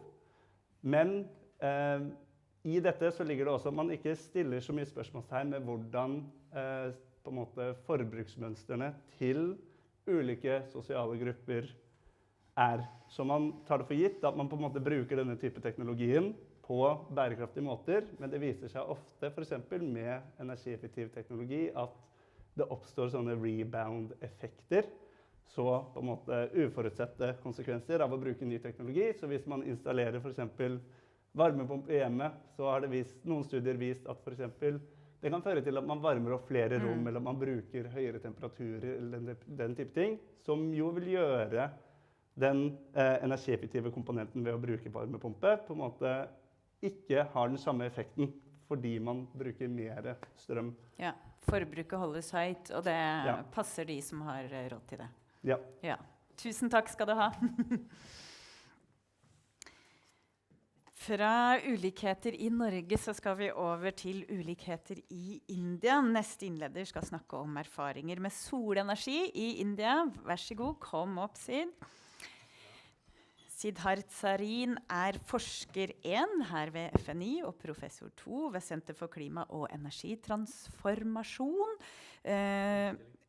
Og da har jeg fått feil info. På engelsk, på norsk. Universitetet i Bergen, det siste der. Du jo en prisvinnende miljøsamfunnsforsker med bakgrunn i utviklingsstudier, politisk økologi og samfunnsgeografi. Jobber med styring av energiomstillinger i ulike kontekster, I og på tvers av sektorer som solenergi, strømnett, bytransport og skogbruk. Og Sarin har hatt forskerstillinger I 7 ulike land og engasjerer seg aktivt I forskningspolitikk. Innlegget ditt det har fått titelen «Solenergiens skyggesider, erfaringer fra India». Takk. Skal jeg si at vi har hørt litt om energifattigdom I Norge, og det et alvorlig problem. Og om jeg vil sammenligne med delstaten som heter Rajasthan I India, som jeg skal snakke om nå, så vil jeg si at omfanget så 15 grad verre der. Og det bare fordi det finnes 15 ganger mer befolkning I Rajasthan, selv om det mer eller mindre samme areal som Norge. Så vi snakker om over 80 millioner mennesker. Og om vi går tilbake for 10 år siden, så utførte jeg litt forskning der om strømnett og eldistribusjon. Og da slitt delstaten med som $10 milliarder som de hadde tapt I strømsektor. Så det var ikke en sånn delstat som hadde veldig mye penger til overs, for å si det sånn. Og det gjelder ikke hele India. Nabodelstat som heter Gujarat, de hadde veldig velfungerende økonomi. De hadde lønnsomt strømsektor, så det veldig mye stor forskjeller som finnes I samme land, på tvers av grenser I samme del av land I vestlig India. Og om vi går litt lengre tilbake, for 15 år siden, så hadde Gujarat etablert insentiver for å drive utbygging av 1 gigawatt solenergi I løpet av 1 år. Så hadde India nesten ingen erfaring med det, eller har litt, men ikke noe som storskala solar. Og om vi går videre til 2015-16, så knuste Rajasthan rekorden på verdensnivå og etablerte verdens billigste solcelleanlegg per kilowatt og sånn. Og om vi ser på det ved dagens dato, så sitter Rajasthan med 30 gigawatt etablert kapasitet med solenergi. India har nådd helt 120 gigawatt. Og det nå over det mål som ble satt for 10 år siden for å nå 100 gigawatt frem til 2022. Så det veldig imponerende. Det noe som har skapt en del positiv utvalg som hele India ble elektrifisert, eller alle på landsbynivå fikk tilgang til strøm I 2017-18. Og det ikke å glemme, det et viktig bidrag. Men så har blant annet Shane Shokar, som sitter der, som har jobbet på dette prosjektet, som jeg ledet de siste 4 år, sammen med 3-4 andre, har sett på hva det betyr for folk som bor ute på landet, de som bor I de store byene som finnes I Rajasthan, inkludert Jaipur, som hovedstaden I delstaten. Og der det litt mer som blandet bilde. Det en del folk som har tapt på det, og det rett og slett fordi det har blitt bygd ut, som dere har hørt, med 30 gigawatt I løpet av noen få år. Veldig mye solenergianlegg. Utrolig stor strømevakueringsnett på helt 765 kilowatt-ampere, om det betyr noe for noen. Det det største jeg har noensinne sett, og det går I flere 100 kilometer. Det tas bort til New Delhi, til hovedstaden I India, til NCR, som det heter, Northern Capital Region, hvor det finnes veldig mye etterspørsel for strøm. Det finnes det ikke I ørken, som en stor del av hva Rajasthan kan kalles. Men ørken heller ikke ørken, for å si det sånn, fordi når man først så utfører feltarbeid, og vi har hørt litt om det tidligere I dag, med Mette, som sosialantropolog, når man snakker med folk og bruker tid for å oppleve hvordan det å være et sted og bo der I løpet av noen måneder, som jeg har brukt 3-4 måneder I løpet av de siste 10 året jeg har vært I Rajasthan, så oppdager man at det finnes faktisk en del tre som beskyttet gjennom regelverket, gjennom konstitusjonen. Det finnes en del vesen som en fugl som beskyttet og som heter The Great Indian Bustard, og det finnes bare noe for 100 av de. Og når man ikke ivaretar de type natur, så vernet type natur, så tapper man jo det plutselig. Fordi så kommer en med som dupelomme som kan bare kaste ut penger og si nå skal vi bare kjøpe opp land eller leie det i hele 30 år, og så omstille det på en måte til noe som vi aldri har sett maken til. Og så forsvinner alt som ikke kalles solenergianlegg. Og det må man selvfølgelig unngå. Men det finnes regelverk, det finnes demokrati, det er ganske velfungerende, kan man si, på noen måte i alle fall. Og det til og med vant frem i Høyesterett med å beskytte den Great Indian Bustard, fordi det finnes en god del regler som sier at aktører som endrer på landbruk og sånn, må ta vare på sånn greie. Og likevel har de ikke klart å gjennomføre det. Selv om Høyesterett kom med støtte til de som var mest sårbare, har det ikke betydd veldig mye for de som bor der. Har heller ikke betydd veldig mye for de fuglene som har flyttet inn i strømnett, selv om det burde vært satt opp reflektorer for å unngå at den fuglen kommer til å miste liv. Og heller ikke for de aktivister som kjempet mot store maktaktører som finnes. Så hva kan man si om utbygging? Er det et snakk om bare det mangles regelverk? Nei, regelverk er viktig, men gjennomføring er enda viktigere. Og hva kan vi lære fra steder hvor det har vært veldig rask utbygging? Fordi det er noe som man kan se på for å forstå hva er det vi bør unngå. Er det mulig å oppnå 25 gigawatt i stedet for 30 i løpet av noen få år? Er det noe spesifikt som gjelder steder hvor det er så mye press for å bygge ut energi raskt? Er det mulig å få bedre forståelse for hvorfor det har vært akkurat sånn at de har fått det til? Noen av de spørsmålene vi kan diskutere videre i panelsamtale. Takk for meg.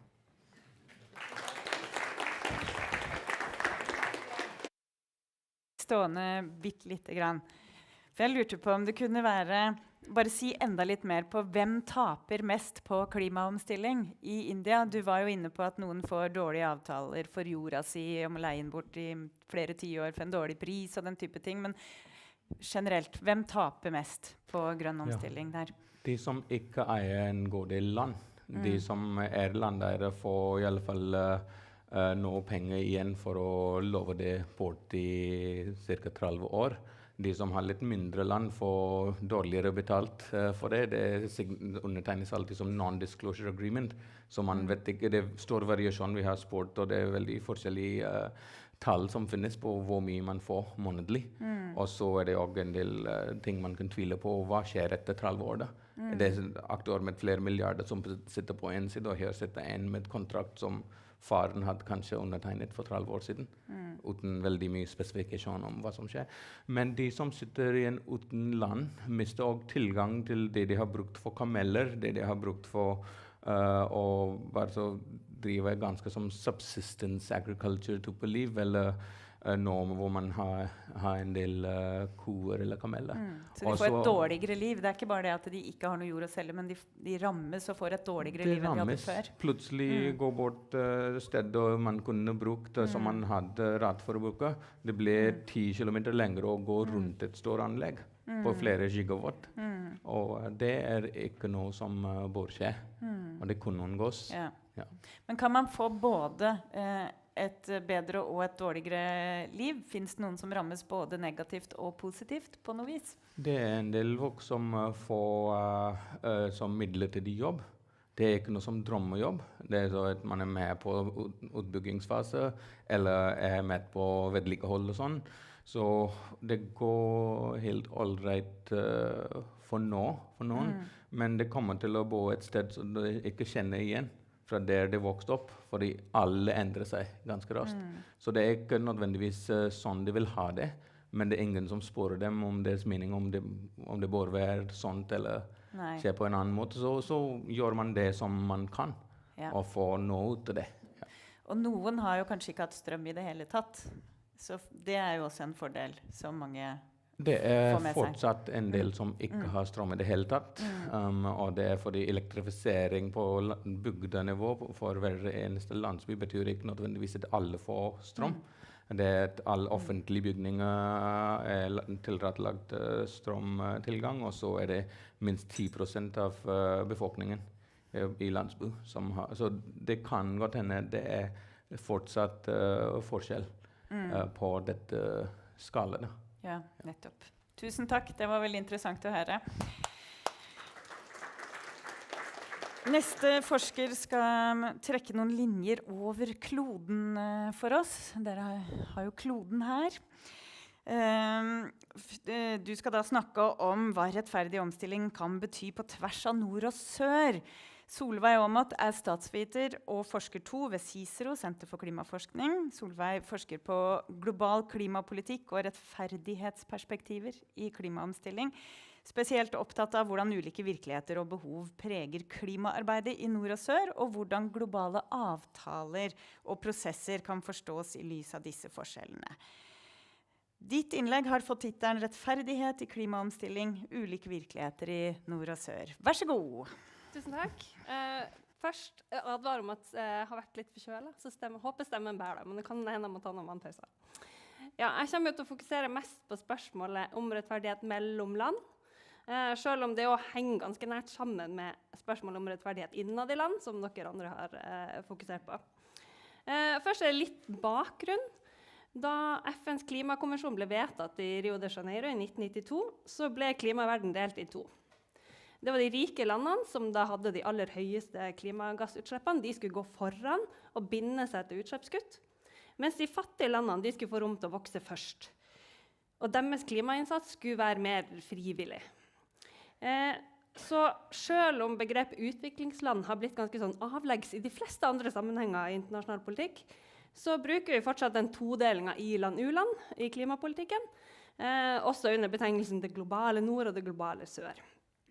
Men siden 1992 så har jo verden endret seg ganske mye på mange områder, også når det gjelder hvilke land som har de høyeste klimagassutslippene. Men I internasjonal klimapolitikk så har denne litt utdaterte todelingen mellom rik og fattig land vist seg å være ganske seiglivet. Og uenigheten mellom nord og sør anses fortsatt som et sentralt hinder for økt global klimainnsats. Konfliktlinjer handler ikke primært om å skyve ansvaret over på de andre, selv om begge sider anklager de andre for at det det de prøver på. Men jeg mener at det handler mer om grunnleggende ulike forståelser av hva klimaproblemet og hva klimarettferdighet Og det finnes selvfølgelig mange som litt på midten, men det gir likevel mening å snakke om 2 ulike forståelser eller ulike virkeligheter, spesielt rundt 2 sentrale spørsmål. Det første spørsmålet hva klimaproblemet? Og de fleste av dere som sitter her, tenker antagelig at det et klart svar på det spørsmålet, men det finnes flere svar. Norge og EU og de fleste andre I-landene forstår klimaproblemet primært som et teknisk og naturvitenskapelig problem, der kjernen opphopning av klimagasser I atmosfæren. Og de følgene som det har da for alt liv på jorden. Hvem som skal kutte, og hvor mye, det hovedutfordringen I klimaforhandlingen. Og løsningen de tar veldig utgangspunkt I dagens utslipp. For de fleste utviklingslandene så klimaproblemet et politisk problem. Og det sett I lys av strukturell ulikhet I internasjonal politikk. Opphopning av klimagasser startet med den industrielle revolusjonen. I-landenes rikdom og historiske klimagassutslipp bygger direkte på utnyttingen av kolonilandene og billige råvarer derifra. Å ta utgangspunkt I dagens utslipp å videreføre grunnleggende urettferdige strukturer. Det historiske ansvaret for klimaendringer kjerneargumentet, og hvem som skal betale for utslippskutt den sentrale utfordringen som man skal løse I klimaforhandlingen. Det andre spørsmålet hva rettferdig omstilling? Her rettferdighet for hvem et grunnleggende oppfølgingsspørsmål. For de rike landene så handler veldig mye av det her om fremtidige generasjoner. Om de som kommer til å føle de enorme konsekvensene på kroppen sin hvis vi ikke gjør noe nå. altså våre barn og barnebarn. Det klart at utslippene som nå, da må begrenses mest mulig, uansett hvor de Tilfeldigvis så det nå i utviklingslandene, som Kina og India, at utslippene øker mest og høyest. Og det vel også ganske urimelig at Europa og USA skal ta hele ansvaret for et problem som vi skapte før vi visste at det kom til å bli et problem. For utviklingslandene så handler det om at klimaendringer og urettferdighet pågår allerede nå. Det mennesker som lider nå, manglende ressurser til tilpasning og om kompensasjon for de skadene som allerede har skjedd. Klimarettferdighet henger sammen med å rette opp i urettferdighet også på andre områder. Og det vel urimelig at de samfunnene som har lavest forbruk, lavest utslipp og lavest levestandard, skal måtte begrense sin utvikling for at Europa og USA skal kunne fortsette sitt overforbruk.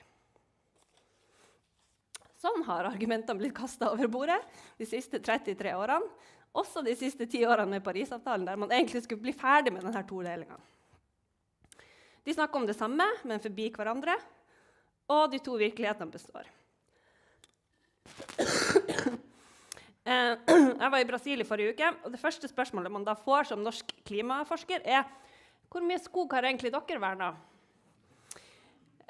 Men noe kan man jo møtes på, og akkurat her så kan jo skogsamarbeidet mellom Norge og Brasil være et godt eksempel. For jeg tror at den beste muligheten for kompromiss, for å forene på tvers av nord og sør, innen klimafinansiering. Med skikkelig beløp på bordet så kan man oppnå mål om utslippskutt og målene om klimatilpasning og utvikling. Men her det ganske viktig å anerkjenne at foreløpig så det ingen land som har gjennomført denne klimaomstillingen. Vi vet ikke helt hvordan vi skal gjøre det. Og rettferdig klimafinansiering innebærer å gi en stemme og også en avgjørende rolle til de som føler utfordringen mest på kroppen. Selv om deres løsninger ikke nødvendigvis de som på papiret de beste investeringene. Hva som inkluderes i regnestykket for investeringen, ser også nemlig litt annerledes ut i andre virkeligheter. Tusen takk skal du ha!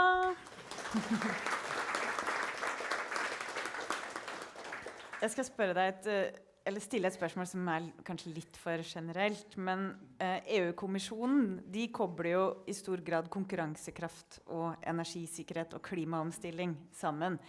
Og ser mange land i sør også på klimaomstilling som en mulighet til å få en mer konkurransedyktig økonomi i konkurranse med andre land.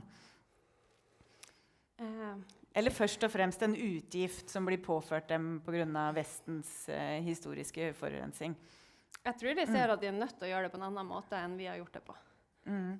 Men så ser de også at for å få til det, så de nødt til å få mye mer, for det første teknologioverføring, altså tilgang på den teknologien som trengs, og hjelp, finansiell hjelp til å få det til. Det veldig masse gode ideer om hvordan de skal få til sin utvikling på en bærekraftig måte. Men det noen hinder på veien også. Ja. Da skal vi få opp de 3 andre som var med i panelet. Så har vi litt tid til litt samtale. Og så hvis vi får lov til å gå litt over tida fordi vi startet litt sent, så det også mulighet til et par spørsmål til slutt. Så da kan folk tenke litt på hva de lurer på. Jeg tenkte å starte med et spørsmål som til alle, så den som føler seg kallet får kaste seg ut på først. De problemene som vi ser med omstillingen nå, som handler om at noen ikke får sitte ved bordet og være med å bestemme, at noen taper økonomisk, eller ikke får de samme fordelene som andre ressurssterke får, de handler vel tross alt om problemer som overalt i verdenssamfunnet vårt. Dette gjelder jo også innenfor utdanning og helse, for eksempel. Så det noen grunn til å tro at vi skal lykkes med en rettferdighet på akkurat det området her. Ja, Sid kaster seg på. Takk. Jeg tjeneste for Jan, så at han vet at Ja, det er bra. han må Ja, det er sette bra. litt på meg. Vi har fått beskjed om å gi Men jeg signal. kan ta stafettpinnen, og før jeg gidder videre, jeg kaster et par tanker inn i miksen. Og den ene er at verden er ganske kompleks, og man kan aldri garantere at man lykkes. Det er stor bevis for at vi kommer ikke til å lykke med å rette opp alle urettferdige greier i det hele tatt. Men vi kan komme noen steg nærmere det om man har forståelse for kompleksitet, hva det handler om, og så kan ta lærdommen ut fra den. Og for å ta et par tanker, så framstille det fra solenergiutforskning, så er det det er litt for forenklet å se det vinnere og tapere. Jeg vil heller se det er beslutningstakere, og noen gang misbruker det makt, og det er ikke nok, folk har ikke mulighet for å vokalisere, for å bruke stemmer for å gjøre noe med at det er maktmisbruk. Og andre gang kommer det til å gjøre det på en måte som får til veldig mye, nesten som mirakel. Som folk ville sagt for 15 år siden, det er helt, så det kommer dere ikke til å klare. Og så bygge ut 100 gigawatt sol. Ja, men altså, en av de ting som det gjør veldig dårlig, kan man si, er at det tar de som finnes i stedet som Rajasthan, og så, ok, om vi tar bare en del av dere med på lag, så kommer vi til å lykke med den, for det er ingen som vil imotsi det som dere er med på. Og det gjelder når man bygger ut solenergi, at man betaler en del av de som finnes i bygda, og sier, nå får dere motorsykkel, nå får dere månedlig lån betalt under båret, og så må dere sikre at det er ingenting som kommer i veien for at vi setter solpaneler her, og vi bygger vegg rundt det. Så man er med på den, og det er ikke bare meg som sier det, det er solenergiutviklere som har fortalt meg opp i toppleilighet med belgisk øl rundt båret, og så det er sånn vi får det til. Ja. Hva tenker du, Tor Håkon? Er det håp om en rettferdig omstilling? Eller naivt? Altså, jeg tenker å vri litt på det, fordi at det er noe av grunnen til at vi må snakke om det, særlig når vi kobler klimaomstilling til energi, er jo at energi er et veldig sånn spesiell ting. Det er jo i hvert fall for private husholdninger så er det et nødvendighetsgode i stor grad. Og for land så er det et strategisk ressurs, og det handler om å fordele det på en fornuftig måte. Og nå har vi et panel som spenner på en måte fra kommunenivå og til rundt hele verden. Men jeg tror det er liksom felles for alle på det her, at når det er et sånn type ressurs og et sånn type gode, så er vi nødt til å diskutere det litt spesifikt, og det er derfor energifattigdom er viktig. Det er derfor for Norges del at plassering av industri og hvor man kan få lov å vokse fram, ikke kanskje bør styres nødvendigvis av et marked og prissoner og tilgang på i nettet, men at man må ha en litt mer overordnet tanke. Da. Så, ja. Da skal Solveig få kommentere, og så Eivind etterpå. Ja, du spurte om det er mulig å oppnå rettferdighet bare på dette området, og det tror jeg ikke er noe særlig... Eller ikke på det isolert, men hvorfor skal vi klare det her når det er så vanskelig på alle andre områder? Jeg tror det er vanskelig å se det uten å se det altså, løse det uten å se det i sammenheng. Altså, urettferdigheten er der, og den er liksom kompleks, som Sid var inne på. Men så tror jeg at Tor Håkon var inne på en del ting, altså hvem skal få strømmen, hvordan skal vi gjøre det, og det tror jeg at fra politisk hold så må man liksom være litt klarere i at man prioriterer noe over det andre, at man kommuniserer det litt tydeligere, hva er prioriteten her? Og hva vil vi som samfunn prioritere? Og hva vil vi verne? Hva er de verdiene vi vil ta vare på? Hva er det vi trenger å endre? Start samtalen der. Ja, og så er det jo noe med at det er noen grunnleggende behov som Tor Håkon var inne på. I Storbritannia har de jo hatt uttrykket «heat or eat». Du trenger det. Var det noe i den gata du tenkte på, Eivind? Ja, eller... Jeg tenker at en rettferdig energiomstilling er jo... Det er på en måte vanskelig å se for seg, som du sier. Det er jo mange andre områder hvor også på en måte, ulikhet spiller en veldig stor rolle, men hvis man kan kalle det et utopisk scenario, så er det jo fortsatt bra at man snakker om dette utopiske scenarioet og har det handlingsrommet å bevege seg mot. Og jeg tror det helt viktig å på en måte jobbe for å belyse da disse mekanismene og snakke om de og fortsette å prate om det for å kunne jobbe mot en mer sosialt rettferdig energiomstilling, som for eksempel, som jeg kort var inne på, med si disse identitetene da, hvis ressurssterke forbrukere kan knytte sine livsstiler opp mot på en måte overordnede legitime diskurser, så må man ikke på en måte kanskje tenke at det individuelle trekk hos forbrukere, men at dette noe kanskje underliggende klassemekanismer eller ulikhetsmekanismer som skaper en slags miserkjennelse av disse forbrukerne som bærekraftige på en måte individer. Og det samme også da for svakerestilte grupper, at deres forbruk, hvis de gjør sparetiltak og den type ting i hverdagen, men kun sier at dette kun på grunn av økonomisk nødvendighet, det også en slags sånn, kall det symbolsk vold eller et eller annet, som gjør at de på en måte ikke anerkjenner sitt eget forbruk som noe som bidrar til for eksempel energiomstilling. Så helt inn belyse disse mekanismene, underliggende mekanismene som ligger bak. Viktig. Jeg husker SSB hadde en studie før man hadde fått strømstøtte, der det var veldig mange som hadde klart å kutte forbruket sitt voldsomt, og så når du fikk støtte, så gikk det ganske mye opp igjen hos de som bodde i blokk, for da kunne de endelig dusje, for å si det litt sånn banalt, mens de som bare hadde skrudd av oppvarminga i oppkjørselen og sånn, de kunne kanskje bruke den strømmen i oppkjørselen litt mindre, da, så de var liksom litt bedre på effektivisering. Men det jo sånn typisk bilde på noe urettferdig. Ja. Det morsomt å nevne den studien, for den viste også noe annet, og det var jo at selv de som fikk støtte hadde så lavt forbruk, og de hadde gått på levekårsnivå og redusert under det de egentlig trengte. Og selv med støtte så hadde de så lavt forbruk at den hjalp ikke dem noe spesielt mye. Da. Men det jeg ville si var egentlig det at vi har jo også endret oss. Det noe med det skiftet som jo politisk drevet, ikke sant? Det jo politiske virkemidler som skal føre til dette skiftet, og da tenker jeg det også et poeng at da har man et politisk ansvar for at det foregår på en mest mulig rettferdig måte, som gjør at det skiller seg kanskje litt fra andre urettferdigheter enn så ille de også da.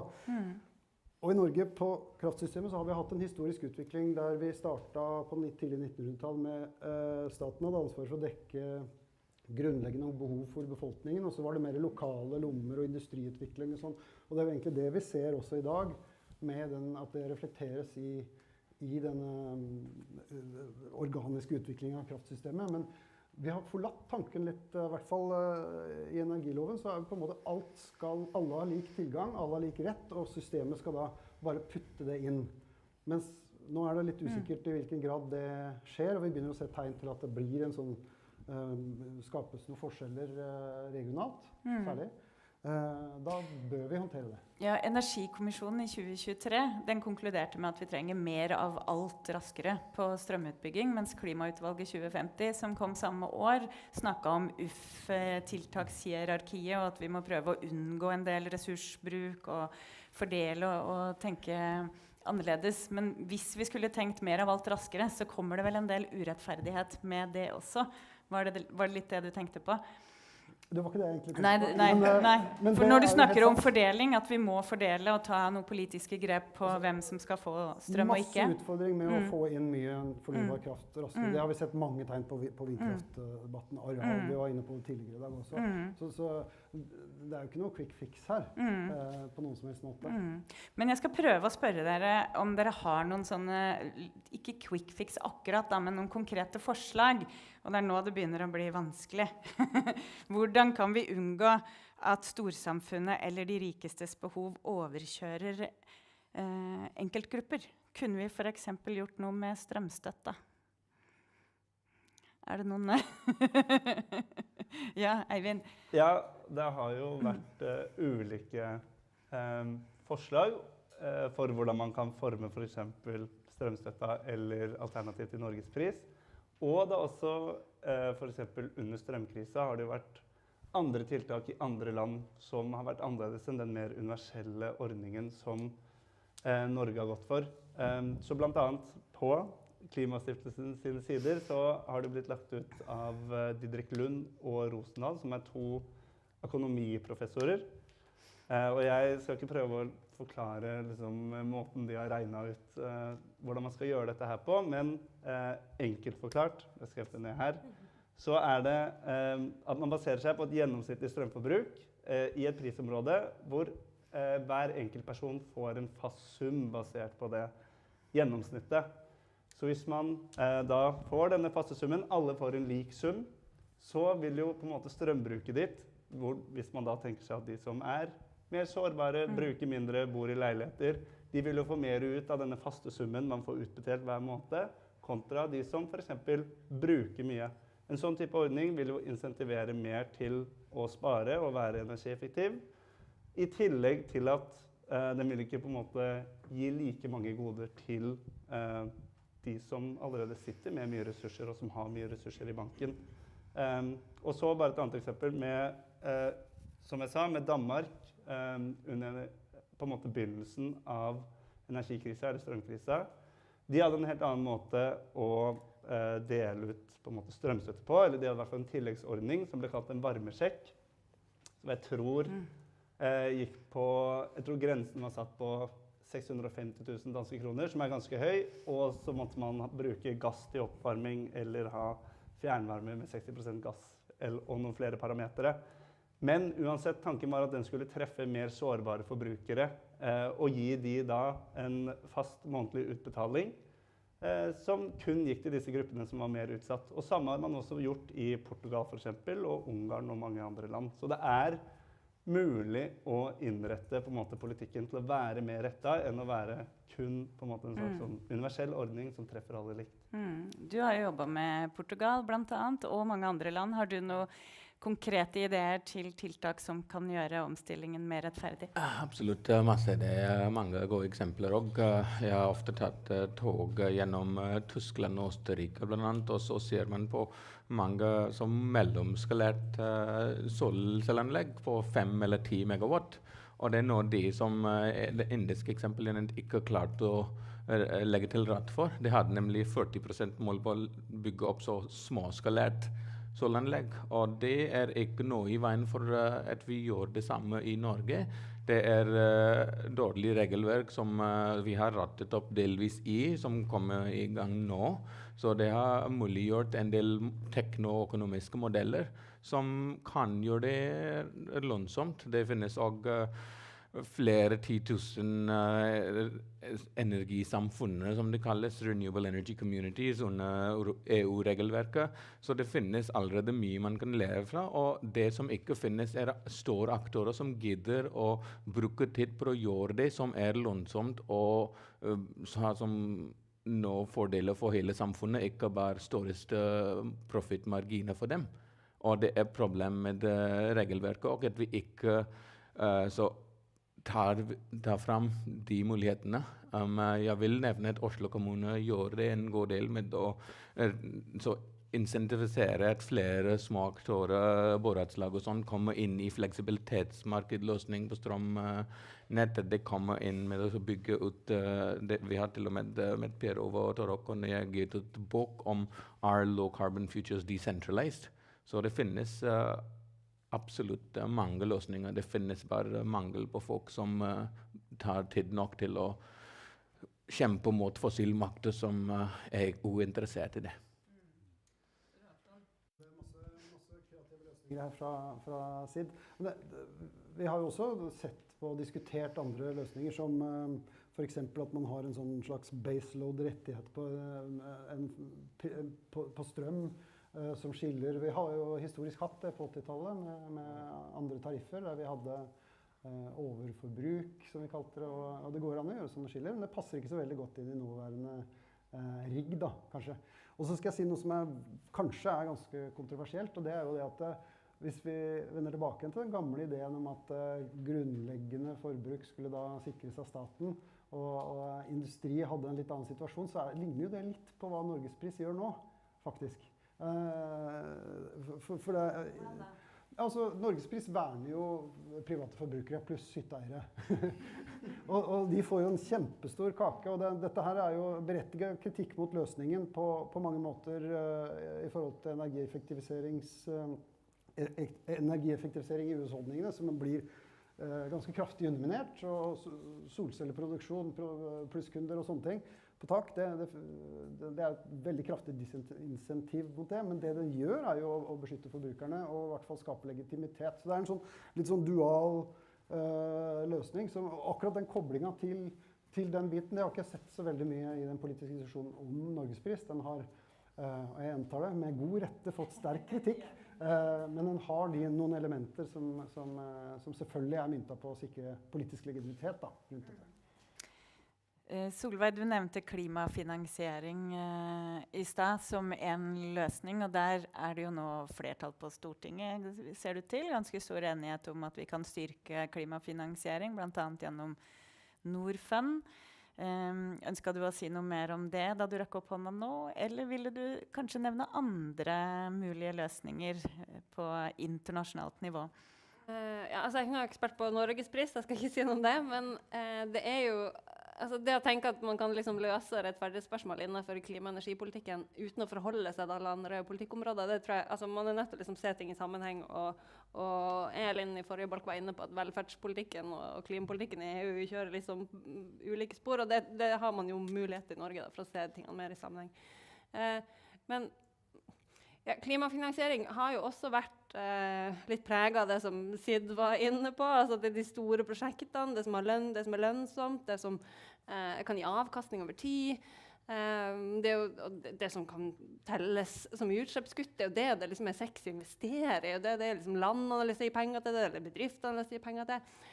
Mens det som trengs på bakken kanskje mye mer sånn komplekse, nitty-gritty tiltak som tar tak I noen av de utfordringene du var inne på I India, at det veldig befolkningen med veldig sammensatte problemer, de som nederst ved bordet, og gi de en stemme en veldig kompleks prosess. Så det å liksom ha tid til det, samtidig som man skal skynde seg å få ned utslippene, det jo en utfordring som vi nødt til å ta.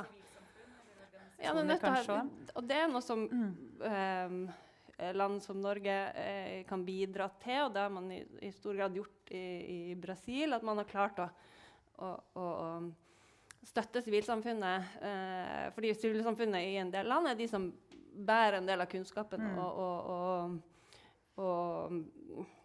også kan være en kanal for nettopp de gruppene som ikke har en egen stemme I debatten, at de skal komme til ordet, og hva som deres behov. Så det ikke noe sånn quick fix, men jeg tror at man må gjøre begge. Man kan ikke bare tenke klimafinansiering, så investerer vi I solceller og T-bane I u-land. Det må liksom tenkes på ulik skala og ulike typer prosjekt, og se de ulike bærekraftsmålene I sammenheng, som egentlig bærekraftsmålene legger opp til at man skal gjøre. Ja, ikke sant. Det noen som har et spørsmål eller to på tampen her? Ja, på første rad der. Var det Nupi? Si navnet ditt før du stiller et kort spørsmål. Indra Øverland fra Nupi. Jeg har flere spørsmål, kanskje først og fremst til deg, men min følelse at Norge har en lang og sterk tradisjon for sosialdemokrati, og derfor man opptatt av de fattige. Og så glir det over I en diskurs I dag, hvor man veldig opptatt av høye strømpriser og stakkars alle de fattige. Men I realiteten så Norge et veldig rikt land. Staten rik, men også veldig mange av menneskene som bor her rike, og velstand ganske jevnt fordelt sammenlignet med andre, så det ganske mange som ganske rike, som et par hytter, et par biler og kanskje hus I Spania og så videre. Og blir det ikke litt sånn da, at man gjemmer seg litt bak dette? Selvfølgelig finnes det noen som rammes veldig hardt av høye strømpriser, men det blir litt sånn at samfunnet som helhet gjemmer seg bak dette og skal ha masse subsidier fordi det så fælt, når det egentlig ganske mange som kunne tåle dette. Og kanskje løse så det ett spørsmål, altså det tre spørsmål egentlig. Det ett spørsmål, men de andre veldig kort. Andre helt korte. Hvor mange det som egentlig som virkelig trenger hjelp, som energifattige eller fattige, og ikke løsningen at de som trenger hjelp får hjelp fra NAV, og ikke gjennom strømsubsidiering?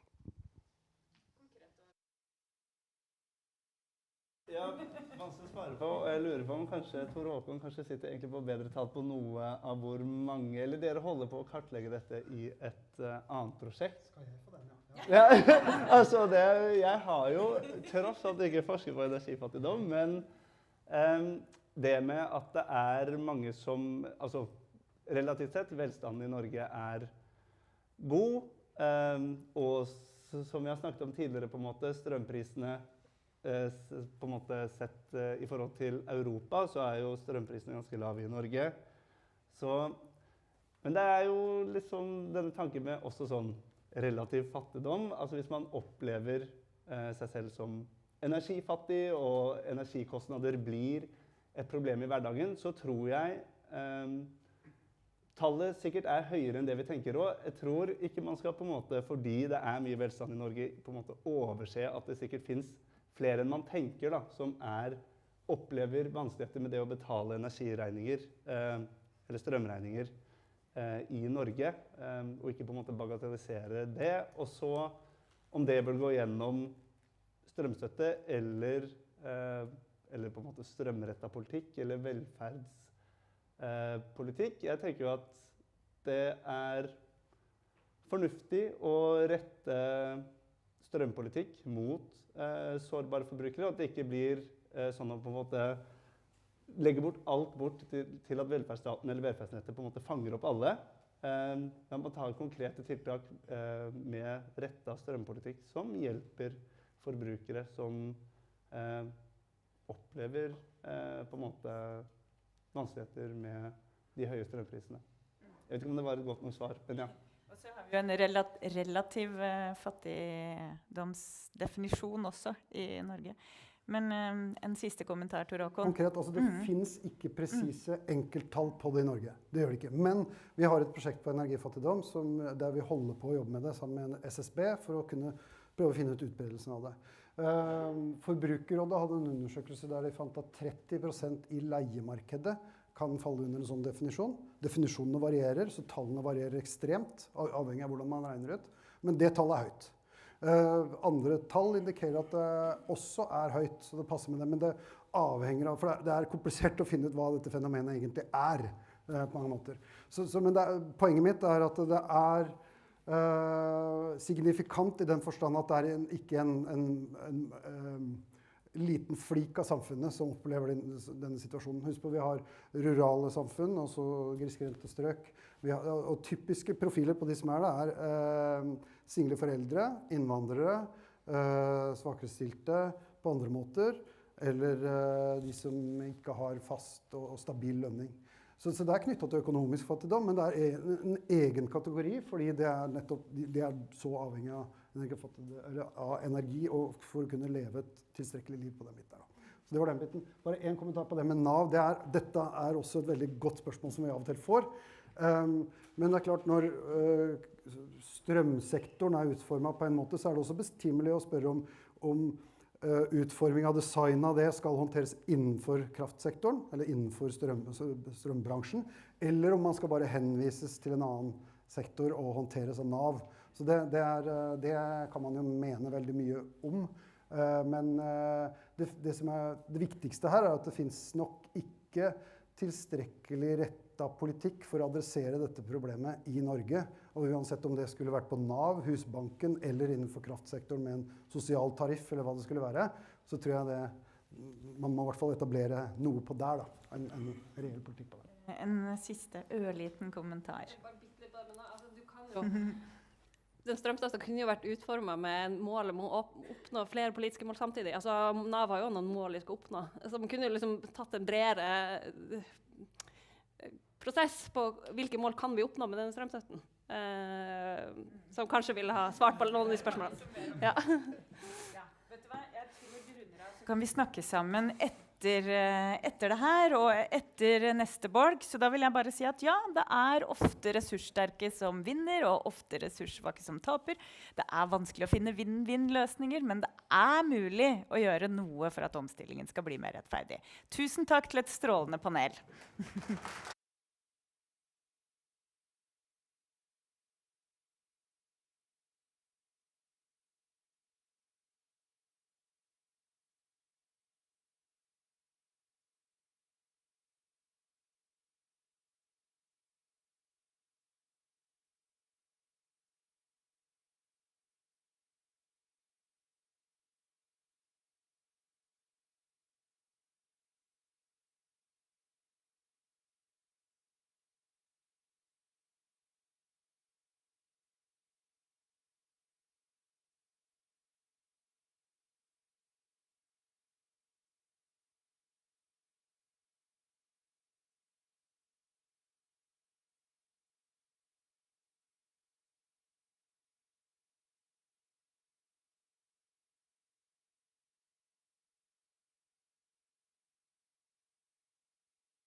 Det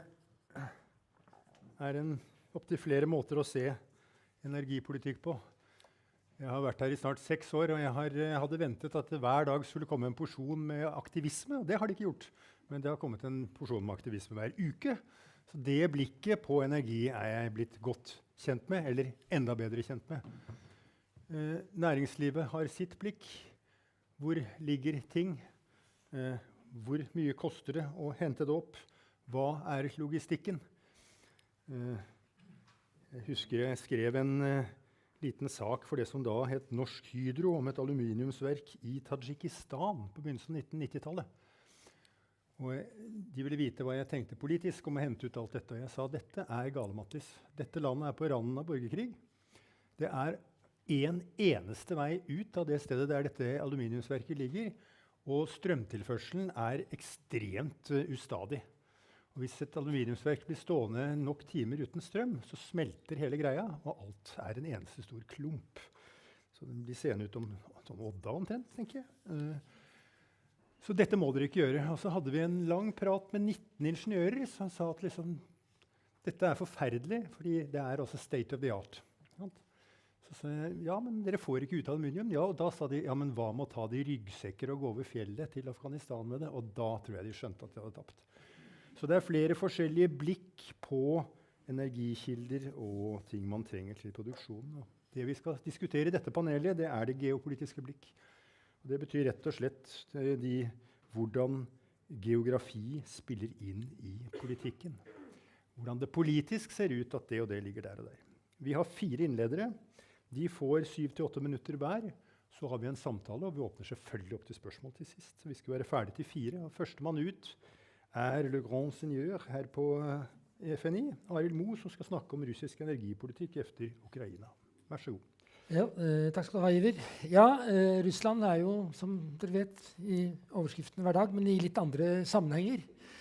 Det som jeg skal snakke om, har utgangspunkt i det som alle vet, og det jo at Russland et land sterkt avhengig av sin hydrokarbonsektor, olje og gass. Det et fundament i den russiske økonomien, og det et ukontroversielt utsagn. Ikke desto mindre så har det vært jeg vil si tendenser, ikke veldig sterke tendenser, men visse tendenser i Russland til å vurdere landets sårbarhet som energieksportør. I 2020-2021 så ble det faktisk utarbeidet en lavkarbonstrategi i Russland, som pekte på at energiomstillingen, og da spesielt i Europa, så det viktigste markedet for russisk energieksport, var under sterk omstilling, og at dette ville kunne ramme Russland, og at Russland måtte gjøre noe for å bli mindre sårbar, blant annet ved å gjøre sin energisektor mer utslippsvennlig, men også omstillinger i økonomien. En ganske, skal man si, i russisk sammenheng, radikale tanker, selv om det ikke ble veldig sterkt konkretisert. Så kom krigen, og man kan si at den typen politikk fikk dårligere kår. Mindre fokus på fremadrettet politikk i det hele tatt i Russland. Men det et viktig referansepunkt fortsatt. Det som man kan si om russisk klimapolitikk har lange linjer. Det går jo tilbake til hele prosessen etter klimakonvensjonens etablering og Kyoto-protokollen, som jo, som det ble nevnt tidligere, ga jo land litt forskjellig utgangspunkt ved at utslippsåret 1990 var referanse for Russland. Og det et punkt som Russland har stor glede av fortsatt, fordi den sovjetiske økonomien var ekstremt ineffektiv og utslippstung. Og det betyr at Russland fortsatt gått under det utslippsnivået som man hadde i 1990. Og det jo et gjentagende punkt i russisk klimapolitikk internasjonalt, at Russland har gjort mye. Det vil si de nærmest gjorde veldig mye på 90-tallet, da økonomien brøt sammen. Og det jo et argument som gjør at man ikke trenger å ta på seg tunge utslippsforpliktelser, fordi man fortsatt ligger under referanseåret. Ikke desto mindre så ønsker Russland å fremstå som en viktig spiller i klimaregimet, og som en offensiv spiller, og har erklært at skal bli et nullutslippssamfunn. Men som min kollega Anna Korpo, som har jobbet veldig mye med russisk klimapolitikk, kaller det, så er det en imitasjonspolitikk. Altså, man later som. Man har ambisiøse mål, men ser man nærmere etter på disse målene, så er de bygget på en helt urealistisk grad av opptak fra russiske skoger, altså for at skogenes CO2-opptak skal vokse veldig, og det er faktisk ingen eksperter som tror på. Tvert imot, de mener at opptaket går ned. Men det er en forutsetning for å nå de ambisiøse målene. Men det er jo mange som bare ser på målene og ikke går så mye inn på forutsetningen, og synes at Russland faktisk fremstår som relativt ambisiøst. Og ikke minst i dag vil jeg jo si at russisk klimapolitikk virker veldig progressiv når man sammenligner med USA, som vi har snakket om tidligere, og som vi hører mer senere her. Men det er altså rett og slett mye smoke and mirrors her. Det gjelder også andre deler av klimapolitikken. Når det er sagt, så er det jo slik at det er jo også veldig mye klimaforskning i Russland. Det er en seriøs klimaforskning, og det er ikke noe tvil om blant russiske klimaforskere om at det er store utfordringer også nasjonalt med hensyn til klimaendringer, ikke minst i Arktis, ikke minst med tinende permafrost. Og projeksjoner som jo viser at dette vil bli veldig kostbart for Russland. Men jeg vil ikke si at politikken tar dette inn i fulle drag. Til en viss grad, man snakker om det, men har fortsatt den holdningen at ting kan løses det finnes tekniske løsninger. Og de tekniske løsningene er jo innrettet mot å opprettholde eksisterende virksomheter. Det er litt snakk om mer fundamentale endringer. Selskapene som opererer i disse strøkene, de tar det også til en viss grad alvorlig. De er også opptatt av å vise seg som klimavennlige, men de føler jo også mer på kroppen at de må finne løsninger som kompenserer for noe av den usikkerheten som klimaendringene skaper, og da spesielt tinende permafrost, som er en reell utfordring for all infrastruktur og produksjon i Russlands nordlige områder. Nå vel, det som jo har skjedd med krigen, er jo at på en måte de advarslene som lå i denne lavkarbonstrategien om stor omstilling i energimarkedene, på en måte har kommet mye raskere. Altså, det europeiske markedet som man så som en usikkerhet, det er jo forsvunnet når det gjelder gass, og er jo blitt nesten borte når det gjelder olje. Det er store endringer for Russland, så det som skulle være klimabasert omstilling, det har kommet av helt andre grunner. Jeg kan ikke si at det har i seg selv påført russisk politikk, eller gjort at russisk tenkning og politikk har endret seg. Snarere så har man jo funnet ut at man kan greie seg med å omstille seg til andre markeder. Men det er ikke noe tvil om at denne krigen og sanksjonene har hatt stor negativ innflytelse på energisektoren. Det gjelder jo sanksjoner som har vært innrettet på å redusere statens inntekter. Alle vet at disse sanksjonene ikke har vært 100% effektive, men det er ikke noe tvil om at russisk oljeeksport er mye mindre lønnsom enn den ville ha vært uten sanksjonene. Og samtidig så har jo også utsiktene for nye investeringer og videre utvikling av russisk energisektor blitt betydelig dårlig, stor usikkerhet om investeringer. Og kapitalkostnader øker når risikoen øker. Så jeg vil si at russisk energisektor er ikke hva den var før krigen. Den er fortsatt meget stor, men den er blitt veldig, veldig mye mer usikker. Til slutt, la meg si noe videre om Russland i internasjonal klimapolitikk. Jeg sa at russisk klimapolitikk har et imitasjonspreg. Den er ikke egentlig innrettet på å gjøre ting som vil for eksempel redusere utslippene fra Russland, men man later som det. Og man har altså et ønske om å fremstå som klimaleder, faktisk. Dette er noe som også Russland jobber med internasjonalt, særlig i forhold til u-land. For å få på en måte aksept for russisk politikk, og ikke minst aksept for meget generøse kalkyler for skogers opptak av CO2 og andre ting.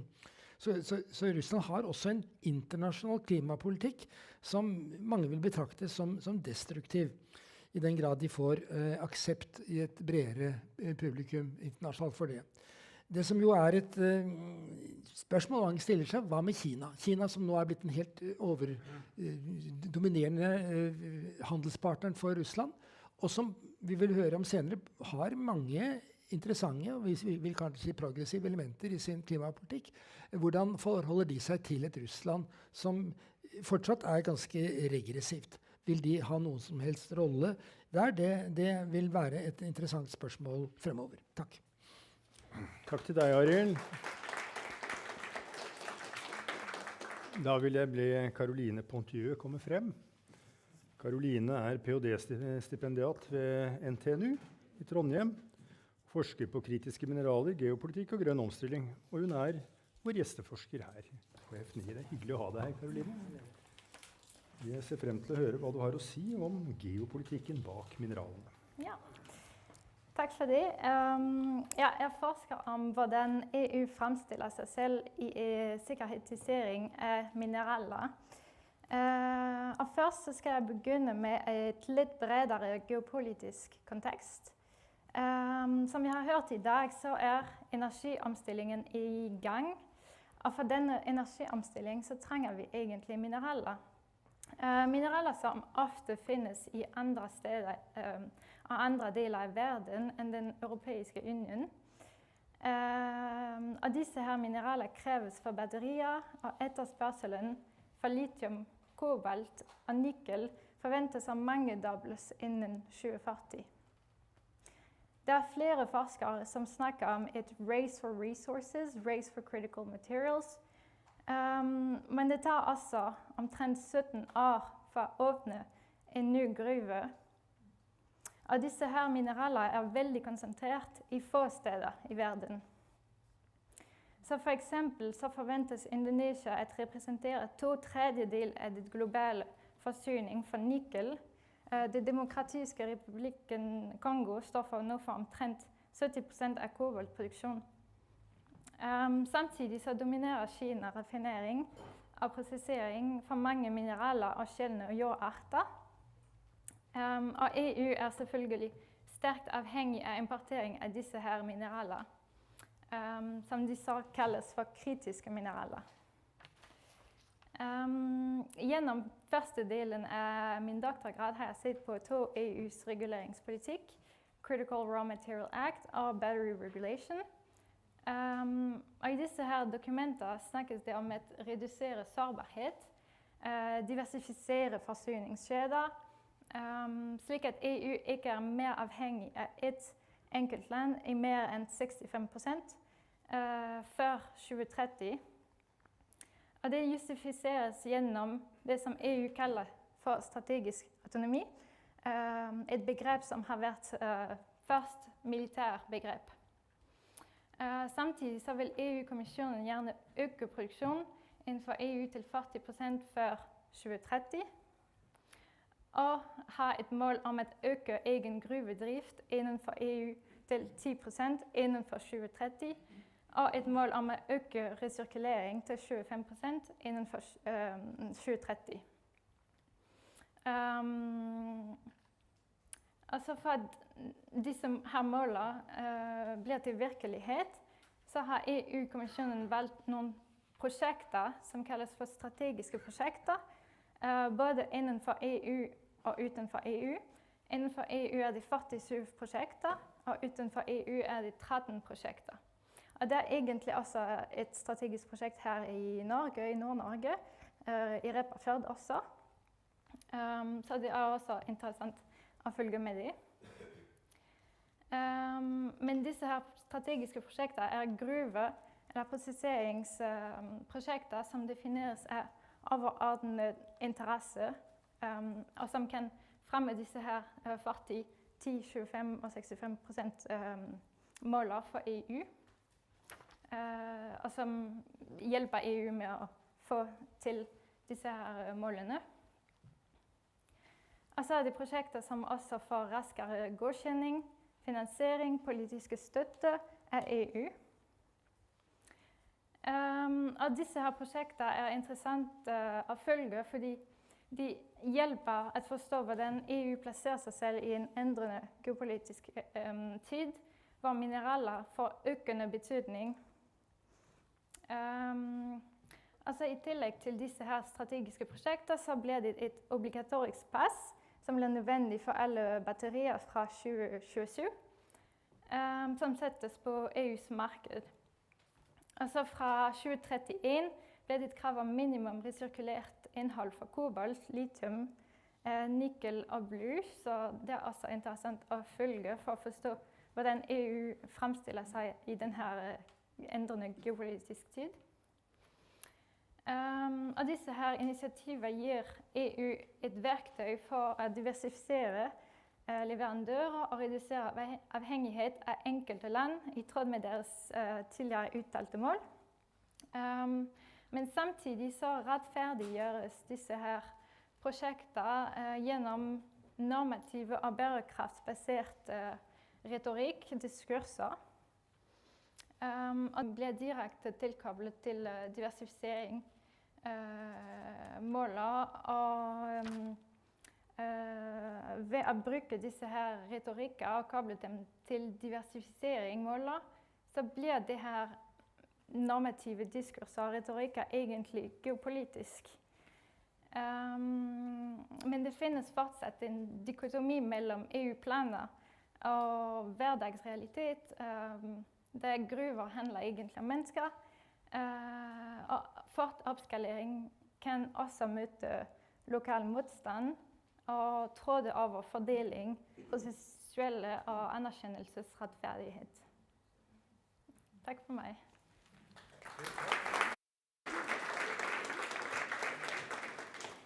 Helt slipper du ikke unna, for vi skal ha deg opp igjen til paneldebatten. Vi går nå til Gøril Heggelund, og som Arild allerede har bebudet, til Kina. Gøril seniorforsker her ved FNI og en uvurderlig person i vår Kina-satsing. Hun skal snakke om kritiske mineraler, Kinas dominans og klimapolitikk. Vær så god. Tusen takk, Iver, og takk, Karoline, for at du startet å snakke om kritiske mineraler, for det det jeg skal snakke litt om nå, men fokusere på Kina. Og også selvfølgelig fordi at kritiske mineraler såpass viktig i det grønne skiftet, så da kommer man også inn på klima lite grann. Men jeg skal snakke litt om Kina kritiske mineraler, og litt om hvordan de har oppnådd den dominansen de har, og litt grann om Vestens respons hvis jeg får tid, og kanskje litt om Norge. Eventuelt ta det i panelet etterpå. Men Kina og kritiske mineraler. Altså Kinas dominans på kritiske mineraler utgjør en strategisk utfordring for Norge og Vesten. I den forstand at det kan gi en høy forsyningsrisiko, siden Kina nå ansvarlig for eksempel 90% av verdens sjeldne jordarter, prosesserer eller bearbeider 90% av det verden bruker av sjeldne jordarter. Og blant annet 94% av permanentmagneter.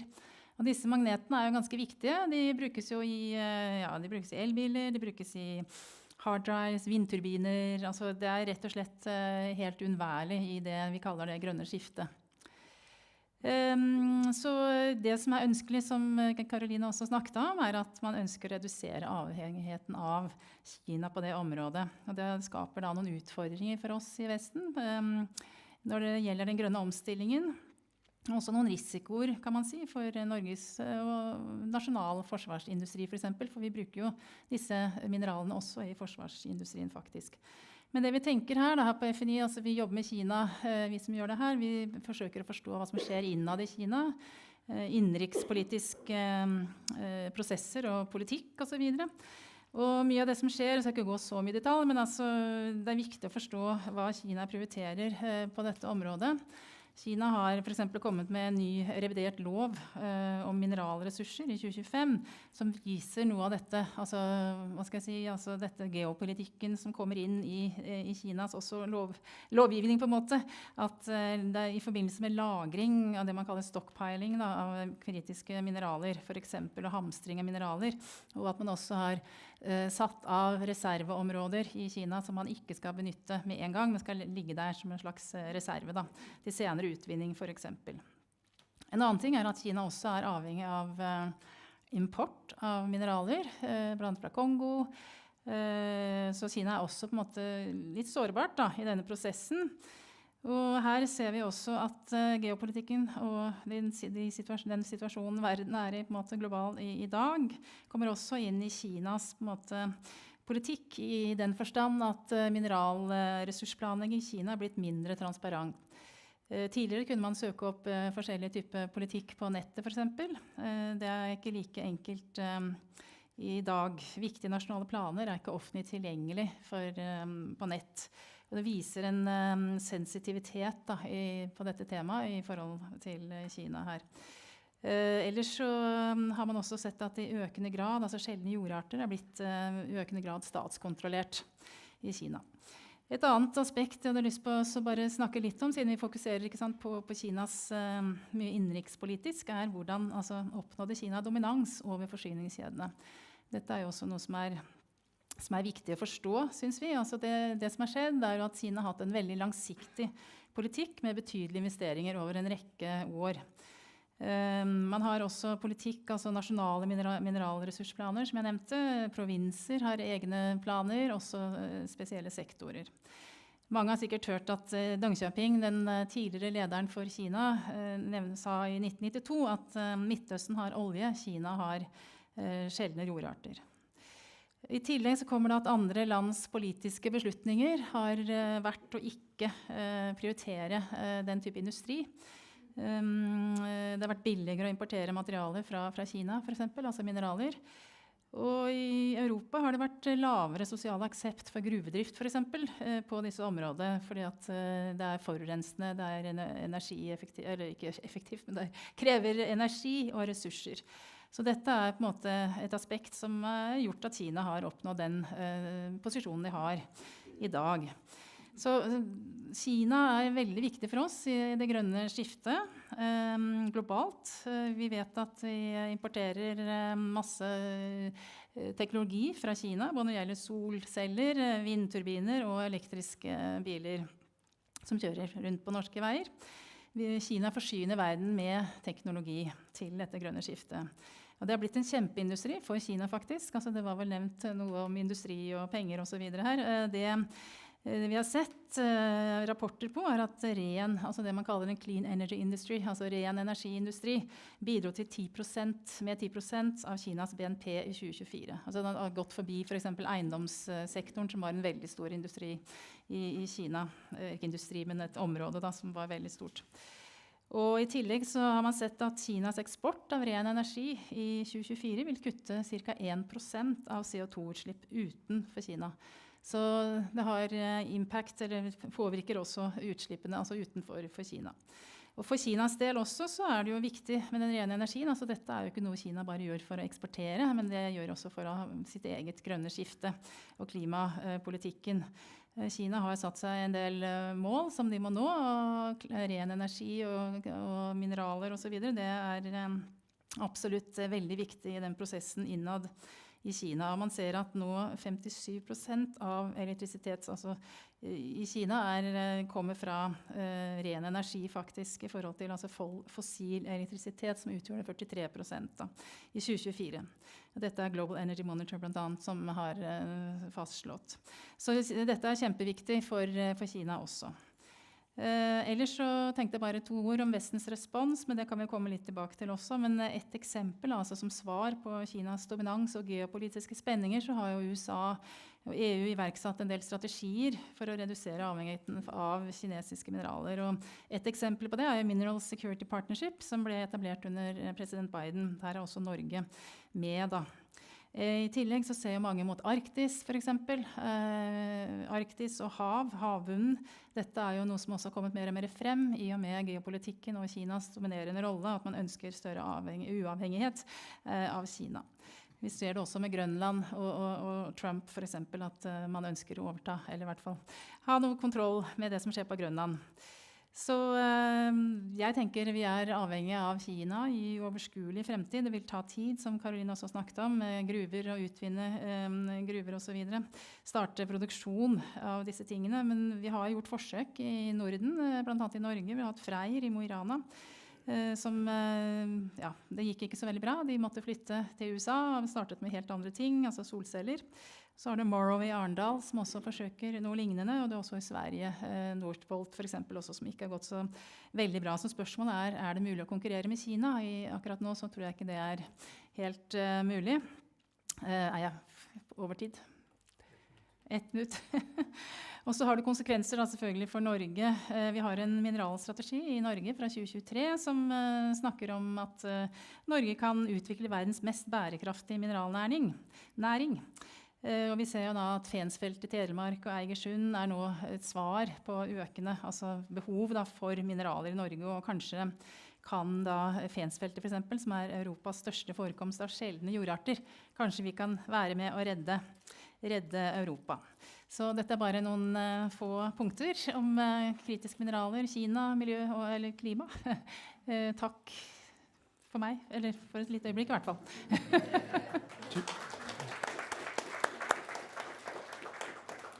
Tusen takk, Øril. Jeg synes det er litt tidlig å si takk for alt. Ja. Irja Vormedal, du skal snakke om grønn industri og klimapolitikk under Trump, og det er jo en av de mange strengene du har i din lyre, så vi er spent på å høre. Ja, skal vi se. Da funker denne fint. Ja, da skal jeg på en måte snu blikket litt mer mot USA, men vi holder oss fortsatt innenfor geopolitikk og kritiske mineraler og ren teknologi og så videre. Dette er jo essensielt for det man kaller for grønn industripolitikk, som mange også omtaler som den nye klimapolitikken, i hvert fall i USA. Jeg skal snakke om hvordan denne industripolitikken har blitt gradvis sikkerhetisert, eller securitized på engelsk, som på en måte tegner litt bakteppe da, til mye av det Gøril har snakket om, med respons fra andre land, og en sånn økende sånn geopolitisk konflikt eller konkurranse da, rundt disse spørsmålene. Så grønn industripolitikk, det er jo ofte da det man ser på som statlige strategier eller tiltak for å utvikle industri og næringsliv som fremmer lavkarbonteknologier og lavkarbonindustri. Og så ser man liksom at det indirekte har effekter på klimautslipp, da, så man kan få ned klimautslipp indirekte. Så motsetning til klassisk klimapolitikk, som gjerne regulerer etterspørselssiden og setter strengere krav, sånn som vi hørte om at EU jo har gått veldig langt i å få til, så satser man heller da på subsidier, støtteordninger og så videre, og finansiere frem på en måte teknologiutviklingen da. Og i USA så begynte jo man å se at industripolitikk, eller grønn industripolitikk, ble en dominerende strategi allerede under Obama, men i stor grad under Biden. Og grunnen til det var jo at det har vært veldig vanskelig selvfølgelig å få på plass reguleringer i USA, i Kongressen og Senatet, så man har på en måte satset på å få til noe på denne måten. Og samtidig som det vokste frem mer og mer sånn statlig støtte til ren teknologi, så har også amerikanske administrasjoner sikkerhetisert dette her. Og det betyr jo at man flytter et tema fra å være normalpolitikk, altså inn i sikkerhetspolitikkens område. Så man konstruerer en slags trusselfortelling, og det at det eksisterer en trussel, det kan jo da rettferdiggjøre spesielle tiltak. Da kan man bryte de vanlige spillereglene, så å si. Det som jo i stor grad skjedde i USA, var jo at man begynte å male Kina som en trussel. Deres dominans, som Gøril fortalte om, på lavkarbonteknologi, sol og vind, batterier, elbiler, men også kritiske mineraler, veldig viktig. det ble på en måte konstruert som et nasjonalt sikkerhetsproblem i økende grad. Og det at Kina dominerte her, det ville man da på en måte ta tak i. Så Kina, som før på en måte ble sett på som en slags hub for teknologiutvikling og som alle kunne tjene på, da, som kunne få fart i det grønne skiftet, det ble på en måte litt, diskursen endret seg til at dette ble en trussel, og man må begynne å hente produksjon hjem, produsere nasjonalt. Og så fikk man jo denne berømte Inflation Reduction Act under Biden. Og den har jo blitt omtalt som den største klimapakken i amerikansk historie, men fordi den satset veldig da på teknologi og disse tingene. Men det som viktig med å forstå om den, jo at den skulle redusere avhengigheten til Kina. Man skulle få industrien hjem, man ville reversere globaliseringen, så å si, eller det blir konsekvensen, og produsere mye mer i USA. Og da begynte jo andre land å respondere, som Gørel også nevnte, og Caroline. Og man har fått denne Clean Deal Industrial Plan med mange reguleringer som knyttet opp til den. Og Kina har igjen trappet videre opp med restriksjoner på eksport av sjeldne jordarter og sånne ting. Så man ser da som man har fått en slags legitimering av økonomisk proteksjonisme og en tilbaketrekning fra globalisering gjennom denne sikkerhetiseringen da. Og etter at Trump kom til makten, så har jo han videre eskalert sikkerhetiseringen gjennom sin handelskrig og den ordbruken han tyr til. Men vi har jo sett et skifte bort fra det grønne selvfølgelig, som alle helt sikkert har fått med seg. Han vil jo styre det mer tilbake mot tradisjonell energi. Han har forsøkt å rulle tilbake veldig mye under IRA, og det har jo bremset utviklingen veldig. Men han har ikke klart å stoppe IRA helt, eller oppheve det da. Han sikkerhetiserer også veldig dette med kritiske mineraler. Vil ha økt gruvedrift i USA, og så videre. Men spørsmålet nå da, oppi alt dette her, jo hva implikasjonene for internasjonalt samarbeid mellom stater for å få til grønn teknologiutvikling, grønn industriutvikling og få ned klimautslippene. Og det jo klart at ingen som vet det helt enda, men spredning av proteksjonisme da, og denne sikkerhetiseringen som vi har snakket om nå, den kan ha både positive og negative konsekvenser. Så på den ene siden så kan du få økt konkurranse mellom land og bli ledende på grønn teknologi. Andre land vil ta opp konkurransen med Kina, selv om da Trump ikke ønsker å satse på elbiler, så betyr ikke det at alle andre heller også vil stoppe opp den utviklingen. Så du kan få et race to the top blant andre land, og da vil jo også disse landene bli nødt til å stimulere sine indre markeder. Altså du må ha en etterspørsel etter disse produktene også. Og det kan føre til utslippsreduksjoner, som igjen gir positive effekter med at noen land vil kunne forplikte seg til mer ambisiøse klimamål under Parisavtalen. Men på den andre siden så vil jo denne sikkerhetiseringen og proteksjonismen også skape mer mistillit, økt konflikt, kanskje mindre samarbeid. Og jeg har allerede hørt fra delegater til klimakonvensjonen, folk som skal forhandle om implementering av Parisavtalen, at det en mye hardere språkbruk nå. Det vanskeligere å samarbeide. Så handelspolitikken og denne industripolitikken den har begynt å infiltrere klimaforhandlingene. Så det vil jo bli spennende å se hva effekten der Og det store spørsmålet jo i hvilken grad dette utfordrer på en måte enigheten rundt om at vi må ha multilaterale løsninger. Og det jo fundamentet til den liberale verdensorden som bygget på internasjonale institusjoner. Så dette her jo litt under press, kan du si.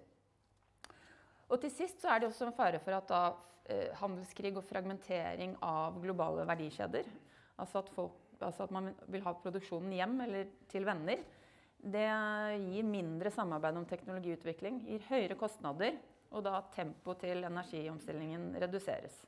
Og det vil jo gi en dårlig effekt på Parisavtalen, at land kanskje ikke klarer å implementere forpliktelsene sine like raskt. Tusen takk. Takk. Mens de 3 andre inntar sine plasser i det, så har jeg lyst til å spørre deg om en ting som jeg rett og slett ikke får hodet rundt. Det som kjennetegner geopolitisk tenkning er jo gjerne at man smykker seg med å være langsiktig. Det er ikke alltid man er det, men man sier at man er det. Og hvis vi skal tenke langsiktig om det USA gjør nå, som du har gitt oss en skisse av, så dropper de overgang til nye energikilder. Men de vet jo at på et eller annet tidspunkt så er det slutt på det fossile. Altså peak oil, peak gas og så videre. Da må de begynne å legge om. Jo lengre den tiden går, jo større blir eftersleppet i forhold til Kina, og jo større blir den geopolitiske utfordringen ved at Kina har et enormt forsprang. Hvordan tenkes det, om det tenkes i det hele tatt om det? Eller er altså Trump-regimet så kortsiktig at det ikke engang får med seg en så viktig geopolitisk, strategisk problemstilling? Det virker ikke som Trump-administrasjonen tenker i de baner i det hele tatt. Altså, det er ingenting som tyder på det. Men jeg vil jo si at det er jo store krefter i USA som absolutt tenker i den retningen, og at mye av næringslivet og industrien gjør det.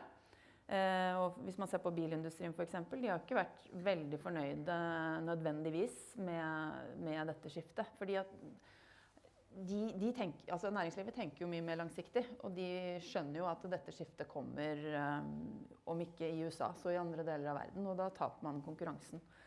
Så det er et vanskelig spørsmål, men det er jo selvfølgelig mulig at etter at Trump-administrasjonen så kommer det en ny vind, pendelen svinger andre veien igjen.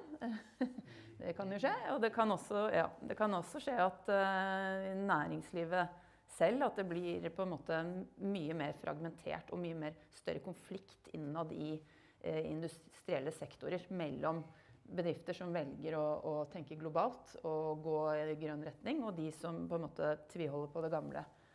Så, ja. Det er hyggelig at du legger til grunn at det blir et nytt valg i USA. Det gir meg håp. Ja. Karoline, EU vil ha et grønt skifte, jobbet med dette siden 2018-2019 spesielt, men også lenge før det. Samtidig så vil EU gjerne opprettholde den liberale verdensordenen, og frihandel er en veldig viktig del av den liberale verdensordenen. På den ene side så vil altså det grønne skiftet peke i retning av såkalt homeshoring, at man øker egentilgangen av de kritiske mineralene du studerer. På den annen side vil det å redde den liberale verdensordenen peke i retning av å fortsette å handle med den. Hvordan ser europeere, og særlig Brussel, på den typen trade-off? Ja, altså, jeg tror det er litt en krise mellom å holde disse liberale ordninger og sikre seg at det er gruver i EU og denne Mineral Security Partnership. Det var også en idé innenfor Critical Raw Material Act, og de snakket om clubs, og så finner de ut at det var faktisk MSP, Mineral Security Partnership i USA, så de droppet denne club approach, og nå er de med i denne MSP. Så jeg tror det er veldig tosiktig, hvor de vil gjerne beholde denne liberale ordning, men samtidig så ser vi mer proteksjonisme gjennom disse her målene. 40% produksjon i EU, det er proteksjonist. Ja. Et lignende, men ikke identisk dilemma ser vi jo i Kina. Kina er veldig for frihandel, men samtidig nøler de ikke med å bruke forskjellige typer lisenser på batterier og andre ting som et direkte politisk virkemiddel, og undergraver dermed frihandel. Hvordan er kinesisk tenkning omkring det dilemmaet der? Anerkjennes det? Ja, godt spørsmål. Det med handel, altså det er jo, og tariffer og sånt som har kommet frem da, i bildet mellom, altså særlig da, relasjonen mellom Kina og USA. Der det jo litt en tenkning rundt, hva skal jeg si, altså USA og altså Kina litt sånn titt for tatt. Hvis USA kommer med sanksjoner, så kommer Kina med sanksjoner, eller hva heter det, altså med eksportrestriksjoner da, mot USA for eksempel. Men nei, jeg vet, det har jo vært skrevet litt om det, akkurat dette spørsmålet. Altså Kina ønsker å ha en slags kontroll, det du tenker på? At når de eksporterer, eller skal eksportere for eksempel kritiske mineraler da, til en del land, så ønsker de å få veldig detaljer om hva det skal brukes til, om det til, hva heter det, altså det jeg snakket om i sted, reserve, man skal bruke det, stockpiling og sånne videre. Så de veldig opptatt av det, at da holder man jo kanskje andre land på en måte litt, altså reservene da, som kunne finnes i andre land på en måte, litt nede. Altså har man kontroll på å ha mer selv, ikke sant, da, som de kan bruke da, i en slags sånn handel, situasjon da, med andre land for eksempel. Så de kontrollerer jo da på en måte, ikke sant, mengden av mineraler som blir da eller eksportert da, fra Kina til andre land. Så ja, det har blitt et på en måte slags instrument. Det var vel nevnt her også at dette med kritiske mineraler og dette samarbeidet, eller ikke samarbeidet, men forholdet mellom USA og Kina særlig, der har det jo vært en del ting. Akkurat når det gjelder dette med mineraler, blant annet, så litt mye sånn frem og tilbake der mellom de to landene. Men akkurat nå så ligger det vel litt på, altså i forbindelse med at det 90 dager, eller i hvert fall mer, altså utsettelse på tariffer og handel og så videre. Men handel definitivt blitt en veldig stor greie også for klima, egentlig. Altså det har kommet veldig inn, som du snakket om, Iria, egentlig. Så nye trender, nye takter, egentlig, i forhold til klimapolitikk og klimaforhandlinger. Arild, det ikke lenge siden vi leser nærmest på daglig basis om Ukraina, USA, mineralavtale, gigantisk mineralavtale. Det blitt veldig stille. En god del av Ukrainas mineraler, den typen det snakk om, ligger i Donbass. Amerikanske selskaper i noen grad til stede. Hva ståa, og hva kan vi forvente oss der? Nei, jeg sier som deg, altså det jo så mye støy i det bildet, som ikke minst skapes av Trump.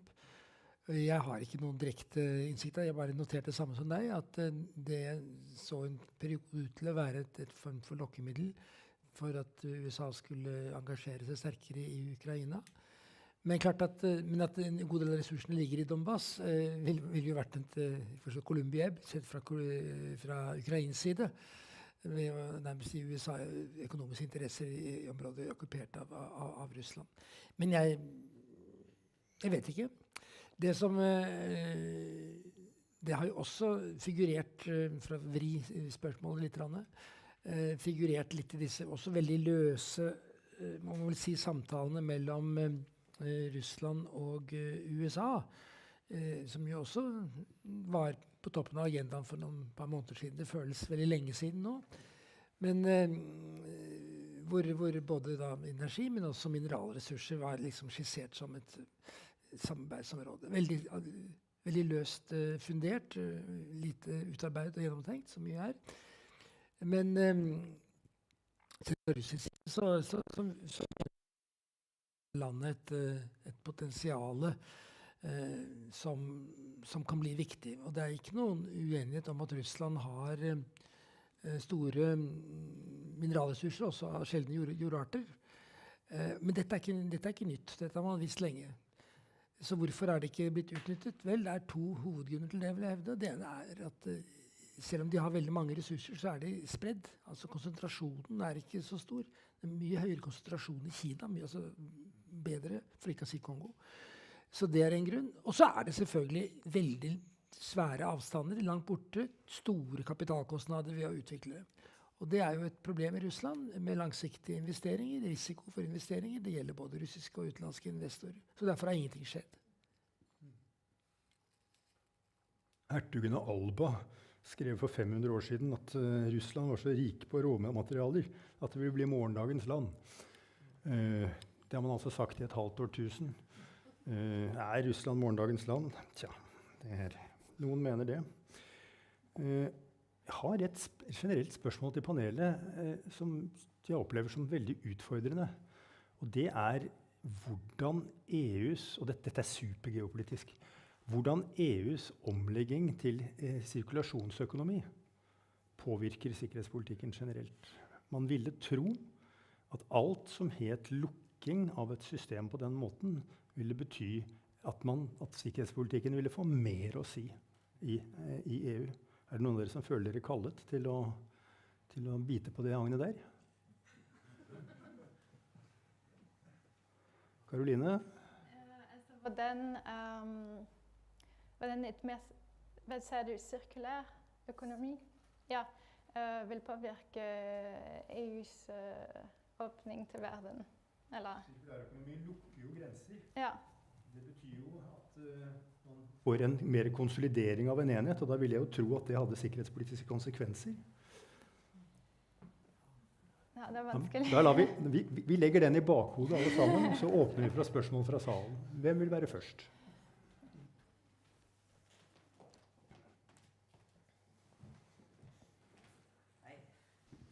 Hello? Ja, hei. Så du nevnte at Kina har en ganske langsiktig politikk, og jeg tror en ting som kan nevnes at innenfor Kina, for eksempel hvis vi tar batteriverdikjeder, det utrolig mye konkurranse som skjer mellom de ulike fylker i landet. Så du har hvert fylke har sin egen regional økonomisk plan og industriplan. Og de har klart etter flere år så var det utrolig mange batterifabrikker som startet opp, utrolig mange prosesseringsfabrikker som startet opp. Som egentlig har, mellom disse fylker har det vært ganske stor konkurranse. Så, det har vært hundrevis eller det har vært flere batteriselskap eller batterifabrikker som har, eller selskaper, eller elbilprodusenter som har startet opp, som har bare gikk konkurs nå. Mens nå i alle fall finnes det 3 store som BID og sånne ting. Og en ting som forundrer meg om Kina at så de hadde en utrolig mye konkurranse innenfor Kina, men så bygget det etter hvert ganske veldig godt og tett koordinert verdikjeder fra mineraler til elbilfabrikker, der du har investeringer i prosessering, investeringer i gruvedriftsprojekter i Indonesia eller andre land, investeringer i etterspørsel i kinesisk marked, alt sånn ganske bra koordinert. Og det som kommer spørsmål hvordan i all verden skulle Europa klare det samme? Nå snakker vi om å åpne opp gruvedrift for sjeldne jordarter i Telemark. Og så de vil få opp gruvedrift innen 2 år, eller sånn fast-track gruvedriftsprosjekter. Hvordan skal du få det til å både gjøre det, samtidig ha prosesseringskapasitet i Europa, samtidig ha markedene for disse for manufacturing for magneter, samtidig ha etterspørsel etter disse, fordi alle disse andre ting ikke i Europa. Så er det et tapsprosjekt, eller? Svaret? Ja. Ja, nå.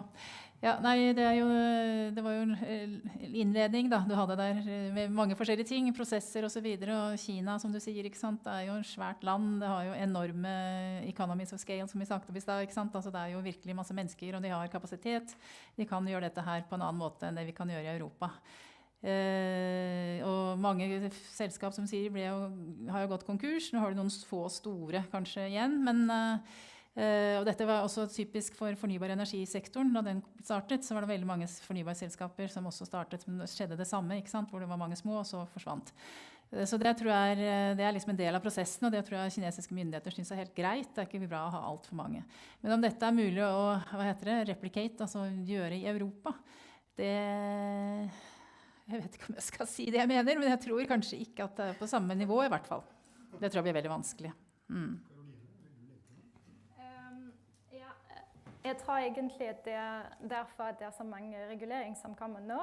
At vi snakker om batteripass og andre reguleringspolitikk, fordi at det kanskje en måte EU tenker at de kan komme inn I markedet og få batteriproduksjon I EU. Fordi Ursula von der Leyen for eksempel snakker om at man skal ikke ha et race to the bottom. Så det kanskje sånn de tenker I Bruxelles. Takk. Vi har tid til ett spørsmål til. Det noen som føler seg kalt? Vær så god. Ja, Stein Gunnar Bondevik fra Fornybar Norge, hei. Jeg tror næringslivet egentlig trenger, og særlig fornybarnæringen, trenger en slags guidance. Og bitte litt usikker på hvor det skal komme fra. Altså, vi ser jo nå at en solcellebatteri, vindturbiner, kommer til både være vindturbiner til havs og til lands. Det står Kina på alt, I alle fall alt som innenfor den overskuelige fremtid lønnsomt. Samtidig så kommer PST og etterretningstjenesten med stadig advarsler mot trusselen. Og jeg tror at næringslivet står midt inne der. Og jeg merker at vi kommer ikke til å få noe push fra våre medlemmer. De interessert I å bygge lønnsomme prosjekt. Og da må du kjøpe de billigste og kanskje til og med også de beste innsatsvarene. Samtidig så blir det advart mot den dominansen. Hvor skal det... Hvem skal ta tak I dette? Hvem skal gi den her? Jeg tror ikke næringslivet kommer til å regulere det selv. De kommer til å bare forsterke den kinesiske dominansen. Hvordan skal vi håndtere det? Spørsmål vi tidligere har hørt fra opp til flere ordførere I Finnmark. Så Arild, kanskje du har lyst til å prøve deg på den? Det jo sånn som du presenterer, det jo en kjempeutfordring, denne avhengigheten av Kina. Men jeg tror man må se på dette I at man kan ikke bare se på en sektor, altså fornybar eller ressurser til fornybarsektoren som en ting. Altså, det jo gjensidige avhengigheter I det internasjonale systemet, og det jo en av de tingene som stabiliserer det. Du kan si det kan føre til mottrekk hvis Kinas politikk skulle bli så restriktiv at den skadet de prosjektene her, så vil man da, hvis man har et godt system, så vil det være motkrefter. Dette jo et abstrakt svar, for det ikke noe konkret svar på den umiddelbare utfordringen. Det skjønner jeg også. Du kan ikke erstatte kinesiske innsatsvarer over natten. Du kan gjøre ting litt på sikt. Men man skal liksom ikke, det jeg forsøker å si at man kan ikke bare se på den sektoren, og på grunn av den avhengigheten så vi helt fortapt. Da må man se på den totale balansen og gjensidige avhengigheter I systemet. Det vel greit å vite at vi ikke helt fortapt. Jeg synes det litt fint. Altså, det mange paneler nå om dagen som slutter med at vi fullstendig fortapt, faktisk. Så jeg hadde en lang samtale med en amerikansk kollega I forgårs, hvor han konkluderte med at republikken hadde falt. Så det bra vi ikke helt der. Så jeg vil gjerne takke panelet. Jeg vil også gjerne takke dere som holdt ut. En lang dag en lang dag. Og så vil jeg takke Lars og Anna og Jan og Bente og deres team som har laget denne konferansen. Og det gir jo mer smak å ha en Nansen energikonferanse. Så la oss klappe for panelet, for alle og for oss selv.